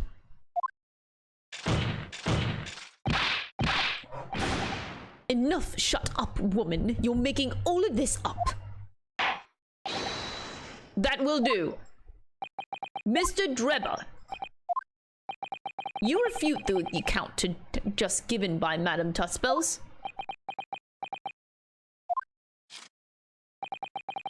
I have no recollection of ever saying those things. Come on, do you really expect us to believe you? Control yourself, counsel. I will not permit baseless accusations in my courtroom. Right.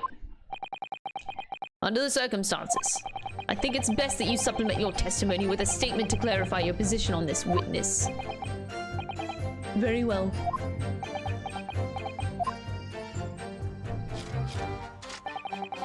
There was no gunshot from behind me at all, nor any spattering of blood. Now we got him! Now we got him! Objection! Mr. Drebber, do you remember this camera? That is the camera from that fateful night. Yes, we borrowed it from the House of Horrors. It's the camera that you took with you to the cemetery that night, Mr. Drebber. And? Is that supposed to be significant? This kind of camera is rarely seen in our homeland, so my colleague and I were keen to examine it closely. We noticed that the lens extends forward on the end of some bellows. Like this. Hold it! What's that? They're just on the bellows. Van Zeeks is so emotional for like the first time ever. Like really emotional. This is getting to him. It's really cool to see. Like, I'm sad. I feel really bad for him, but like, it's also really cool to see his development. It looks like a dark red stain. That's right. It's a rather conspicuous mark here on the bellows, in fact. Good lord, are you suggesting? Yes, my lord. It would appear to be a spatter of blood. Something that could be confirmed with a simple chemical test. Isn't that right, Dr. Sith?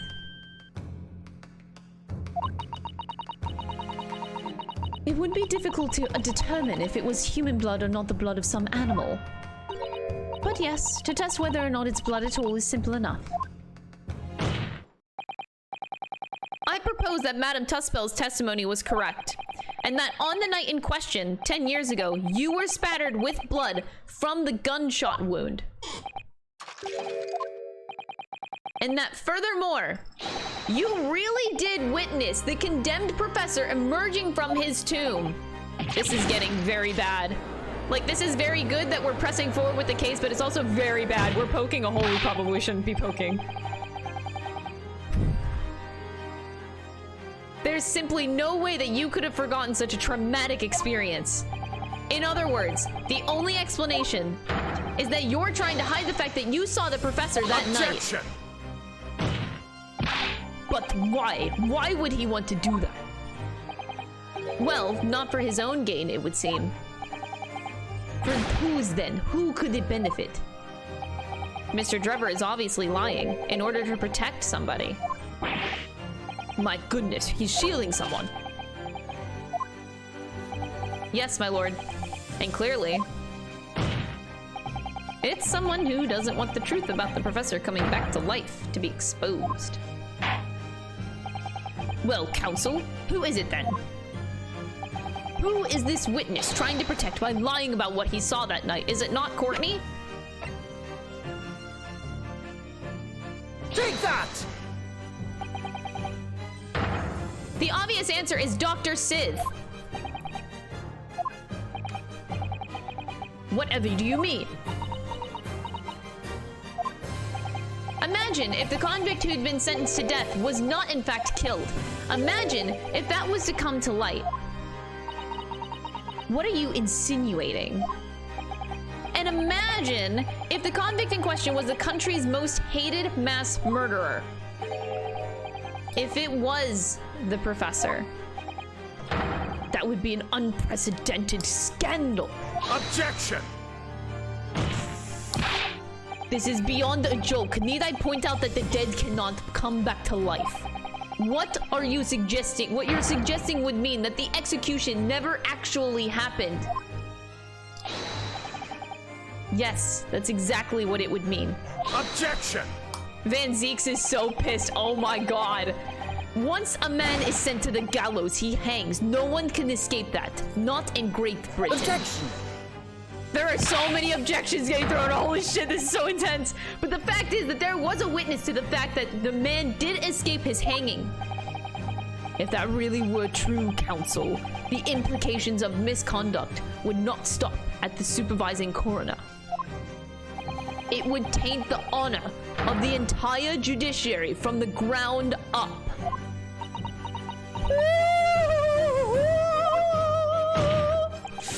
And it's exactly because of those monumental repercussions that Dr. Sith would consent to any demand made of her by someone who threatened to expose the secret.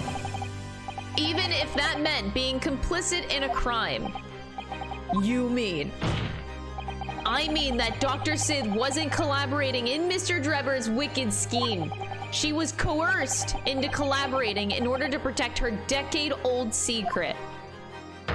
She switched the dead body of Mr. Asman with the waxwork model and fabricated the autopsy report. Oh my god. Oh! We got a leg, bro! Yes! Woo-hoo-hoo!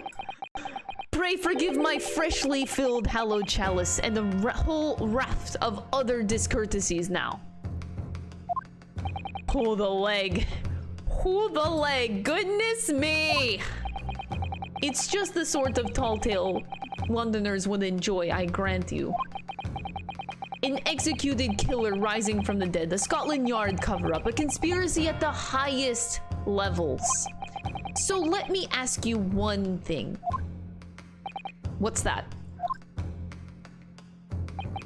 If the condemned man really did emerge from his tomb that night, only to be shot in the chest, who pulled the trigger and disposed of him forever?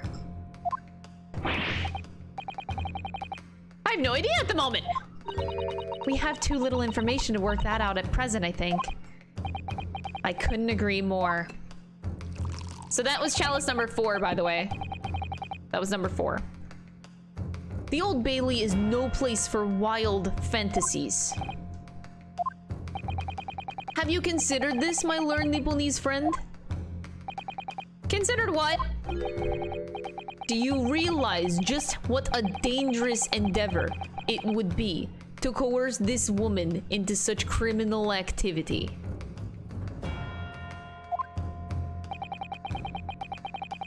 It's tantamount to declaring war on the entire British police force and judiciary. Quite hard to imagine any sum of money being offered for research could warrant it. To rely on some staged deception when so much is at stake would be madness, I suppose. And this was no petty crime either. The victim was murdered. A man who's already invested money in the venture and would be instrumental in future profits too. Yes, I had no reason to kill Mr. Asman at all. Or are you forgetting that his death results in me receiving not a single penny? The court is already aware of the contract between myself and the victim, no? There is a contract, that's very sure. The motive for this case runs deep. I can feel it. Using threats to force the head of the forensic investigation team to cooperate is extreme. Especially for a government grant he had no guarantee of receiving in the first place. If the research grant was the aim, taking Mr. Asman's life would have made no sense anyway. Which means Mr. Drebber's motive wasn't money at all. He was just trying to kill Mr. Asman. But why? Why? What was his motive then? Your time is up, my Nipponese friend, my learned friend. I'd say you have one last chance before the jury lose their patience with this charade.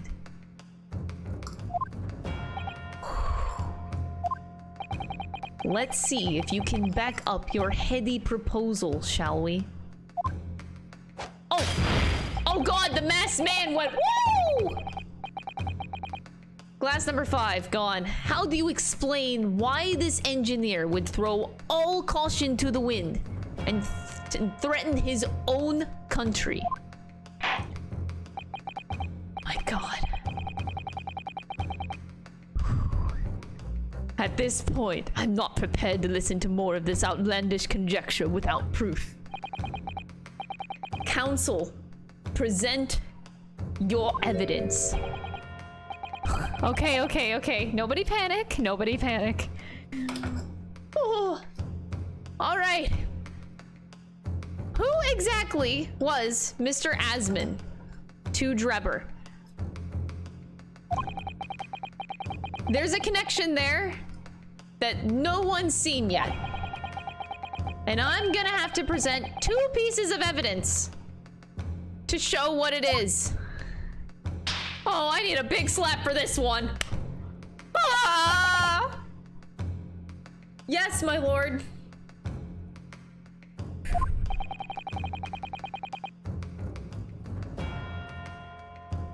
The evidence that establishes a motive and explains why the witness wanted the victim dead.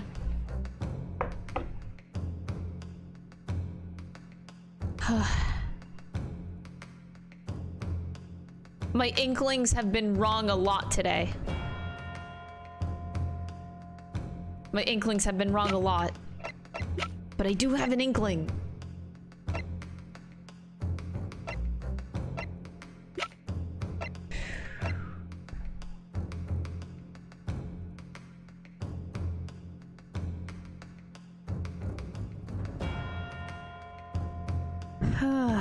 Okay.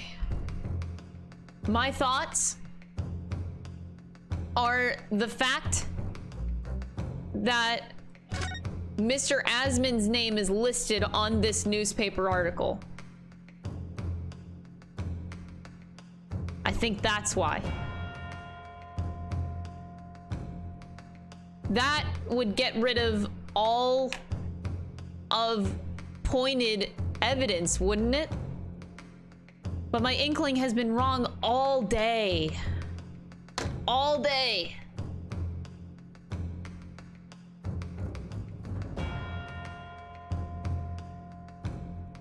His name is listed right there. I think that's why.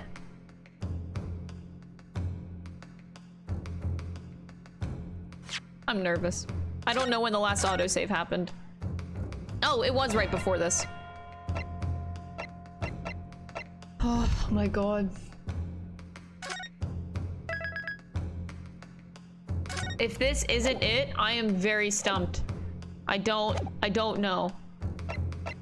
So I'm gonna say this 10-year-old article again as evidence because Mr. Asman's name is printed on it. Please be it. Please. Please? Take that! Yeah! Okay, it's this newspaper article, my lord. That was written 10 years ago, and every detail has been examined already. What can it possibly tell us? That dribble should never have been written. It's typical gutter press nonsense. That means nothing. Yes, on its own, it isn't particularly significant. However, when considered alongside another piece of evidence... Wait, what? Another one? It will completely explain your motive for wanting Mr. Asman dead. Another one? What other evidence? What? You will present your supplementary evidence.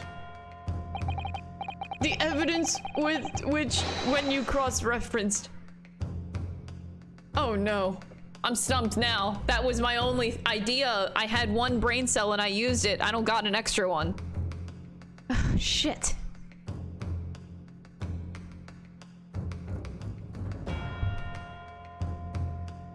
Think, Crystal. Why is the newspaper not enough? On all accounts and purposes,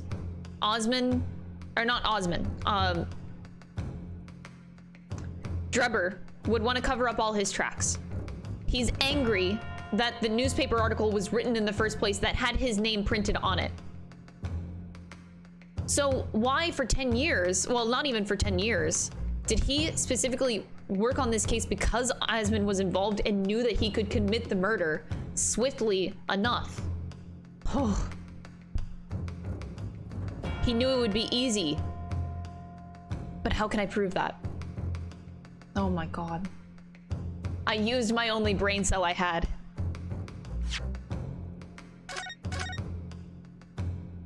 That's it. That's the only brain cell. I'm going on a new save. This is new save worthy.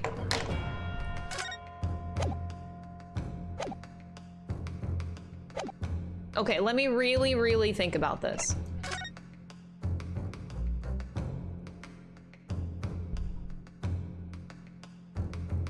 Yo, the lost cat. Oh, that's a good theory. 200% not trolling. 10 years ago, the professor... There was another link between the professor and Mr. Drebber. Mr. Drebber wanted Osman dead because Osman had taken Drebber's cat hostage.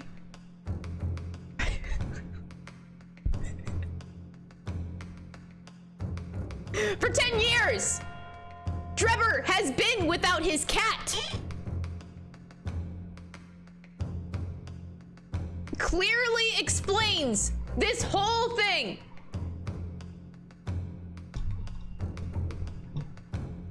The Hound of the Baskerville? Oh no, it's no hound, it's a cat. A cat. A cat who is owned by Drebber. That's right. I went there. Drebber had trained this cat to commit mass murder of the royal families. Five royal members died as a result of this hound cat. And what did Asman do? He exposed Drebber. That would make him very angry, wouldn't it? That's right. He would be out for his life in that case.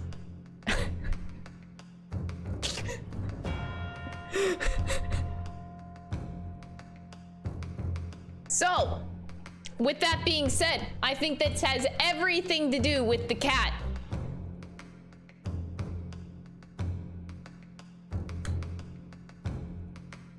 Did I bullshit that well enough? Okay, no, I didn't. Okay, well, moving on. Moving on.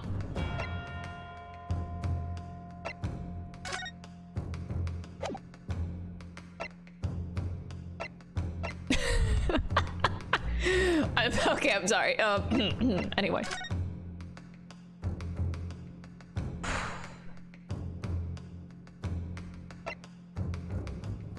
Okay. Could it be to protect Courtney Sith? Is that why he did it? Okay, let me reread this again from my brain.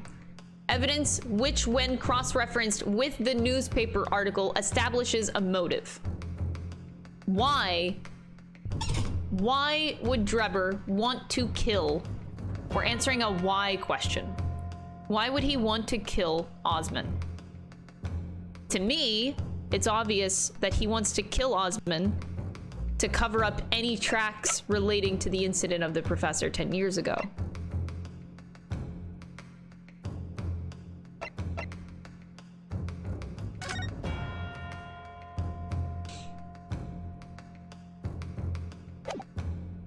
How can I say that? Oh, wait, what's, wait.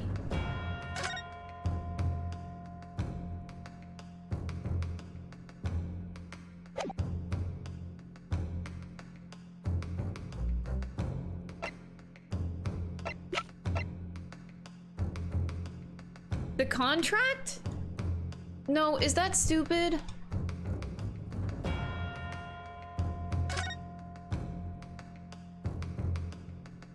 I'm only questioning the contract because it has a lot of silver linings.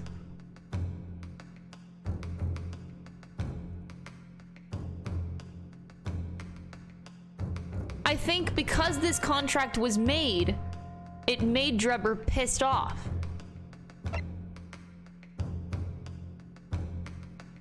But no, Drebber requested this. Wait. No. He didn't.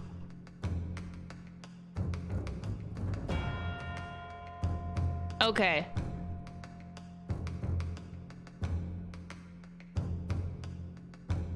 I don't know, man. I think that there's a silver lining in this contract, and that's what made him pissed off. This, I think...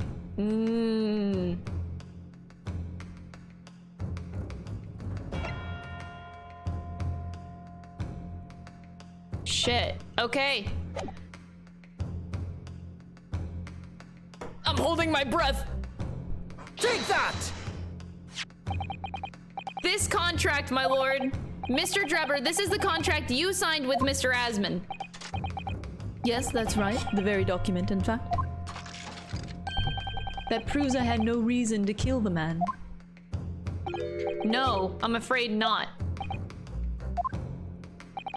There's something very significant that this newspaper article and the contract have in common.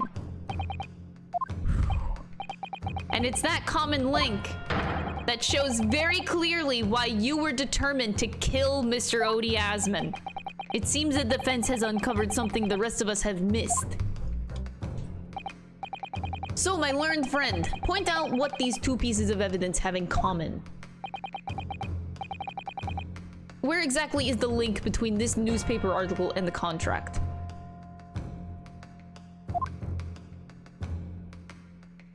Take that! What these two pieces of evidence have in common is a signature. The signature on the illustration that accompanies the 10-year-old article and the signature on the contract belong to the same person. Woo! First try! I didn't even get any strikes off on that! Let's go! My head's in the game, I got this! As the court has heard, this illustration was drawn 10 years ago by the newspaper reporter who found Mr. Drebber and interviewed him about his ordeal. If you look closely, the reporter's signature can be seen in the bottom right corner of the drawing. Oh, and if you look at the contract here, which was signed between the witness and the victim last year, you can clearly see Mr. Asman's signature at the bottom. Let me see now. Good lord, yes! They're identical!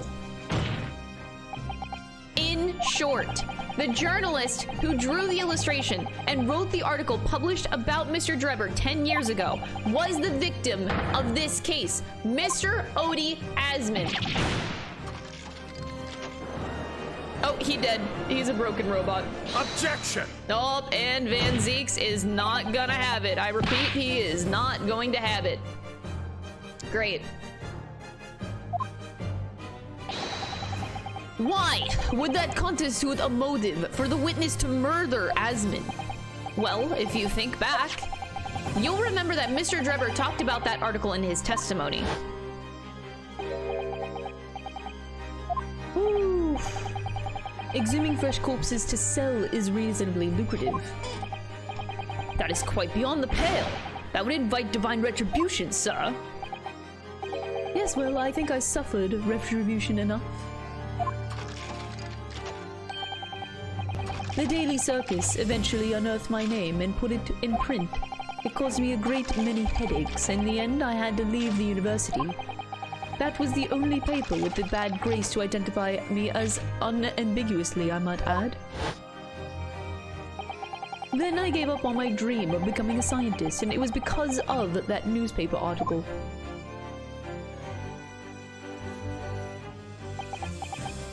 Woo!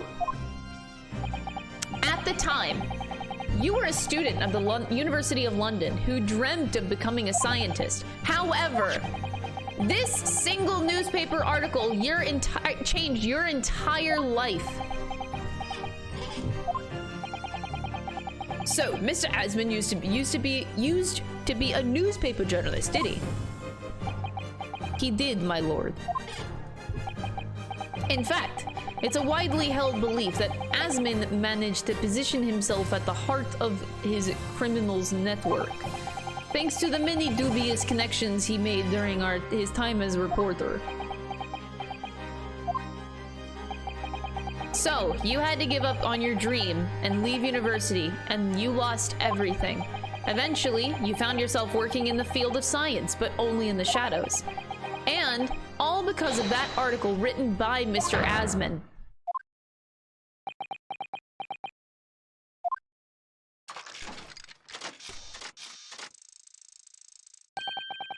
Stop this endless drivel about my life.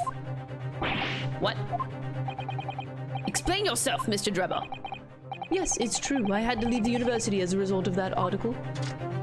But it was just the straw that broke the camel's back. What do you mean? Almost every student of science in the faculty was too poor to actually conduct any research. But they struggled on with their hypothesis anyway. We all did. Only to have them taken by vultures. Sooner or later, you knew your ideas would be stolen and patented by some wretch or other, after all. Good gracious. Making a name for yourself as a scientist in a climate like that was a miracle only a select few geniuses could ever hope to achieve. Personally, I wasn't one of those geniuses, so it was hardly a wrench. Being forced out of the university because of Logat was the best thing that could have happened to me. Objection! Mr. Drebber, do you genuinely believe that? Of course I do. Who's better placed to know whether or not I possess a talent for science than me? I'm sorry to say that your words don't ring true at all. How dare you? And I have evidence to we do? Oh, the trophy. Yeah, okay. How are you in a position to say anything about me? I don't know you from Adam. Fine. If you think you have evidence, go ahead, show it. What could you possibly have to disprove the idea that I was happy to leave university because I lacked talent? Take that! Do you remember this, Mr. Drebber? We found it at your workshop.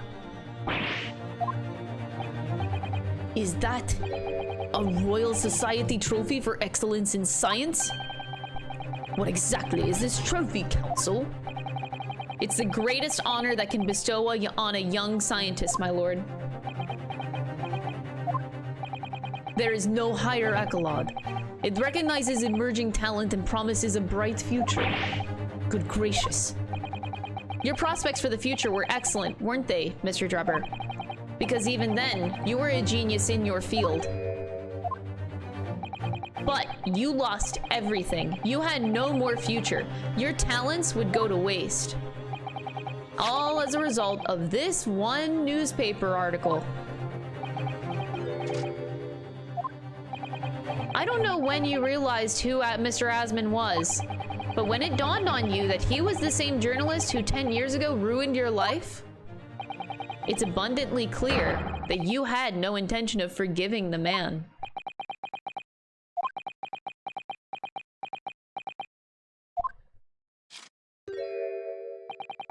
The truth is... Finally, he's going to fold? I don't think he's gonna fold still, but sure. Oh god.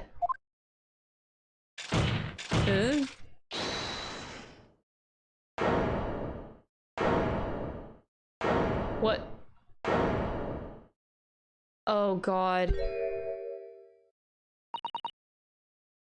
Whew, okay. Fine. Clearly this has run its course now. I admit it. All of it. What? What are you doing? It's exactly as the Japanese man said. I was coerced into going along with this man's plot to murder the victim. On the condition that he kept my dirty secret from 10 years ago.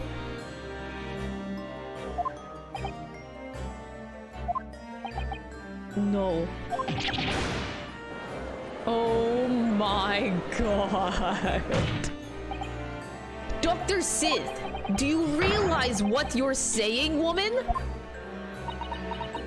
Oh, she does. It's all true. That day, when I arrived at the Crystal Tower and saw the birdcage, my heart nearly stopped beating.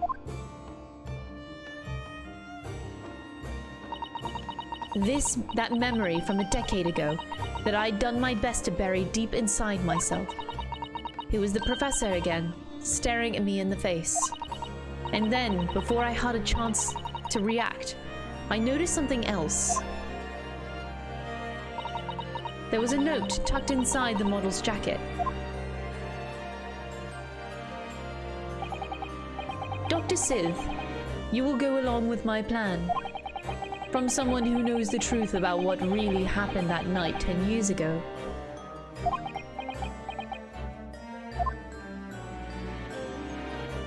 Blackmail. All the instructions were there in the note. Every detail was meticulously written out. I had no choice but to do what it said. I made the necessary alterations to the scene and fabricated the autopsy report as instructed. There was really no other choice. It had to be done to protect the judiciary. I can only apologize now.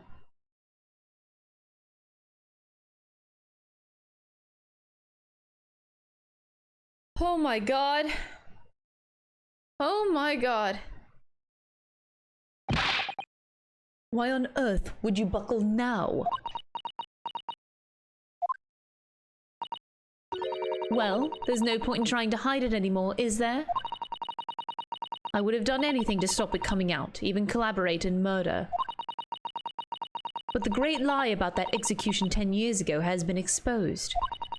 Whatever happens, I'm finished.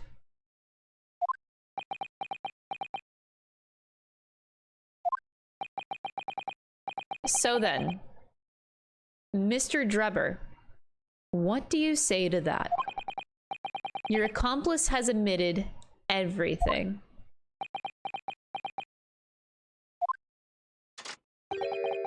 Surely it goes without saying. You admit your part in it? I admit nothing at all.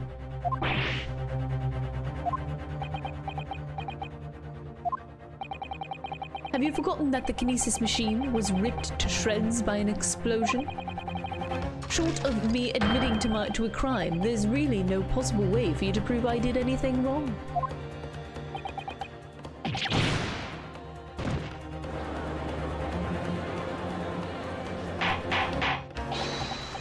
Oh my god. Whatever this man says, I admit everything. He threatened to expose my secret, so I went along with his plan. And Lord Van Zeeks? Yes. I hope you'll accept my apologies. What happens next is in your hands, of course.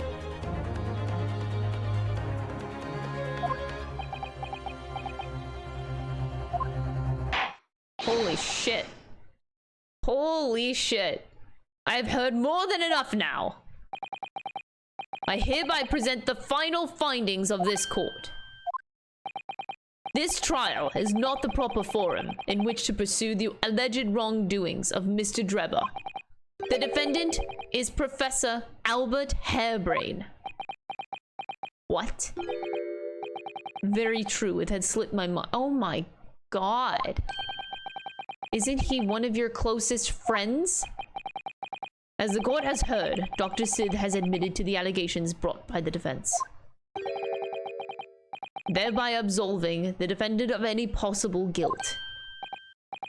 You mean, at the present time, it is the conclusion of the court, the defendant was not involved in any wrongdoing. Does the prosecution have any objection?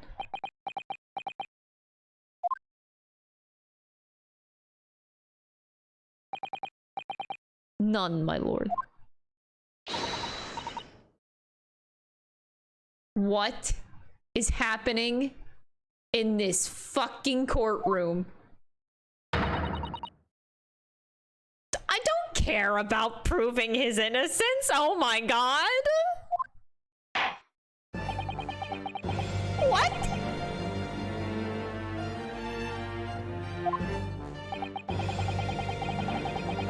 Unless the prosecution or defense have any other matters to discuss.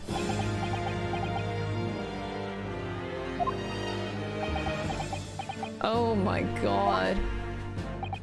I don't know. This doesn't feel quite right. Why did Dr. Sid suddenly admit to it like that? Is everything all right, Mr. Naruto? Like you said before, the way the trial is set to end now, the judge will certainly deliver a verdict of not guilty. But is that really what we want? No! What the defense should be pushing for now is the truth! Further testimony! I'm mad! Objection! Objection! The defense objects to the trial ending at this time. I beg your pardon. We demand one final testimony.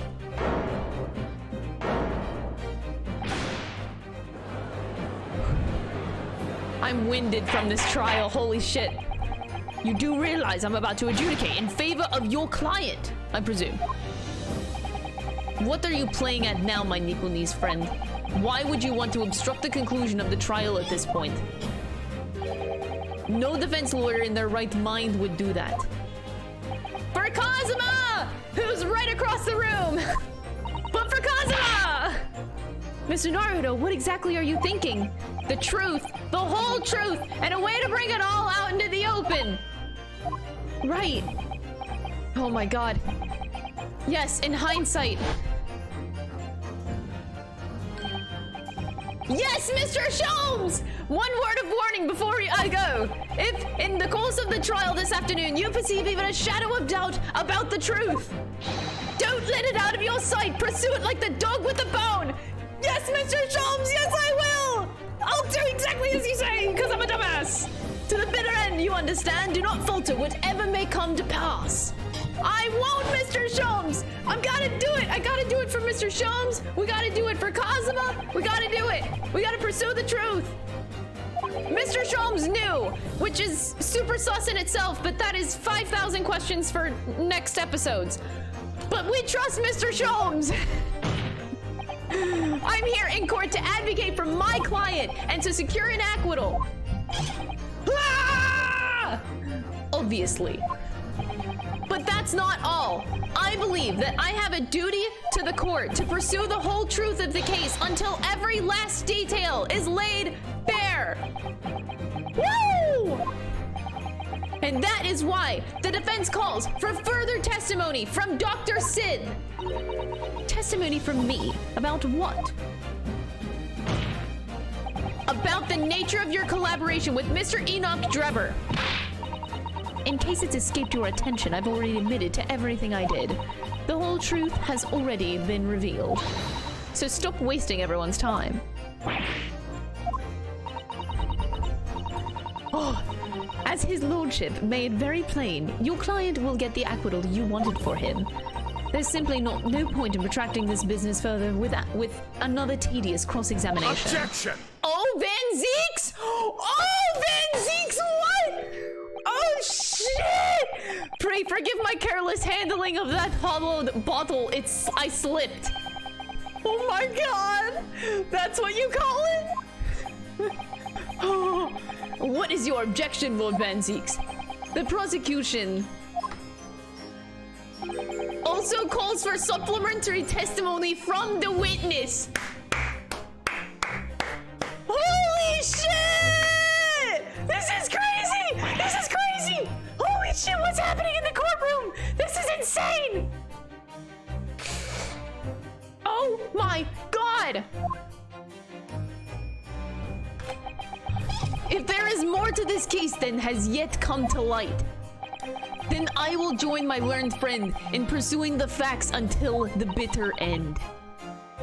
Oh, is it just me, or did Van Zeeks throughout the course of this stream get a million times more attractive?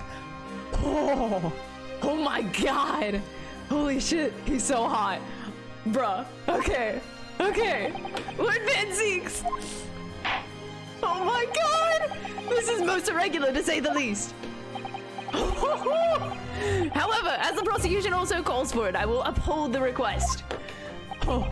Dr. Sid, you will testify for the court, explaining the full extent of your involvement in the murder apparently committed by Dr. Drebber. Oh my god, this is insanity! What is this trial? It's so good. Oh. Dude, now I can see why Mr. Sholmes wanted to stay in the audience for this one. He's like sitting at the edge of his seat. Bro, so am I. Bro, so am I. I am with you, Mr. Sholmes. Oh, God. He sat in on a good one. It all began at the scene when I saw the waxwork at the note tucked inside the jacket. The actual body of the victim, as indicated in the note's instructions, was beneath the experimentation stage. The body had to be arranged in certain ways to implicate the defendant, which was my job. Enlisted the help of the entire forensic investigation team to dress the scene appropriately.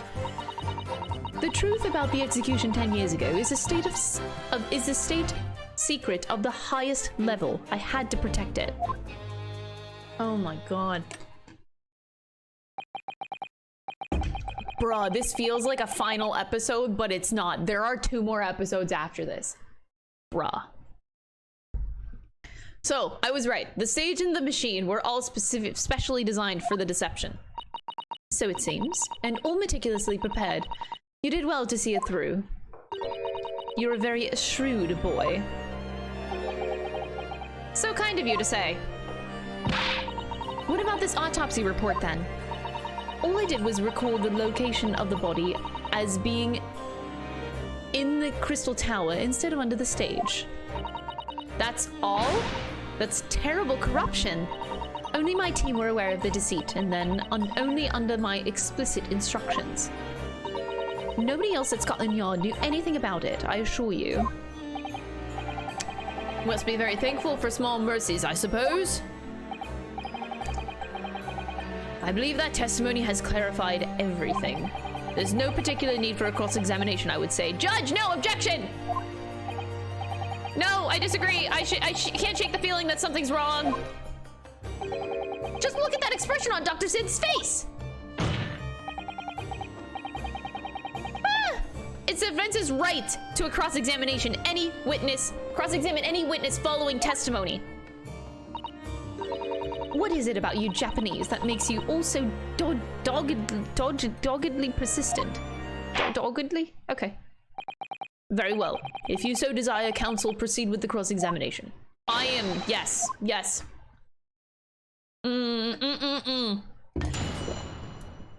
Oh, bro, this is so good.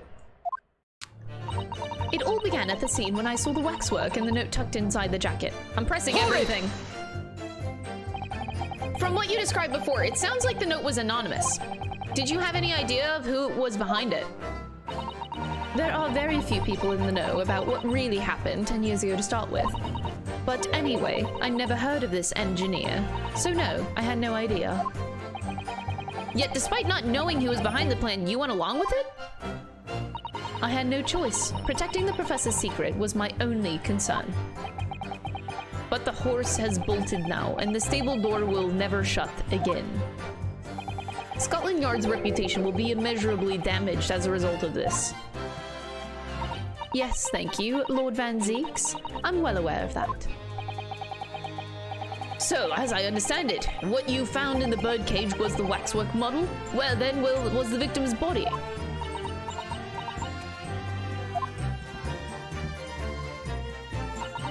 The actual body of the victim, as indicated in the note's instructions, was beneath the experimentation stage. So you knew about the special construction of the stage used to carry out the trick then? It was quite obvious what had happened with the victim and the waxwork. And you switched the two over, didn't you? In other words, you recorded the victim's body as having been discovered in the Crystal Tower and the waxwork? I wrapped it and sent it by carriage to the specified address at the specified time. And why were you given such directions? Presumably so it could be recovered by Drebber and returned to Madame Tussbells. I see, and then you put the birdcage back on the experimentation stage. Yes, although someone obviously made a mistake about which cage should go where. I thought I'd made it perfectly clear to the team, but still. I suppose you were focused on the victim's body, that being a more important detail.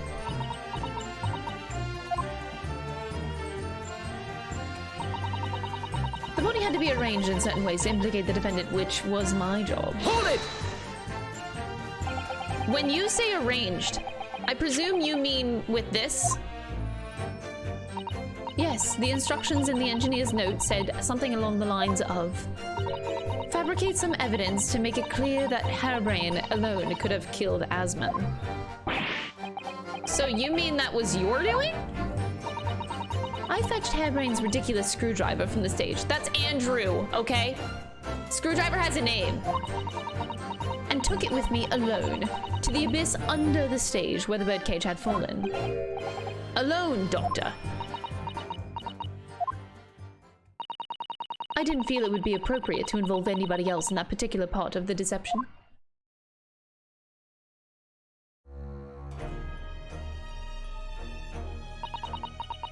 There was a void under the stage where where I found the birdcage lying in the dirt.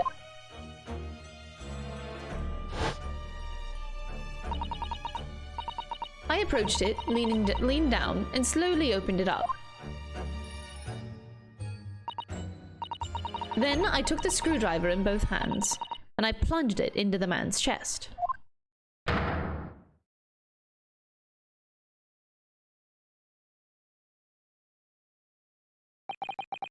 And then you noted that in your fake autopsy report as a fictitious cause of death. Exactly. So, the actual cause of death was the trauma resulting from the 30-foot drop. My word. What is it, Mrs. Sato? Something about Dr. Sith's last statement is playing on my mind.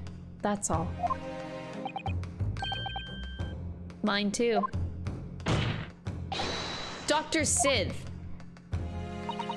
There's really no need to shout. I can hear you perfectly well. The defense calls for you to add what you just said to your formal testimony. Oh, which part?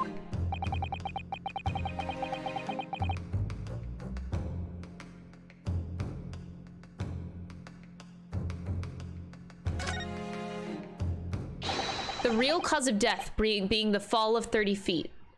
That part. Fine, if that's what you want. Just stop yelling, please. The prosecution concurs. Very well. You will supplement your testimony now, witness. If you wish, my lord. The actual cause of death was the neck trauma Asmund suffered from the 30-foot fall. I enlisted the help of the entire forensic investigation team to dress the scene appropriately. Whew. The entire team in perverting the course of justice? My team consists of the very best investigators there are. I demand loyalty from all members. We operate on a code of chivalry of sorts. You aid and abet a murderer, commit perjury, and dare to talk about chivalry? It was a matter of priorities. What? Nothing was more important than protecting the secret of the professor. My team did what was necessary without losing sight of the primary goal. I consider their conduct exemplary. Don't concede the point, Mr. Naruto. You mustn't let her win. I need a lawyer. Oh, I'll take that silence as a tacit acceptance. Now, can we move on? The truth about the execution 10 years ago is a state secret of the highest level. I had to protect it. Hold it! But at what cost? Faith in Scotland Yard is going to suffer a terrible blow as a result of this. And your precious secret is out now anyway. Yes, as you say. And I take full responsibility. Blow me down, Dr. Sith! Surely there was some other way that you could have protected the secret. There really wasn't. I've done my utmost, believe me.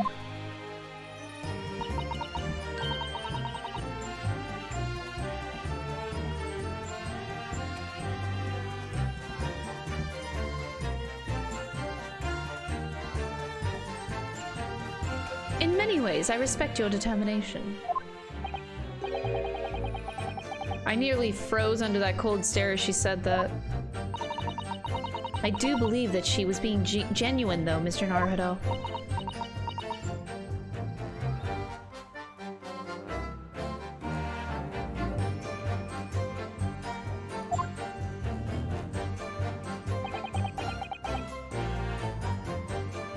So that's her story.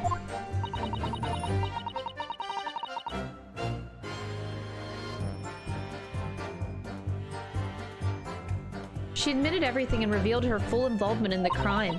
I do wonder if there really could be much more to it. I don't know, but I just have a feeling.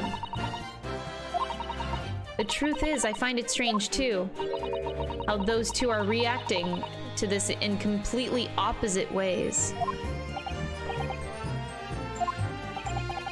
For some reason, I feel sure that they're still trying to hide something.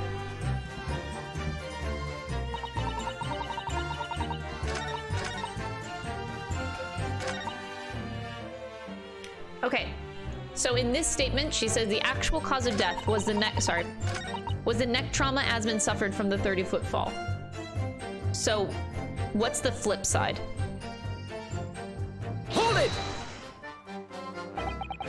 You're quite sure of that? It was as a result of a broken neck?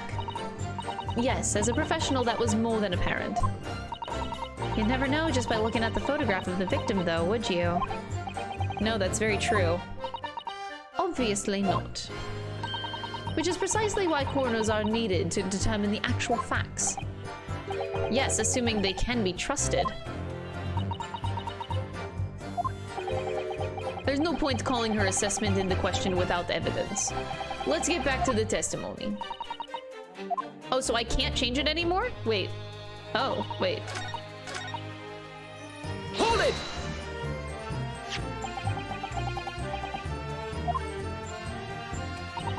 I was merely carrying out the engineer's instructions. In his words, fabricate some evidence to make it clear that harebrain alone could have killed Asman. They're not letting me skip through this. Why? Do I really have to see this again? Okay.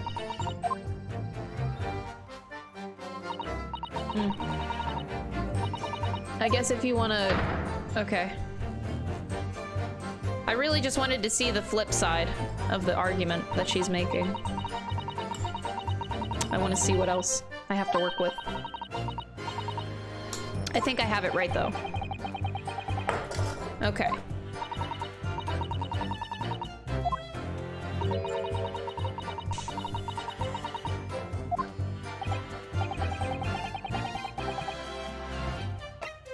Have her change it.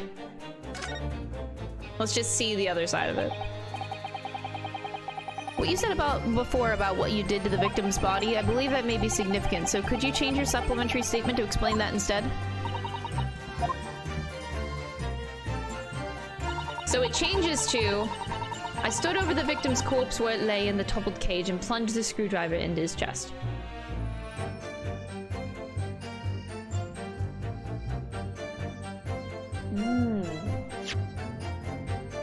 One or the other, huh? Okay.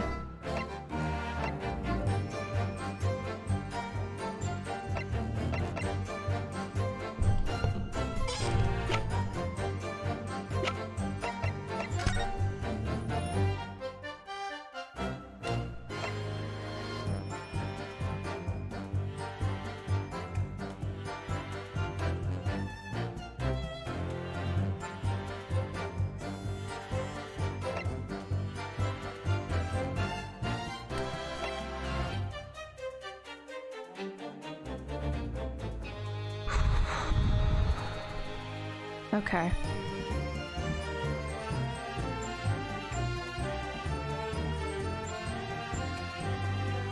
I think that's the angle they're going with this. Okay.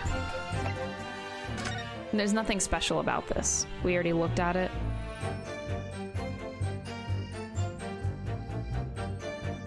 Doesn't like come apart.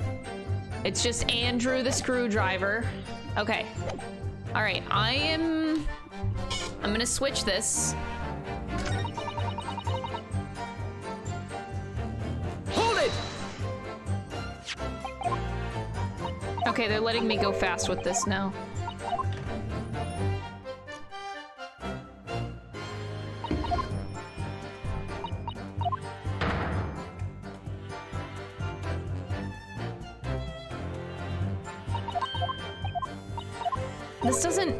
This doesn't feel right. I'm still gonna do it anyway.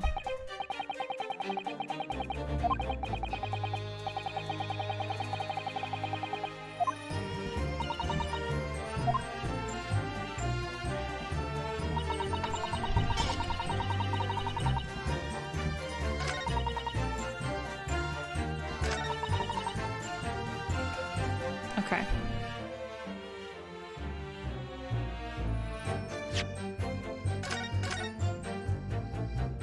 That was... Oh, wait. Oh, God. It's no longer on the autosave at the top. That's fine. I'll just save again.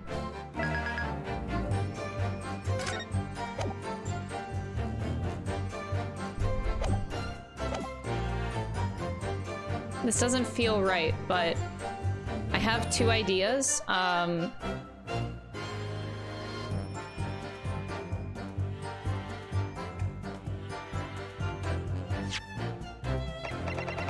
Objection! Okay, no, not that.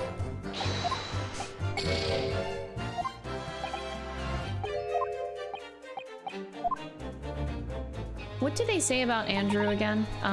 Okay, so the actual cause of death was a neck trauma suffered from the 30-foot fall.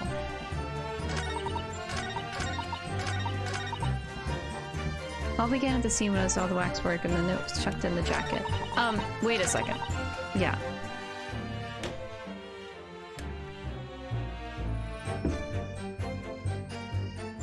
I have another idea, I'm just waiting. I'm gonna go through this one more time and then do that. Okay. It all began at the scene when I saw the waxwork and the note tucked inside the jacket. The actual body of the victim is indicated in the note's instructions was beneath the experimentation stage. And then she goes down. Body had to be arranged in certain ways to implicate the defendant, which was my job. Okay, I'm gonna go back. Hold it! Because one thing we didn't do in that statement was press it. This might be irrelevant, but it's all I have to really go on, so we're gonna go back. See if we can get anything else out of it. Oh, my throat hurts a lot.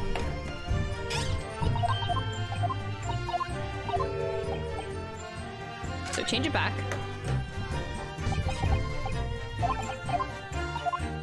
Let's see if this gets me anything. Hold it! So it was you who stabbed Asmund with this? Yes, far easier than dissection, I assure you. No precision required. What a welcome change. The victim died instantly from a snapped neck. All I did was carry out the instructions I'd been given. As unflinchingly as ever, no doubt. I imagine you didn't bat an eyelid when you drove the weapon into his body. There was no need to bat my eyelids. And what else did you do to twist the facts? Remind the court, why don't you? If you wish. Fuck! Oh, that got me absolutely nowhere.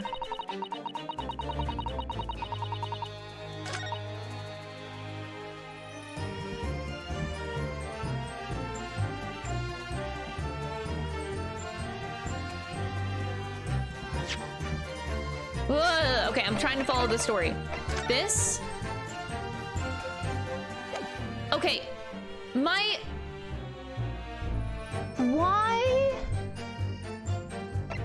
was the bird cage? I think my answer lies in the fact of this bird cage was found on top, on the experimentation stage, the day after. Why was it placed there in the first place? This bad boy was supposed to be inside the pit. No? How did it get to the top? Does it note that in the record? It doesn't note it, so maybe it's not important. The wooden cage that was used for the demonstration, it crashed down with the victim inside into the crystal tower, causing damage to its base. But it doesn't mention where it was found. Because I just find it weird that it was laid on top of the experimentation stage after. So it was meant to be blown up with the evidence. That's the only plausible explanation. So if I'm reading into that correctly, if this is important, I have to assume everything is important at this point. Let's just go along with this thought. The fact that we found the birdcage on top, it was not there before. It implies the fact that Enoch Drebber wanted it blown up with the rest of the evidence that was supposed to get blown up. But we took it before it could actually blow up that day.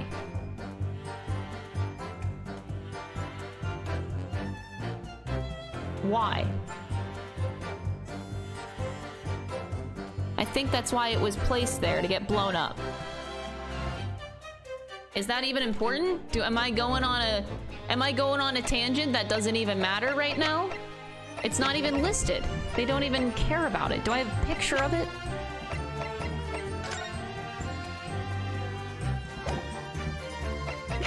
The fact that they don't say anything about it just tells me that it's not important. This is the blown up stage.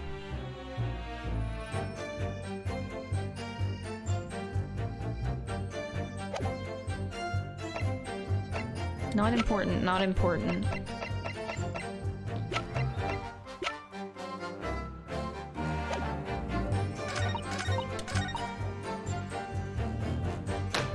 I'm trying. Oh, yeah, feel free to keep Pepe laughing.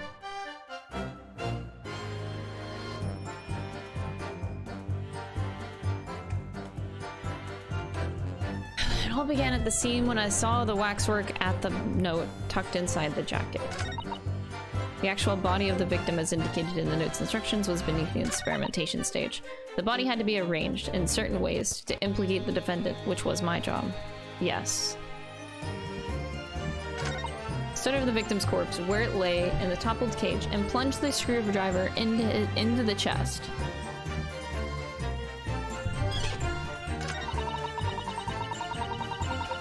I enlisted the help of the entire forensic investigation team to address the scene appropriately. The truth about the execution 10 years ago is a state secret of the highest level, and I had to protect it. Clearly.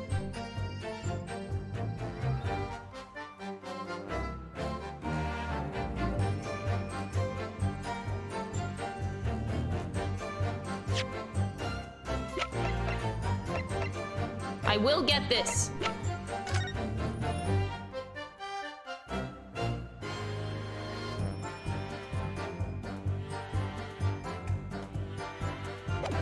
We will get this.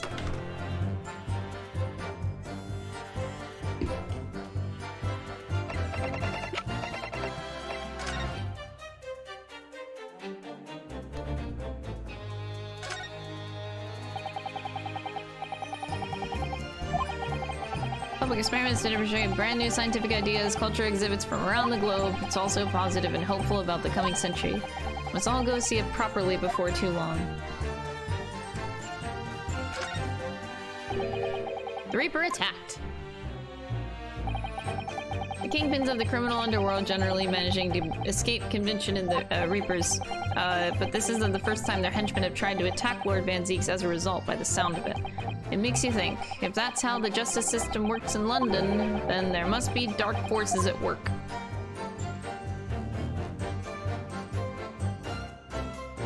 Is this relevant to this case, I wonder? I'm still hooked up on the fucking lost cat.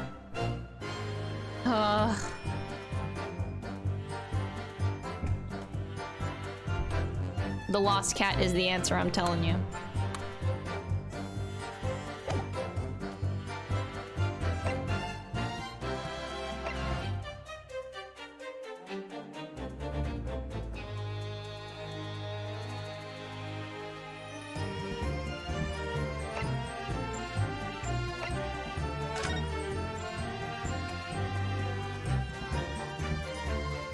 Wait!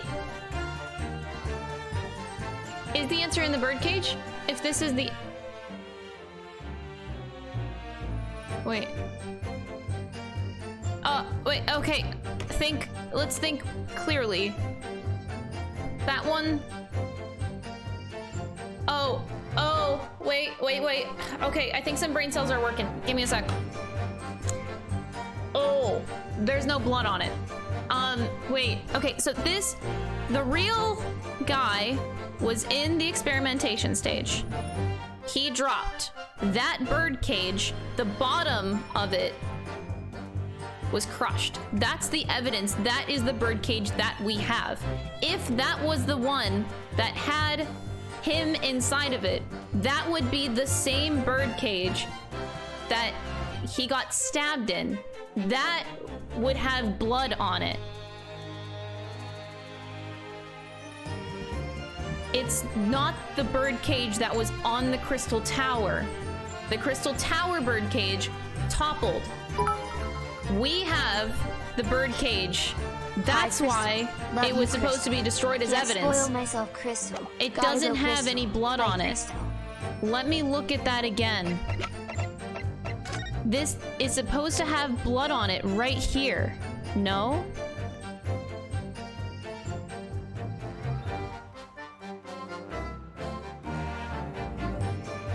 Oh.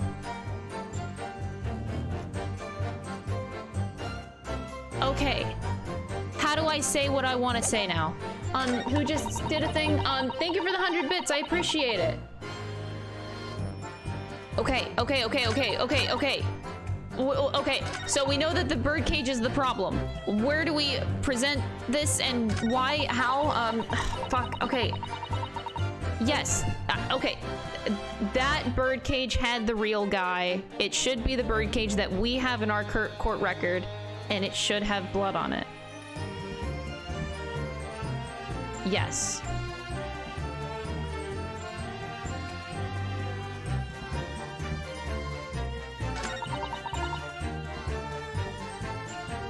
I think it actually is this one then. Okay, I'm going for it. This is my last strike I have. Objection! Oh, wait, Joy-Con drifting, are you serious? That was not the time! Are you joking? Oh my god!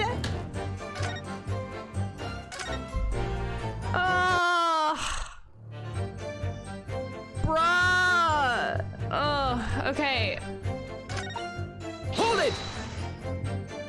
I finally got it, you piece of shit! I think I got it. I think I got it. I'm pretty sure this has got to be something relevant. It's about the birdcage. It is about the birdcage. It's about the birdcage.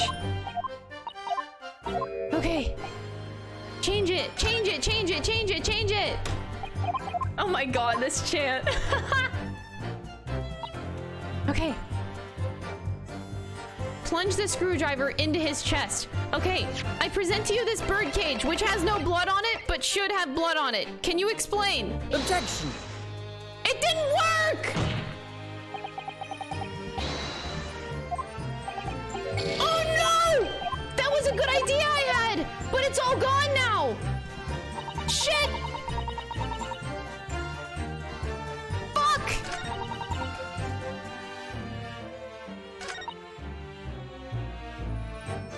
Do I... maybe the picture!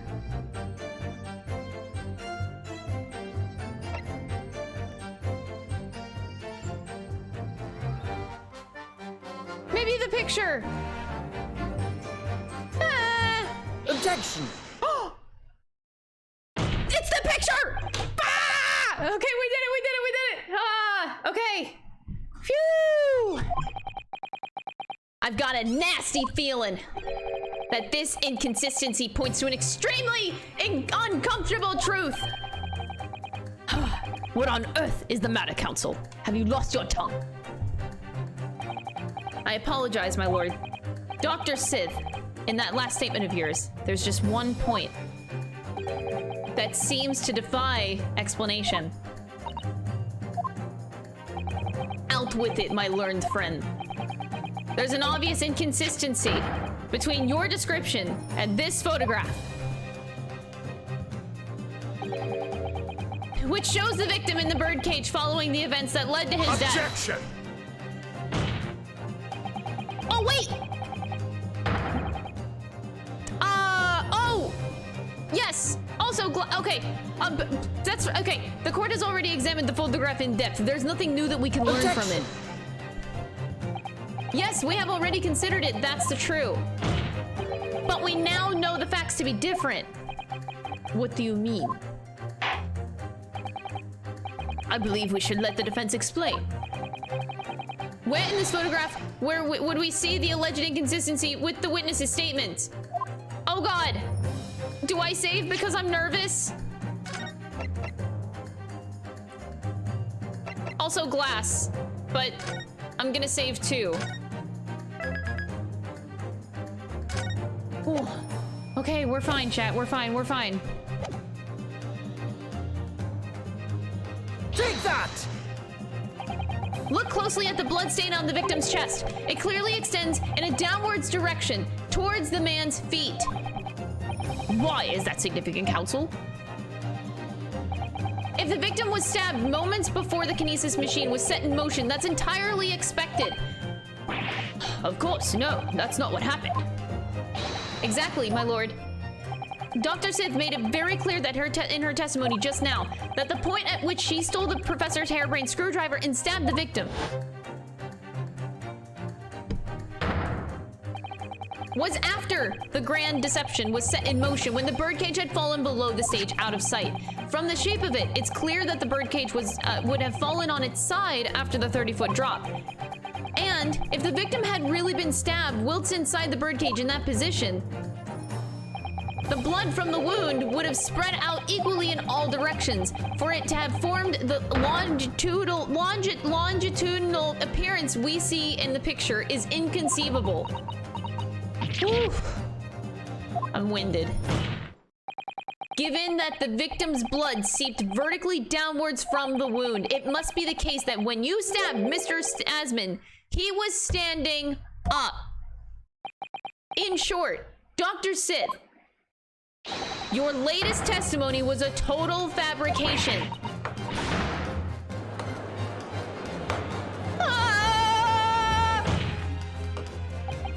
I knew it. I was right. Now I've identified that contradiction. There's only one more way to explain the facts. We've all been under a great misapprehension here. What? What sort of misapprehension? Dr. Sid, you claim you were coerced into helping Dr. Drebber as a result of the note that he left in the waxwork. You claim that you made changes to the scene of the crime to implicate the defendant. And you claim that you authored a fake autopsy report to cover your tracks. Ooh. But one of those claims is an out-and-out lie.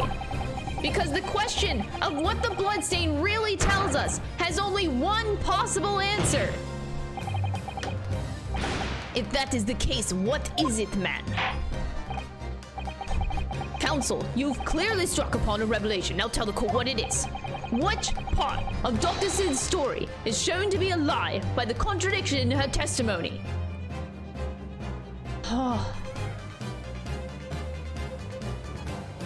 Can there be more than one answer? Okay, no, there isn't. How she was coerced.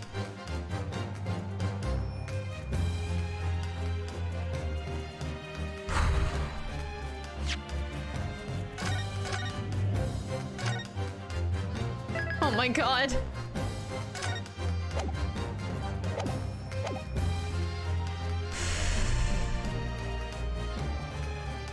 She did stab the victim, just, you know, not how she said it. I think this is implying how she was coerced into it. She had her own motive besides the professor protecting.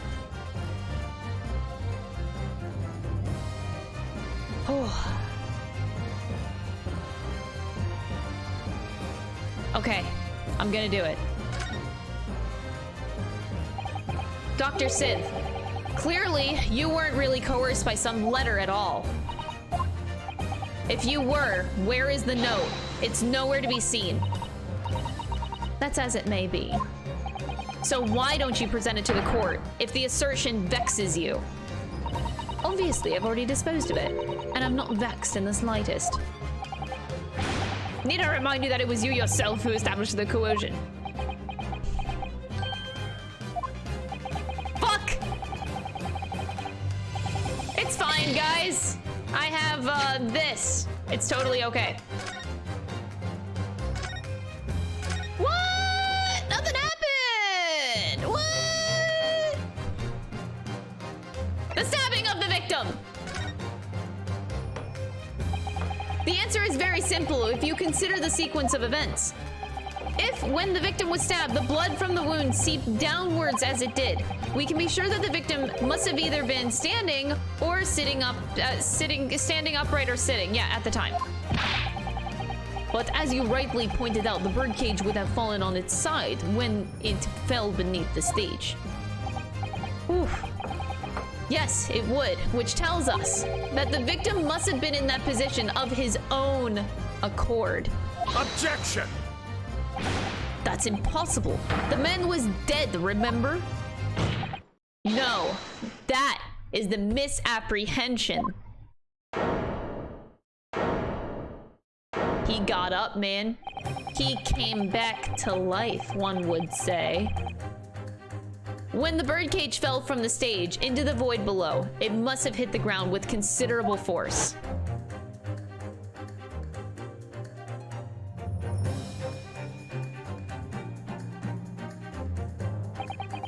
But Mr. Asman didn't die in the fall.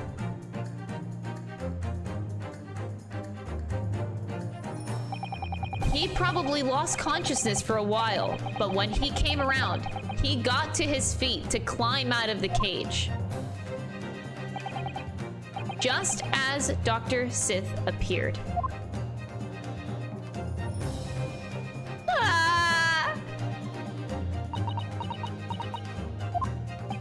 If the victim was in fact alive at that point in time, it changes everything.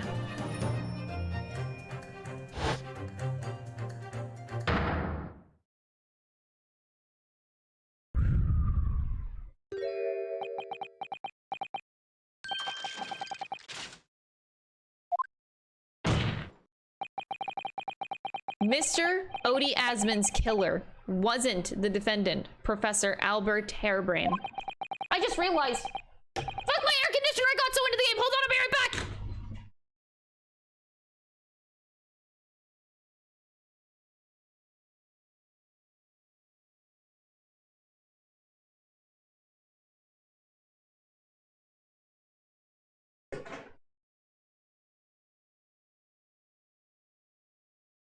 Okay, I'm good. Sorry. My air conditioner, I have to like empty the bucket every so often. Every like 3 hours I have to empty it, and it's been a while and I got so caught up in the game. So sorry. I got lucky. It didn't spill, so we're good. Okay, anyway. Begone roaches. Yeah, it's a portable like bucket air conditioner. Anyway, back to the game. Now, was it the mastermind behind the stage trickery? Nor was it the mastermind behind the stage trickery, Mr. Enoch Drebber. It was you, Dr. Courtney Sith.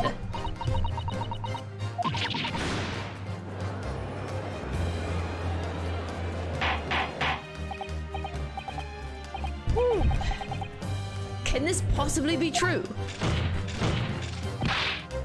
Have you been taking me for a fool? It was you, was it? You killed him? You hoped that by admitting to being an accomplice in Mr. Drebber's scheme, the trial would end before you were accused of a far worse crime.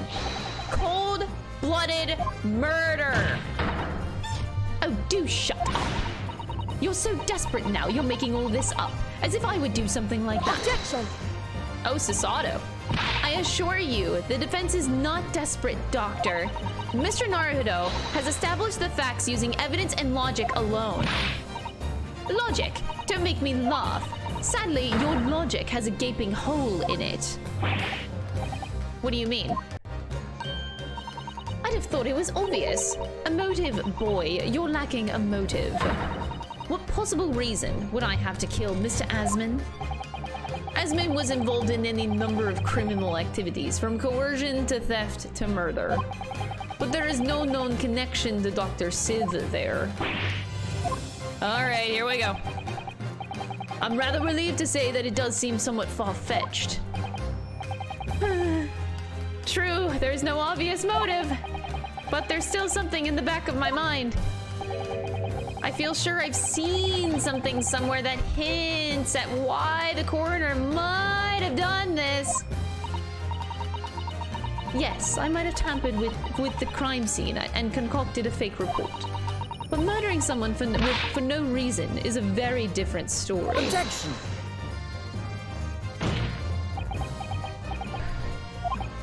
No.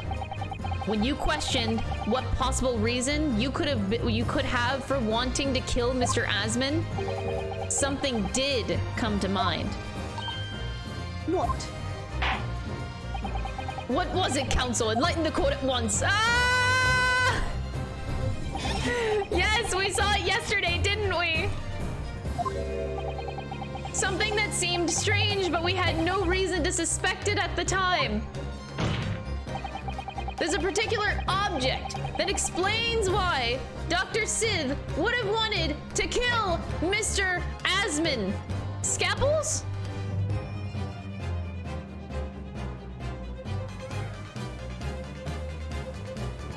This music is too intense for me! Or the Iron Mask. Oh, wait. The scalpel. My first. Oh, God.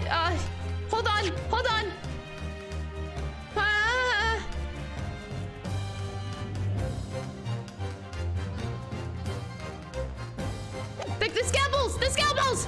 The scalpels!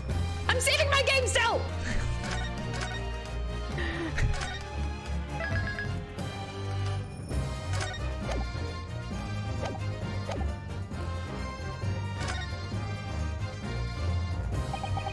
It's a scalpel, or rather, scalpels. Did you say scalpels? It would appear that word has struck a chord, Doctor. Come on, out with it. It was yesterday when we visited your laboratory. Look at this big, thick book here. Ah, it appears to be an accounting ledger. It's a record of the forensic investigation team's spending. Oh. It's clear that the team purchases various equipment and supplies on a monthly basis, but one entry seems rather strange. They're buying 500 scalpels every month.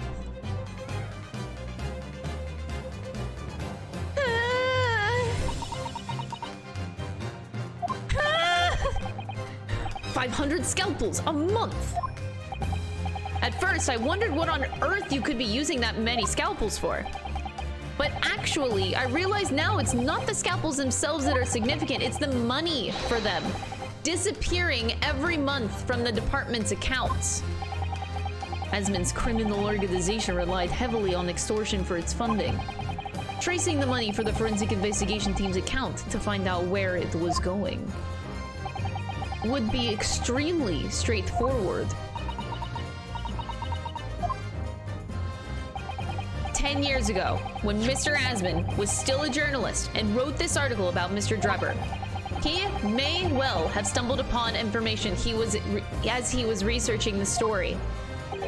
Information relating to Dr. Sith's darkest secret that he would use to rack money from her for the next decade. A darkest secret? Good lord, you mean? I don't know what happened on the night of that execution 10 years ago, but clearly the opportunity to rid yourself of that menace was too tempting to pass up. In the end, you weren't coerced at all, were you? You did it entirely of your own free will. So my answer before basically was still correct, but the game said no. Got it. You stabbed Mr. Admin in the heart with all your might to silence the blackmailer who knew your dark secret forever.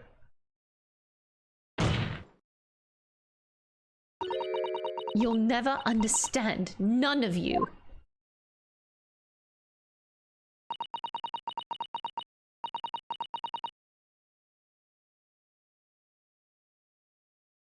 What we've had to keep covered up all these long years.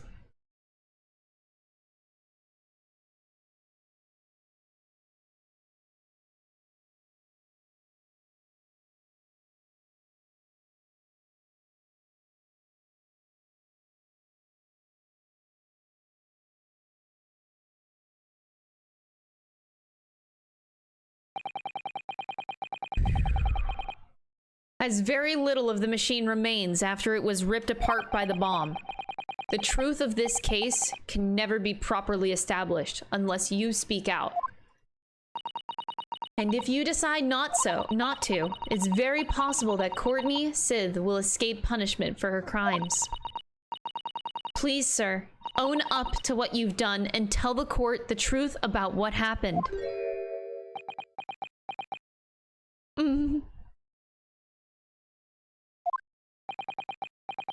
10 years ago, you told the truth, and you were robbed of a bright and successful future as a result. I can certainly understand your bitterness and your consternation now, however.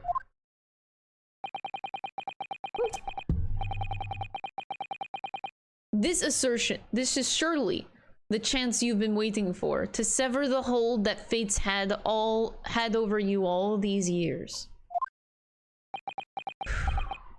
Come on, Drebber.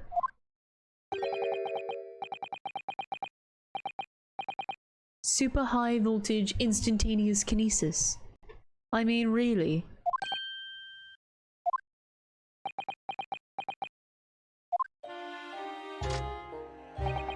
It's the addle-brained mock scientists that are the worst, you know? They don't recognize the fact that they don't have talent. They can't even get that right.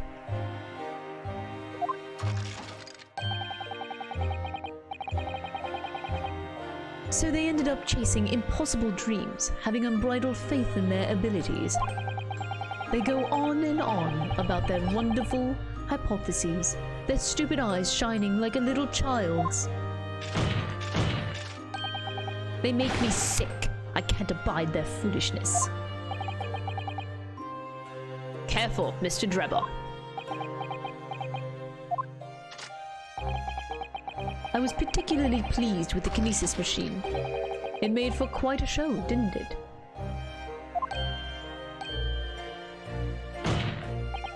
So, you admit it. You admit that it was nothing more than a sham made for the purpose of killing the victim? Yes, I admit it. I did it all in the name of revenge. Revenge for the future that Mr. Asmon's article had deprived you of 10 years earlier. But the revenge you sought didn't stop at Asmon, did it? Which is where that very particular waxwork comes in. Yes, I see.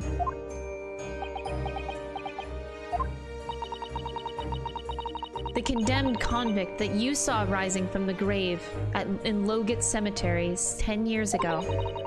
If your account of those events was all true, then obviously Scotland Yard couldn't afford to acknowledge what had happened. Even if it meant discrediting a bright young man and crushing any future career he might have had. So, your plan required that you abduct that particular waxwork model in order to exact your revenge on Scotland Yard as well, or on Dr. Sith, to be precise.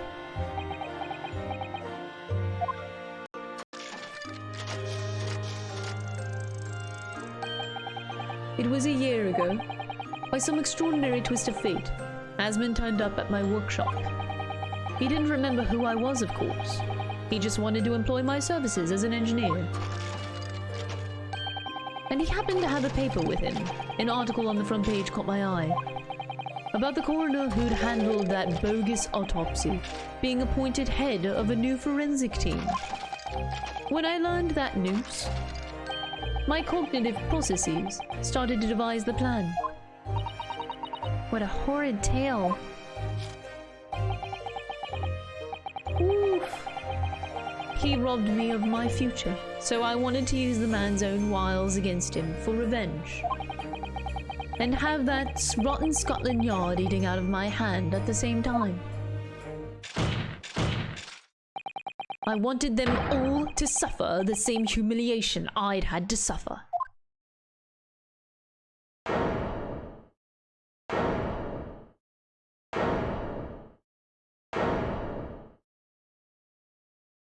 Yikes. Your actions against those who've ruined your future were justified as revenge, at least to yourself. Certainly, no one has the right to destroy another's prospects, especially for purely selfish gain. And yet, in carrying out your plan, you did exactly that to somebody else, didn't you? Did I? Professor Harebrain's only crime was passion for his hypothesis. But you had no compunction about sacrificing his future to effect your revenge. You knew that he would be forever branded a failure and a fraud.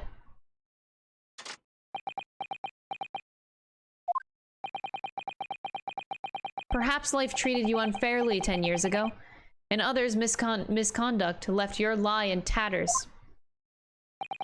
But remember this. Your own actions resulted in exactly the same thing for another perfectly innocent young man.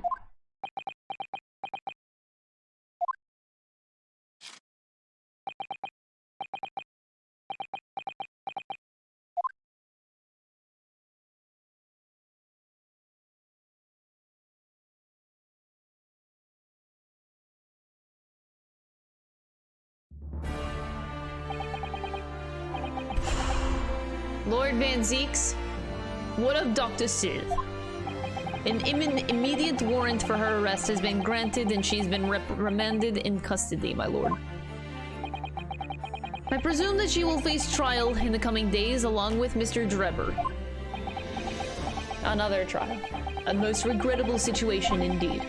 She's made great contributions to her profession over the years. It's really is hard truth to swallow. However, that is a topic for some future occasion. For now, Professor Harebrain. Oh, yes? It seems that there was a great deal more to your experiment than you realized. However, I think we can assume now that all the sordid details have been brought to light. This has been a very... Oh my god, my timer just went off. Long and profound trial, but I'm pleased to say that you are absolved of all guilt. This whole experience has taught me a very great but painful lesson. Lesson in a second.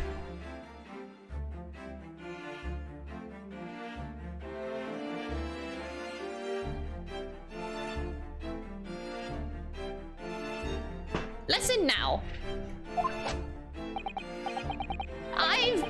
Me, this dedicated scientist, this devotee of natural philosophy. I've been selfish and self-centered, and above all, a fool. Professor. I've spent my life thinking of nothing but my research, misguidedly believing that I could do whatever I set my mind to, despite my lack of talent. And the worst of it is, in the process, I've caused others pain and misery. Others who are far, far greater people than I. No, Professor, that's not true. Don't tar yourself with the same brush as Drebber. What happened was his doing and his alone. This outcome is his fate, not yours. You're not to blame in any way. Lord Van Zeeks. And the derision with which he referred to you earlier, calling you a fool, talentless even. The man has no idea. To believe in yourself and work your fingers to the bone to realize your dreams, that's laudable, not laughable. Bro, I got goosebumps. No one has the right to deride another for such choices. Bro. Oh man, in just one trial, my love for Van Zeeks just went...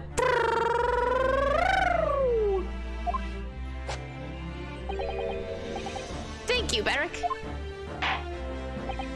So, ladies and gentlemen of the jury. Yes, my lord. It is this court's expectation that you find the defendant not guilty of the charge of which he stands accused.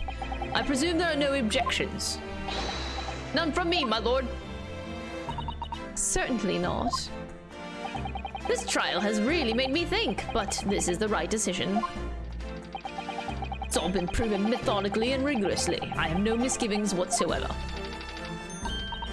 What's that? He's done, is he? Is it all over? I don't know what's become of the yard these days. I don't recognize the place. Boomer! I hereby pronounce the defendant not guilty! But so many other bad things just happened. This trial was extremely unsettling. I don't even know if I'm allowed to celebrate. Court is adjourned. Are we allowed to celebrate? Because I feel like I'm not allowed. It's over.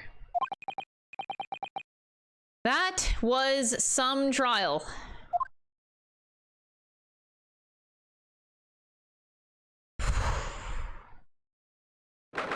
Sholmes, are you proud of me?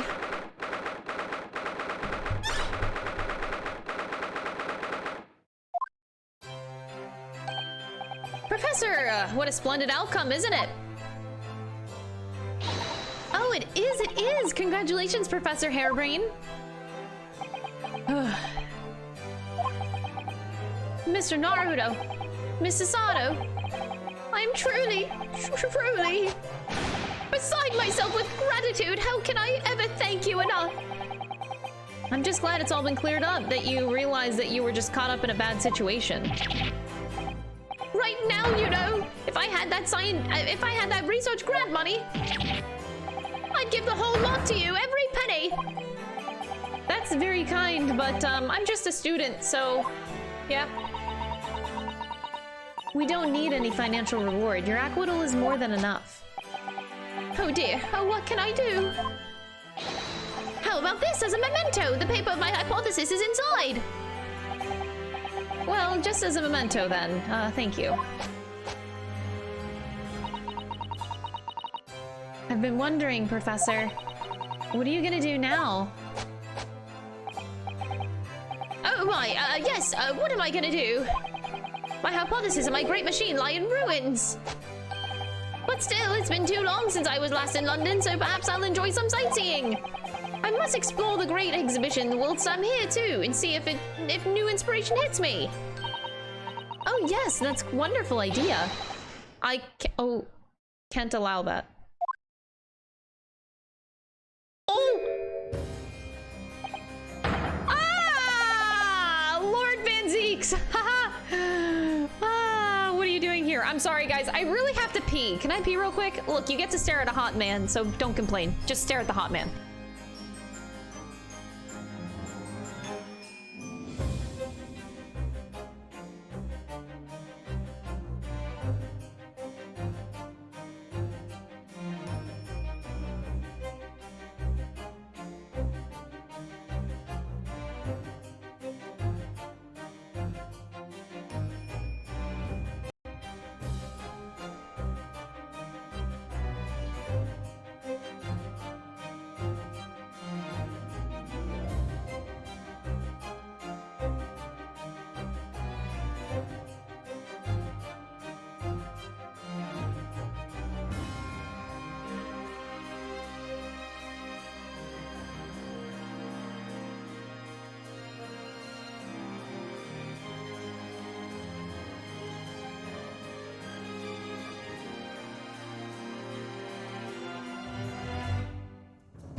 Okay, did you enjoy staring at the hot man? I'm back. Lord Van Zeeks, what are you doing here?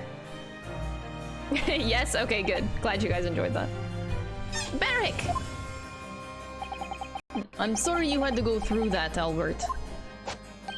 Well, if I'm honest, it was terrifying. You were like a great demon behind your bench there, snarling down on your prey. You're one of the few true friends that I have. I couldn't leave it to anybody else to handle the prosecution or the defense. Sorry? He trusted me. He trusted me to save his friend.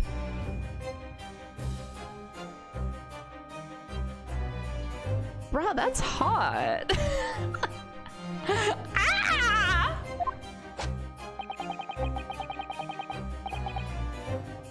I always knew that you had my best interests at heart, don't worry. How about you show me around while I'm here in town? It's been a long time since we left university. We have a lot to catch up on. Listen, Albert. In a few days, your acquittal will be made official. When that happens, you must head straight to Dover. I'll accompany.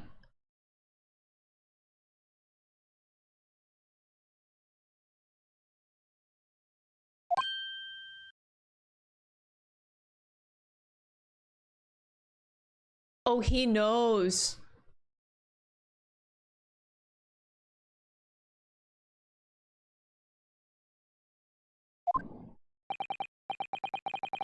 From there, you'll cross the channel and make your way back to Germany. I've already purchased the tickets.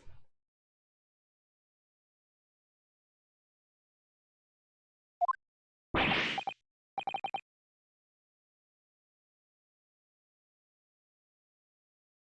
no, hold on a minute, Beric. What about the Great Exhibition? This is a chance of a lifetime for me. No. No sightseeing, Albert. Give up on the idea. Oh my god. Oh my god. He knows? He...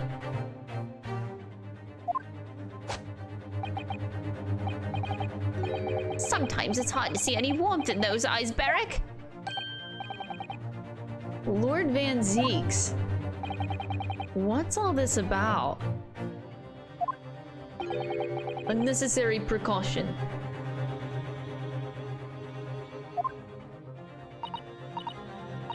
I think I understand. You do? Renosuke, come on. You do. You know too.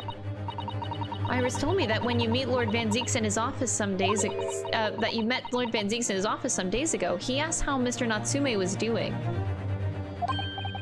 Ah, that's right. I remember being surprised at the time and thinking it was nice of him to ask. The point is, Mr. Natsume is still alive and well. Even though it's been more than 6 months now since he stood trial with the Reaper as the prosecutor.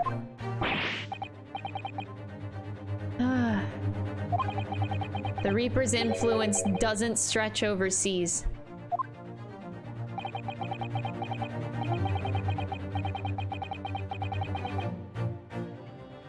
Those in the Reaper's sights meet their ends, days, or sometimes months, after their acquittal. That's been the pattern up until now. But of course, we know that both Mr. Natsume and Gina were completely innocent. True. Perhaps that governs the Reaper's actions. The truly innocent are spared. I don't want to take any chances with a close personal friend. Beric! Like the mustached Nipponese, this man should leave the country without delay. That's why I'm packing him off to Germany at once. Don't look at me like that. It's hot. I don't know why. Sorry. Does your friend-shaped package get any say in it? Goodness, was this your intention all along, Lord Van Zeeks?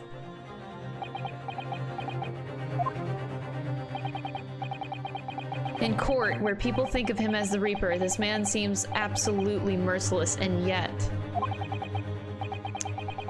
sometimes I feel as though I don't understand him at all.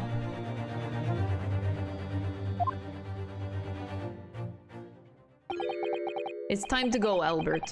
Back to the prison for the time being. Ah, yes, all right. Well then, Mr. Naruto. Thank you so much for everything. Not at all, Professor. It was a pleasure getting to know you. Best wishes, Professor Hairbrain. Once the dust is settled, you must come and visit me in Germany. Anyway, goodbye for now.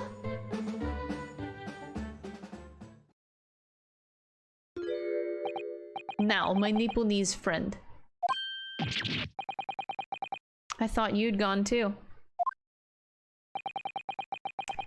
We have matters to discuss. Can you spare me some time? You can have all of my time. You want to talk with me? I'll be waiting in the courtroom in 10 minutes. Okay. I wonder if this is... Oh my god. That was strange. For some reason, I didn't get that sense of impending doom as he walked away this time. Oh my god, I gotta stand for this. I gotta stand! I gotta stand! This is some serious shit about to happen! I can feel it! I can feel it in my bones! I gotta stand! I gotta stand! I gotta stand!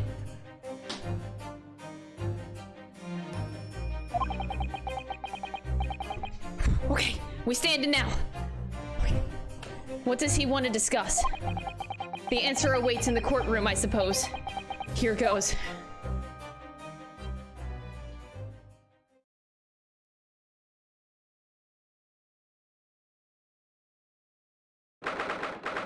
My heart is beating very fast. Oh my god.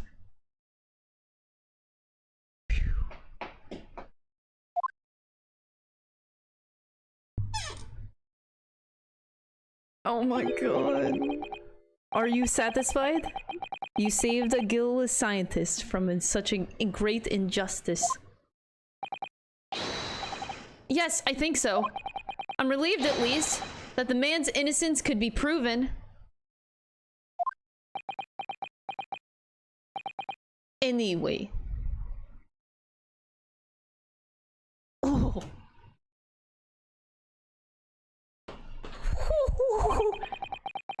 I imagine you've been wondering where my animosity towards your Nipponese comes from. Story time, story time, story time, story time, story time! Yes! Yes! Well, at first I thought you just didn't like me. I imagine you saw me as a pretentious child from an unimportant land who had no business being here. But now, I think differently.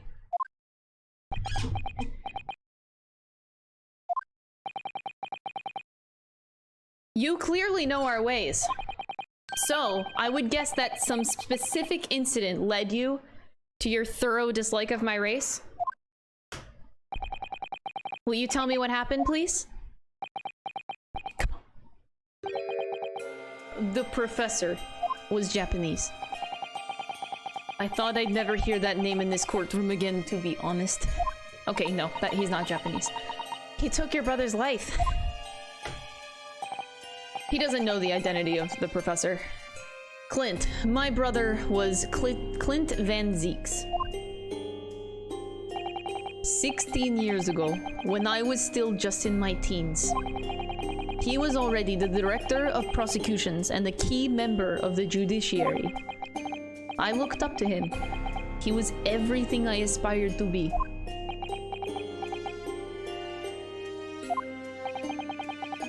He was involved in the establishment of justice systems in foreign countries as well. There were exchange programs between Britain and other nations then too, to share knowledge and ideas. As part of one of those programs, oh my god. 3 judicial students came to Britain from your homeland, the Empire of Japan.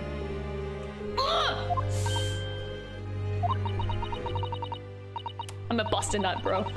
If it was 16 years ago, then one of them could have been my father. No, it was your father, not could have been, you dumbass.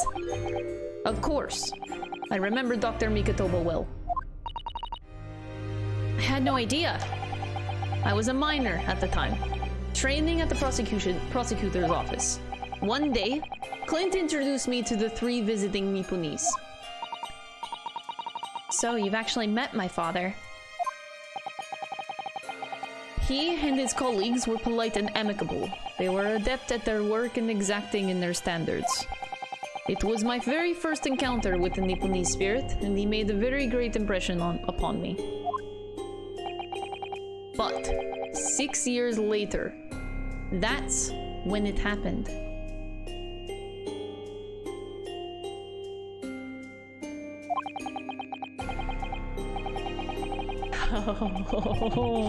My theory brain is going through the roof right now. Oh my god.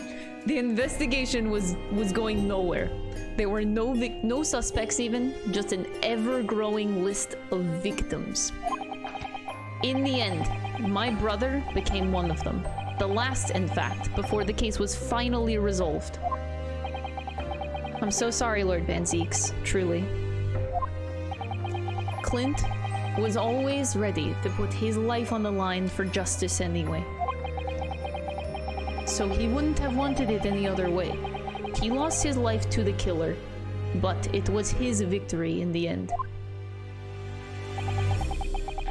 For me personally, it was a great loss. I found myself in a very dark place indeed.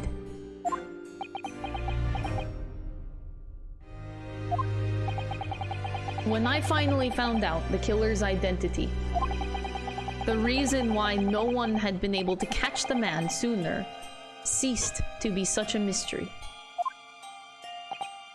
He'd been hiding in plain sight all the time. In plain sight. Are you aware of the political events 10 years ago? It was a period of extremely sensitive diplomacy between the British and Japanese empires. A new treaty was being forged, I think.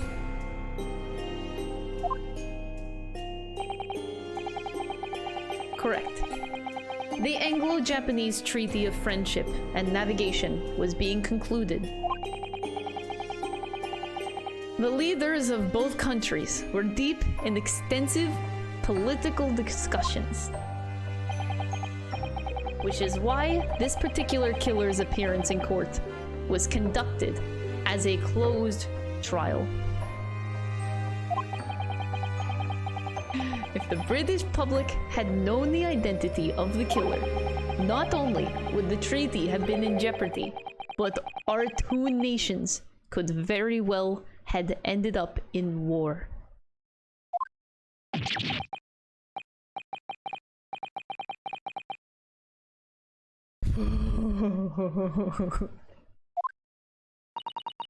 That would mean... You mean to say the professor...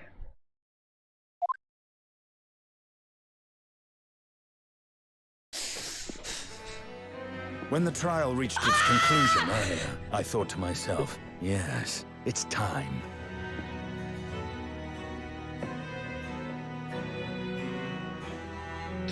Bro, he's so hot! Oh my god, and it's voiced! Time for you to come face to face with this hideous monster.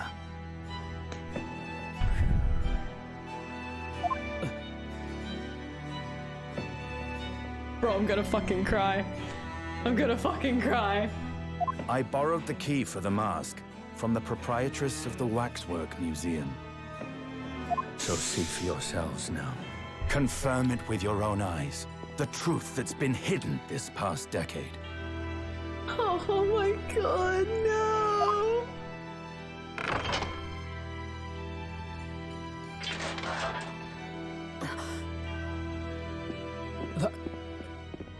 That's the professor? Yes, that's him. Until now, the thought never even crossed my mind. That the mass murderer, whose crimes shook Britain as never before.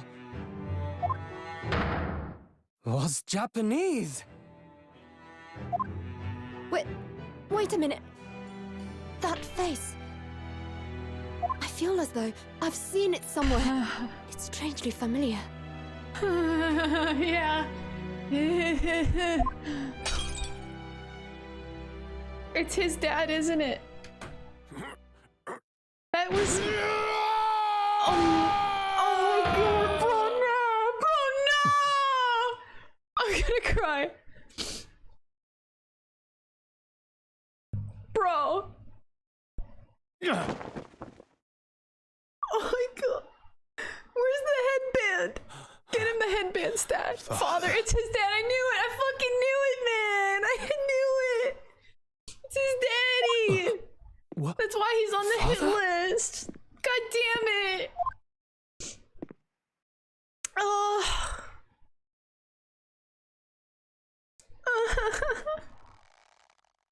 Cosmo. Oh my god, bro. Cosmo! Bro.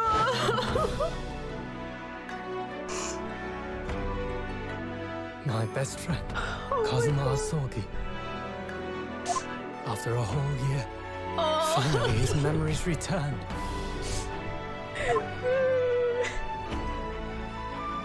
Give him the headband. Give him the headband now. If you really love him. As he stood there before God, me, he looks so much more attractive in that uniform. Holy shit. Give him the headband. He's nothing without it.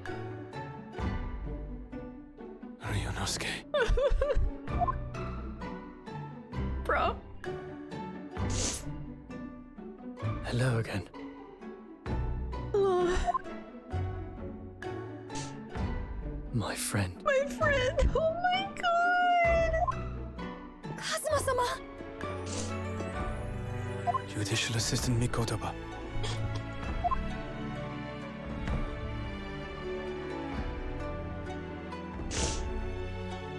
It's been a very long road. Thank you.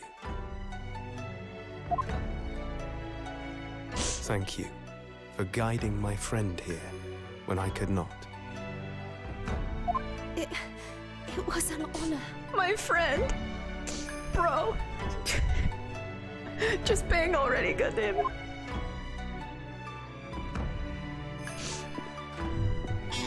I knew you wouldn't die that easily. Kazuma. Oh my god. I owe you thanks, too. For taking good care of that in my absence. Yes, I did. Oh, Your sword. Give him the headband back. Put it on. Karuma. The great blade of the Asogi clan. Passed down through the generations. Oh my god.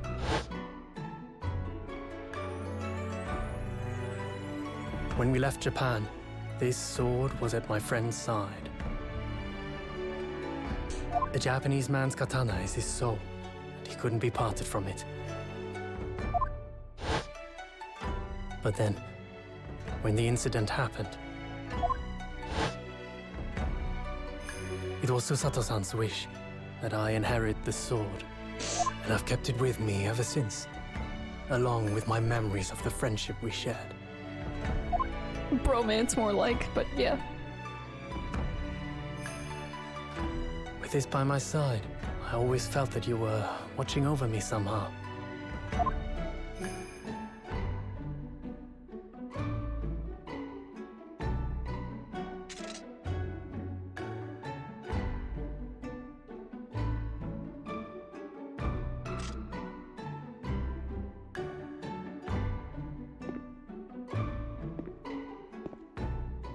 I've made it.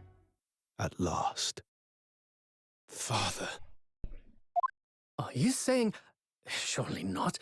You mean, you knew all this time? Of course he did. I'm looking at it. But I still can't believe it. This mass murderer is Kazuma's father.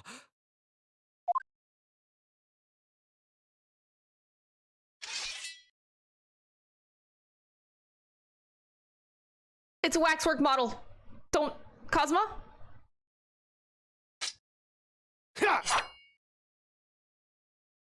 Oh.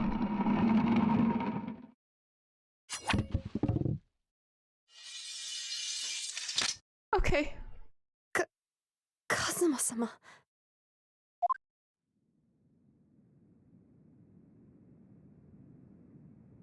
Ryunosuke, we have much to talk about, but now is not the time.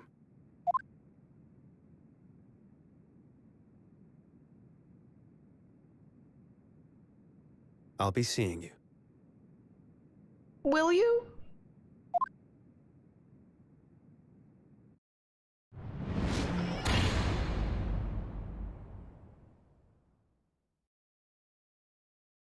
That's all Kazuma said. Before he turned and left us there, in the courtroom.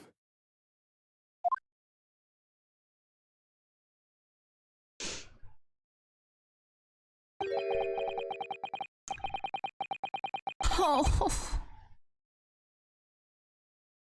I'm shaking a lot. Oh my god.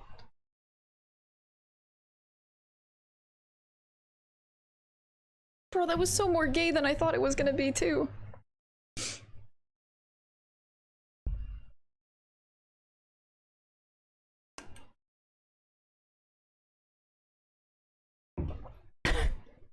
I knew there was gonna be a reunited whenever, like, cause I knew it was Kazuma, or I had guessed it was a brother, cause at the time I thought that Kazuma was dead, so I was like, but yeah, that part was obvious that it was Kazuma, and then I would like then you start thinking about like, oh, how's this reunited?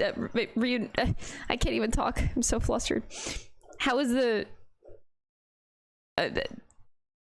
whenever they reunite, how's that gonna go? Well, that was pretty gay.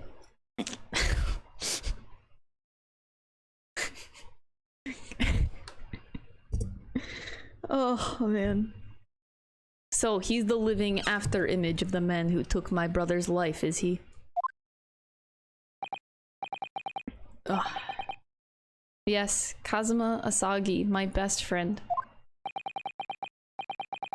3 months ago, when Lord Strongheart introduced us, I had an inkling there was something there, some connection.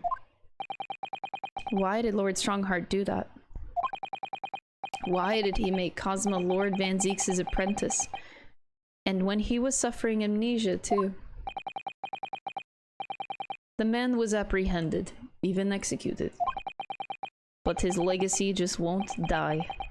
That's the sad truth.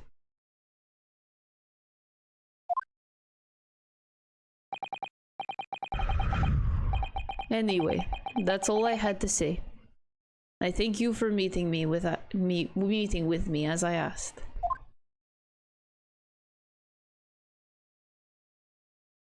Oh, he just disappears. Oh my god.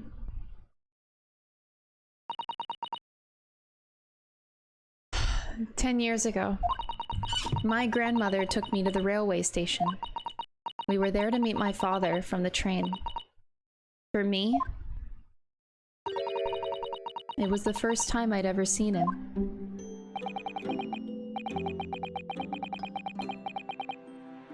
All this is tied up with painful memories for her, too. She's never talked about this with me before, though.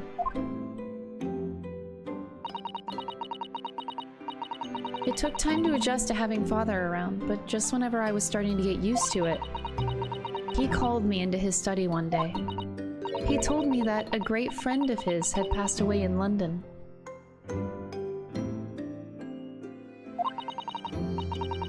And that the friend had left behind a son. A boy, 7 years my senior. Father told me the boy had made a promise to his late father. So he was studying to become a defense lawyer.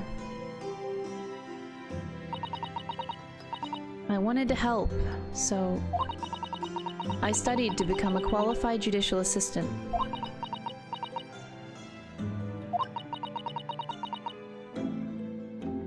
As I'm sure you've worked out, That young man's name was Kazuma Asagi. So you see, that's how he and I met.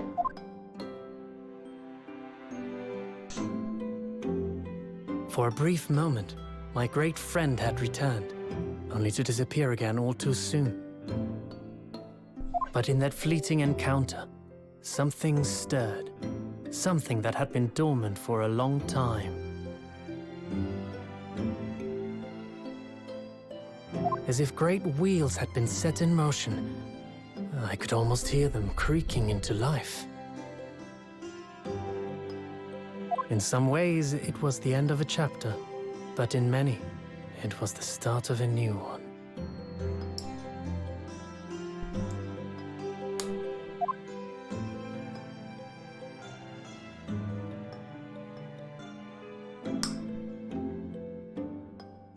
And, oh my god. Wow, what a good episode. That was amazing.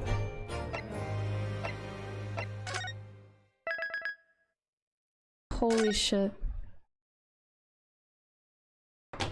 Chat. I think I know where this game is going. The duty that Kazuma has, to me, I think is obvious. But so his duty, he grew up wanting to be a defense lawyer to clear his dad's name. His dad was innocent of all those murders. I think that's what his duty is then. I'm guessing. That's my guess. Kazuma gonna be clearing. He wanted to study in Britain because he wanted to prove that his dad was innocent.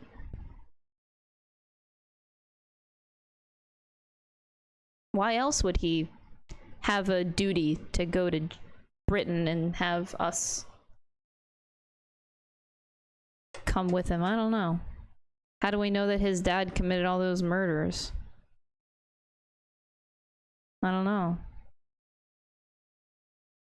It's just my guess. I don't know. Oh my god.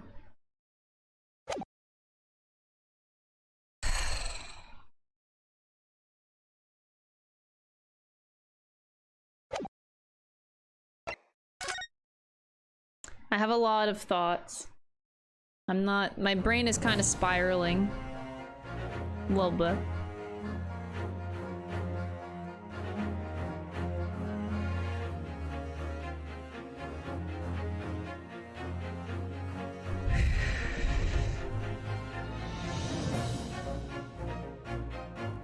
All right, Detective Crystal.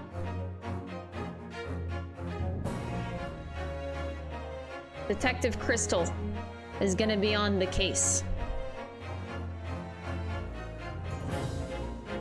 tomorrow. Off stream. I'm gonna think about this, is what I'm saying. I wasn't gonna stream until Monday, but I think I'll do an extra stream on Sunday. Possibly. There's a good chance I'll do a surprise Sunday stream because I'm totally not addicted to this game or anything. But I am going to sit on all of this new information. Let's have a toast for a great stream and streamer. Aw, I'm glad that you guys had a good stream. Oh, did you guys enjoy the trial? The stream was meh, but the trial. David, thank you so much for the tier 1 sub. Grey Edge, thank you so much for the 100 bits as well. I appreciate it. I'm not addicted. Tomorrow I do need to take off because I do have a lot of shit I need to get done costume cosplay wise, but Sunday I might stream episode 4. And again, you know what? Oh, you know what I still am thinking about at the end of the day? Mr. Sholmes. Again.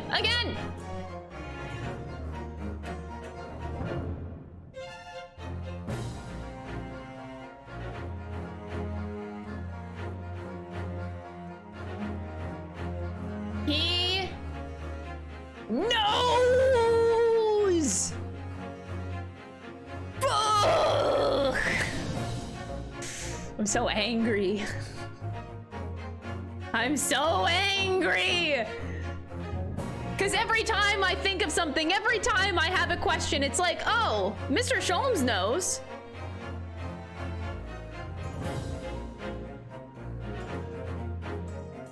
Because of course he does. God damn it.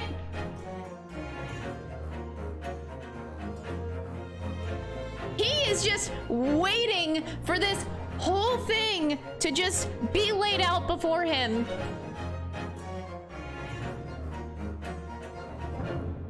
I'll show him what a blanched existence is. All right, I need to get off stream.